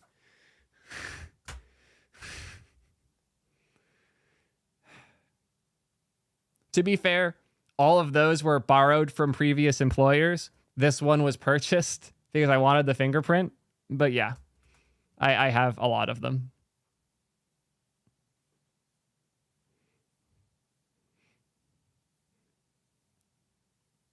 Too much keyboard talk. I think I have to talk about use effect. No, I did the React query thing.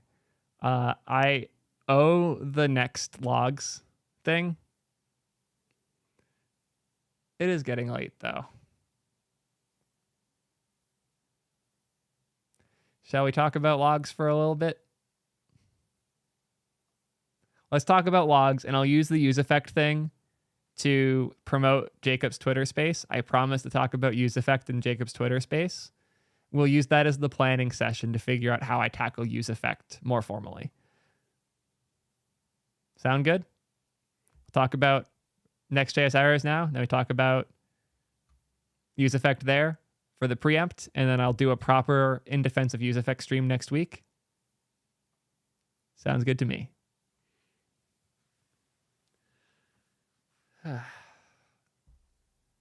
Let's talk about errors. Hit that marker button. Are you getting the errors in your Next app right now? Seriously, if I said, yo, I just had an error. I was checking out and something went wrong. Can you check it? Do you have the ability to go find that? If the answer is yes, I'm pumped for you. Leave a comment as to how you're doing that. But if the answer is no, this is a very important video for you to watch because a lot of people don't keep track of the errors that happen in their Next deployments and other backend solutions as well. It's easy for us in TypeScript land to get used to just console logging everything and having it there when we have problems. But once we ship to users, we lose that control. And it's very important to make sure your errors are going somewhere where you can find them and address them meaningfully for your users. So how do I recommend doing that? Well, as we've mentioned before, Next isn't just a front-end framework. It's actually explicitly not. Next is a back-end framework. Right now, if you're deploying your Next app in Vercel, logs are happening, but they're not retained. If you happen to be in the dashboard when an error occurs, it's sitting there when you're there and you have the ability to see it. However, if an error happened 10 minutes ago, it won't be there unless you're explicitly using a thing called a log drain, which takes those logs as they happen and drops them into a collection of logs somewhere that you can query against and look into. The one that we're going to be talking about today, they asked to sponsor and I said no because I love these guys. They're the homies. We're here to talk about Axiom. Axiom is a relatively new option in the space that I am particularly hyped on. They are specifically for backend logs right now. That's the main thing that they are delivering on, and it is one of the most convenient ways to do it. They're trusted by us, as you see here, as well as like Prisma uses them super heavily. Vercel themselves are playing with them a bunch. Plex has been one of their biggest customers from what I know. The magic of Axiom is how you integrate it into a Vercel app. I'm going to hide the screen so I don't accidentally leak things I shouldn't. We're going to go to, let's go to the poll app. How about that? We'll start there. Yeah. Cool. Here's Zapdos. This is the polling app that Bryn and I were working on a few days ago. Let's add a log dump. Axiom.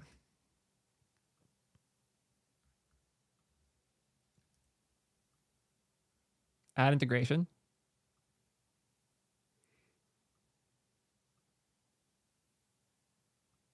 Sure.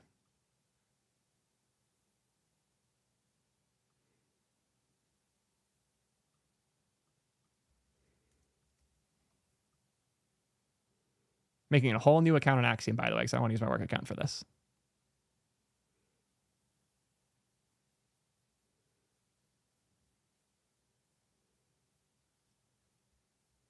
And they even have, oh, Next Axiom is really cool. This package actually took a bunch of guidance from me, and it's in a really good state. You can send web vitals from Vercel to Axiom for your actual like user experience. So you wrap your app with this. It rewrites requests so that they can't be blocked by like ad blockers and shit, and sends a bunch of like web vital data. So like how CPU usage, how fast are pages loading, that type of stuff. This is very new, and I personally have not played with it just yet. But I love that it's open source. I love the way that they built it. They've been taking tons of advice from me directly as well as others in the community. And where is with Axiom? Yeah, this guy.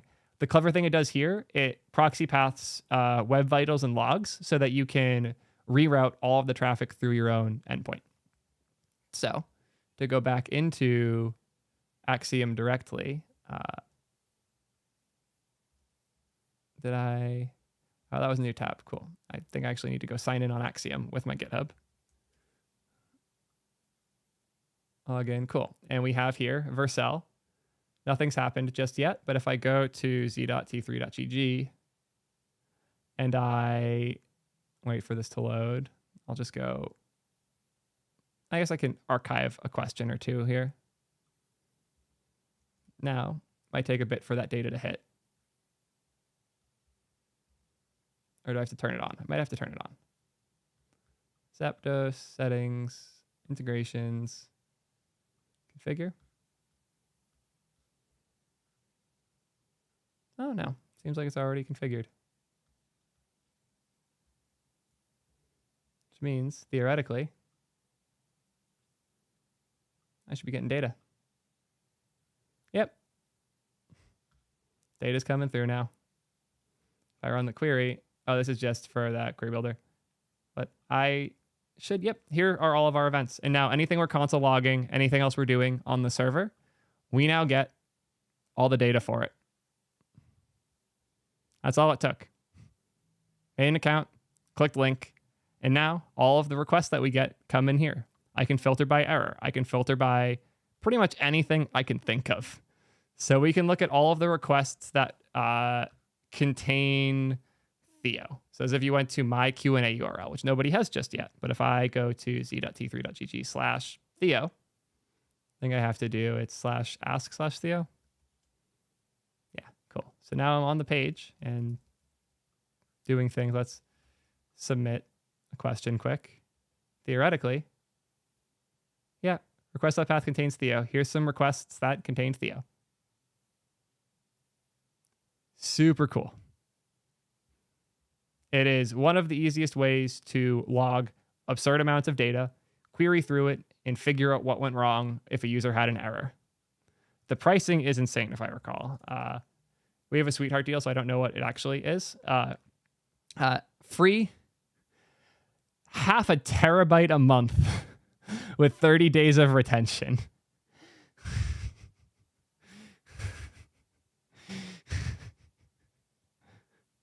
And 5 terabytes with 90 days for 100 a month. And unlimited team members at this tier too. They don't lock on, like, this is what I like about Axiom in particular. There's not a lot of providers that are like this, where they're chill about the way that the things they're pricing on. The thing that they are charging you for is the absurd amounts of data they expect some customers to push.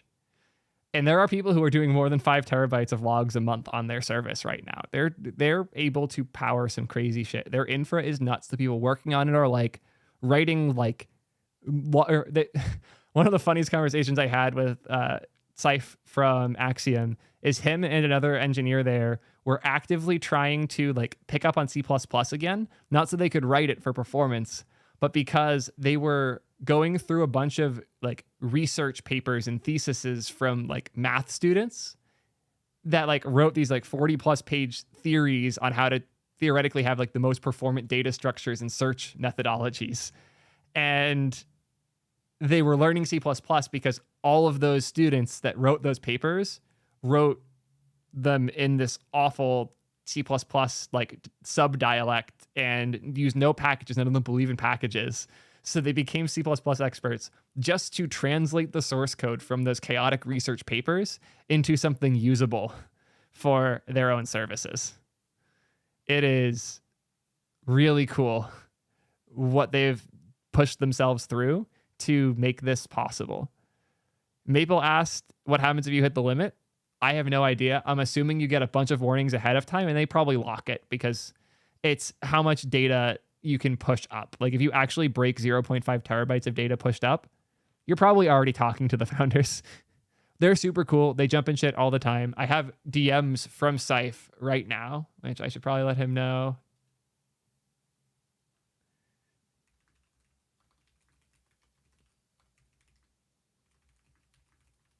Just DM'd him, letting him know that he's being shilled at the moment. Love these guys a ton. They offered me a very generous amount of money for this sponsorship, and I, as I said, declined because we're getting way more value than what that sponsorship would have been out of me getting to use them at Ping. And they've given us great deals and helped us out a ton there too. And they're so goddamn responsive. Like for me to say, hey, if you do a next thing, it might be worth looking at this package. And then a few days later, they DM me a link to their new with Axiom Next.js package that does all of the things I recommended and more. Like this is one of those teams I trust more than anything. And because of that, they're easy to recommend. The fact that the product is great and solves a common problem is a nice bonus. So Axiom is my solution for server side, and Axiom's Web Vitals are my up and coming solution for keeping track of what the performance is like for the users on the site. For client experience though, which is very important, like they click a button and something disappears or breaks. This isn't going to screen record and give you all the details you might need for those types of things. Historically, LogRocket has been the go-to for that type of thing. LogRocket, you might know for their awesome blog or their podcasts. What you might not know is what they actually do. LogRocket's thing is session replay. They don't really have any good examples on the homepage, hilariously enough, because they're too busy buzzwording things up. But the goal is a user session. You can like click on a user was on your website for 15 minutes. They went here, here, and here. You can click that session and it will play it back for you. You can speed it up, slow it down. It's not actually recording the session. It doesn't take the pictures or video. Like for us, we're doing a video chat app. I can't see the video from the session. But what it does is track the like events that a user does. LogRocket's pricing is a little aggressive. They're the industry standard, though, so definitely worth considering. Recently, I've been playing with highlight.run, which is a newer, more minimal alternative. Very, very similar, though. They're a tiny bit more focused on how to connect the backend and the front end so you can have a more full stack error story. Personally, I think the pairing of Axiom for backend and highlight.io for front end is a really powerful combo. So that's what we're moving towards right now at Ping. I am very excited about the options here. In particular, the React components and like next stuff for Highlight is also in a very good state. So these are both the solutions I personally use for tracking my errors in Next.js. I think it is very important that you pick something and you know where the errors go whenever an error occurs. I also think you should be less scared of console logging in general. You shouldn't console log every time a component renders. That's chaos and really bad. But when an action occurs, like when I'm posting to my server and I am changing, how do I put it? Like when I'm posting to my server and I am changing permission states for a user, I might log changing permission states, user object current permission, user state changing now, and then after it changes, user state changed successfully to the new user state. And it's annoying to have all of those logs.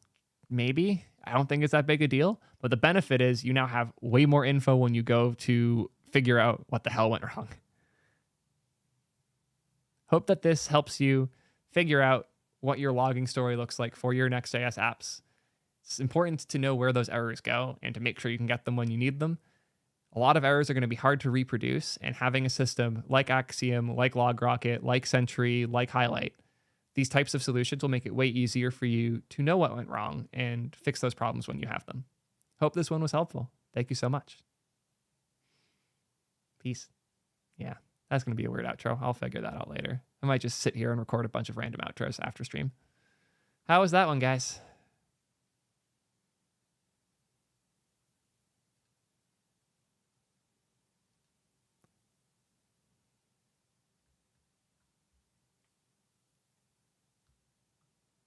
Did y'all learn that new info for you guys? Vercel doesn't have state. It's really important to understand this thing about Vercel right now. Vercel is a stateless provider. Anything that could be state, you go dump it somewhere else. Like to know how Highlight works? The TLDR on how things like this work is they... try to find the right way to put it. It hooks into pretty much every browser event, and when they happen, they store them, and every once in a while, it sends them via batch. So it's like creating a model of a session and then replicating that for you on your side. I would set it up and do a demo, but that's a lot of work. You connect Axiom to Vercel. I did not go over Amplitude, as Amplitude's not for errors. Amplitude is really cool. We're working on moving off Mixpanel at the moment, and Amplitude is very likely what we're going with. Thanks to Segment, we don't have to worry about all those things. We are still on Mixpanel and regretting it more every day. We have Segment so we can move off of Mixpanel, but we have not done that now. I actually think Mark recreated our main Mixpanel dashboard in Segment, so I would stop, or in Axiom, or fucking, God, I'm so bad at names, Amplitude. So I would stop using it, but yeah. We're only using 3 right now. Segment, Google Analytics, and Plausible. I need to remove the Google Analytics both because it isn't GDPR compliant and because we don't use it anymore. The link for Highlight, yes, highlight.io. Also, actually, don't use that one. Highlight.io, ref equals Theo. Oh, that didn't work. I'd have to do the slash. Yeah, I do. Okay. Use this link if you go there. Actually, everybody click that link and go there that way so they see that like really heavily. And Axiom is the same. .co ref equals Theo. That way their analytics will show where you guys came from. It's not an ad. Neither are paying me. I just want to flex my powers. Come to the next Bryn stream. If you're not already following Bryn, I should plug her everything quick. Bryn is my co-founder, phenomenal designer, one of my favorite people to work with, also an engineer. She built pretty much everything that looks good at Ping.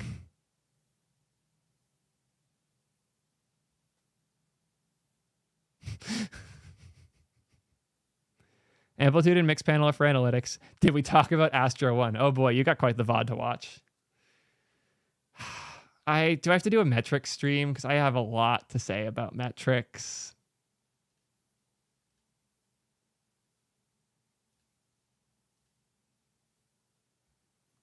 Let me marker to mark that one is done. I'll add analytics to the list to stream.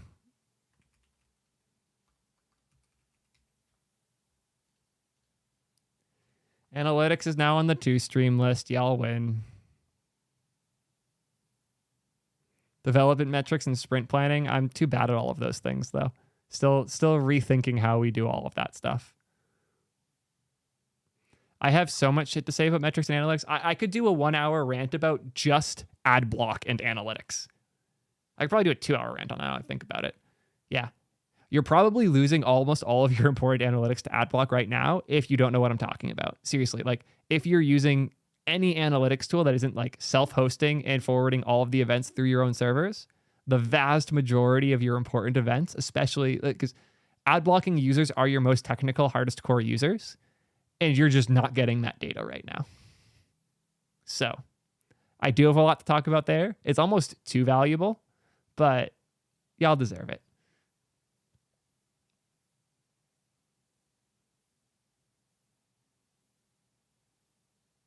It is 5:30 p.m.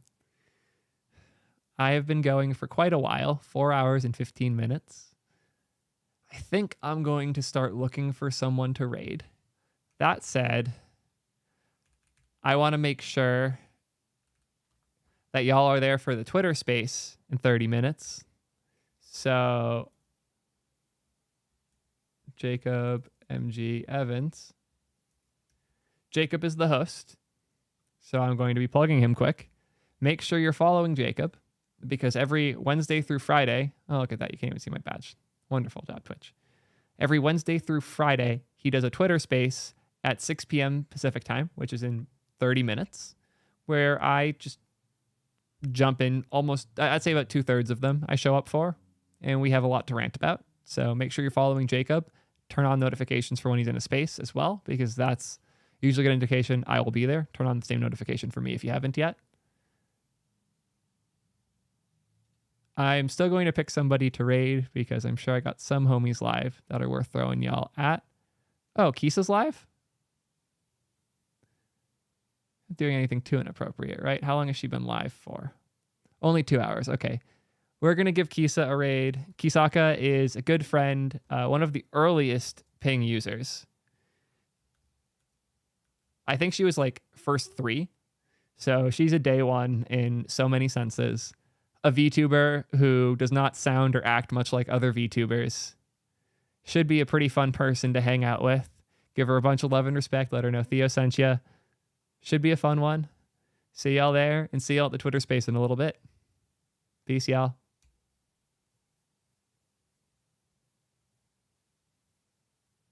Cool.